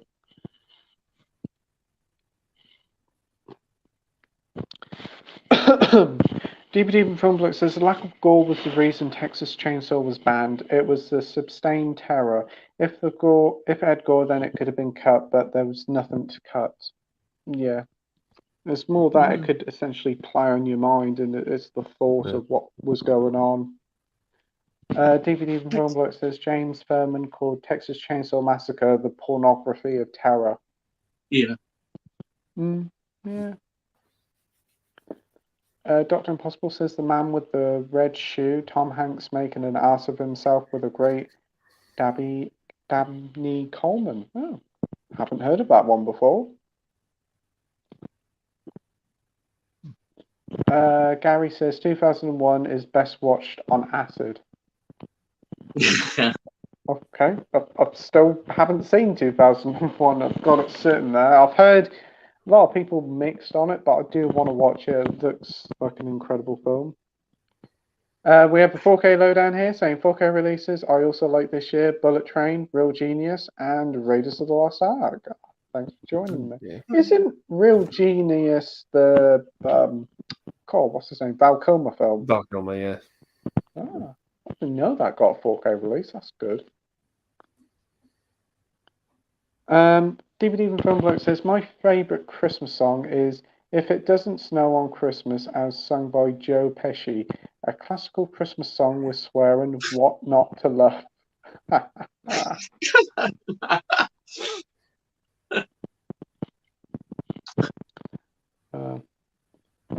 And the 4K lowdown says, "Oh, and a big hello to Ian P, Andy, and Mike." Oh man, we'll have to get you on the stream soon, mate. I hope you're doing well. Andy says, personally, I think with Christmas songs, we've just got brainwashed for decades in the UK, England. Probably. It's mind you, they were playing Christmas songs in the card shop in July. They were. It was like scorching heats outside, and it was like "Baby, It's Cold Outside" that was playing in the bloody card shop. I was just like, yeah, it certainly isn't cold outside. Andy says, thoughts on England chances of beating France and how good we actually are as an England team. Some seriously good players in the 11 and on the bench if you watch football. I don't know. Andy? I'd say this is, so far, it's going to be the toughest game of the tournament. France are a very, very good team for the current holders. Yeah. And yeah, it's going to be a tall order because they've got some amazing players, but we've got some too. And it's going to be an interesting game. So I'm looking forward to it. I'm not holding my breath, but either way, we've done well to get where we are. But yeah, it's is it Saturday night when they play? Yeah. Yeah. Mike, what do you think of England's chances? Yeah, I'm kind of the same. Yeah, it's going to be an interesting game. It's going to be a tough game. So yeah, we'll just have to see how it goes. Ian, what about you? Football fan? I love how the World Cup sort of always brings an England player into the spotlight, and Bellingham has proved that, and his value must have shot up. God knows how much he's worth now. He offers us hope, but of course we've been here before, haven't we? And you always have that caution. You know, you think, are we getting too carried away about how good our players are? Because what tends to happen is we have a player who merges, and we think, wow, they're going to be great. They're the next golden generation, and then it all sadly goes wrong. And I just hope that this can continue. But we're in there and we've played well. Look, we've had a bit of, you feel we've had quite a bit of luck on our side. I mean, it's not luck in terms of play. The draw has gone well for us. It had done in the group we were in, and that's all down to luck and chance. So, getting the French, it's going to be the biggest test. But, the French have got players missing as well. And, we could win, obviously. But we'll see. I don't want to get carried away because we do. It's easy to get carried away. Yeah. We've got a good chance. Definitely. Yeah. We're in a better position now than when tournament started. When tournament started, everybody was a bit gloomy about it. We were just, But then suddenly we're a better team than we thought. So we'll see what happens. Yeah. I don't know a lot about football at all. I know, or I'm just like, this is all foreign to me. But hopefully England will do well. I mean, if they win, it'll definitely raise the morale of the country. So that would be nice. And didn't the women win the World Cup for the Women's World Cup? They won the Euros. Yeah, the Euros. Oh, did they won the Euros? Yeah. So that would be nice if the men's team could win as well. But hopefully they win. But I know France is really good. But we'll see. I mean, we lasted longer in the Euros than the French. Did we? Oh, we got to the final, but yeah, we did. Yeah. Never know. Hopefully they'll still be in. David Even Film Bloke says Michael Keaton for Batman, Tobey Maguire for Spider-Man, Timothy Dalton as Bond, Christopher Reeve for Superman, Patrick Troughton for the Doctor. Yeah, I kind of would agree for pretty much all of them, and probably just have David Tennant for the Doctor. But yeah, pretty much all agree there. David Even Film Bloke.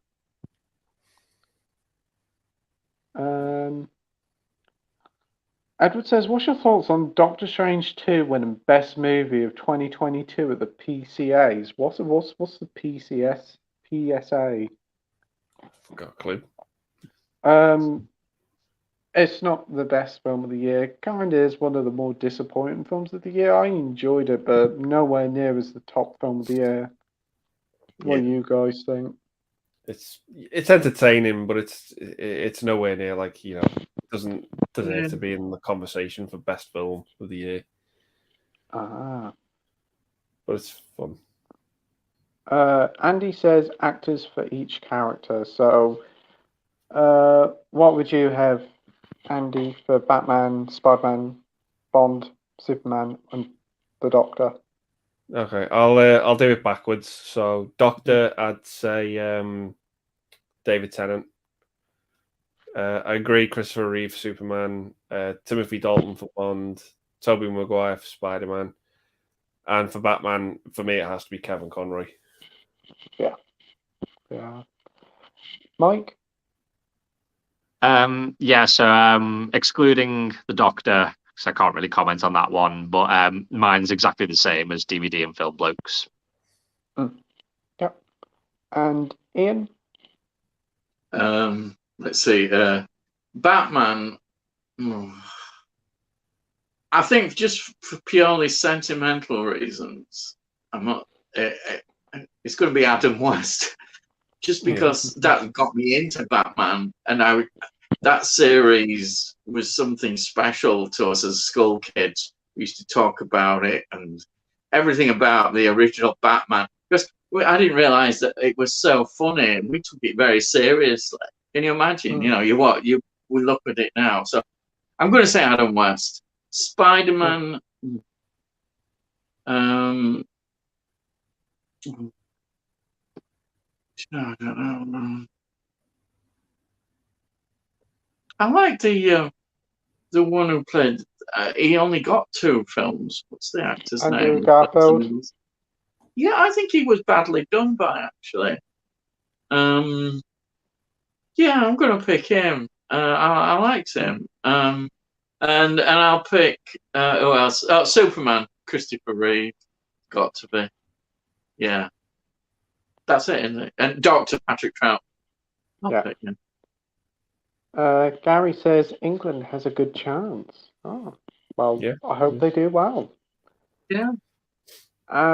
We've got Edward here saying if you could be a character in any Christmas movie, who would you be and why? Or who would you be? That's a good question, Edward. Can you think of any, Andy? Probably say John McClane and Die Hard. Yeah. Oh, Yes. oh, Yeah. yeah, good one there. Mike? Alfred Molina in Species. That's a Christmas movie, isn't it?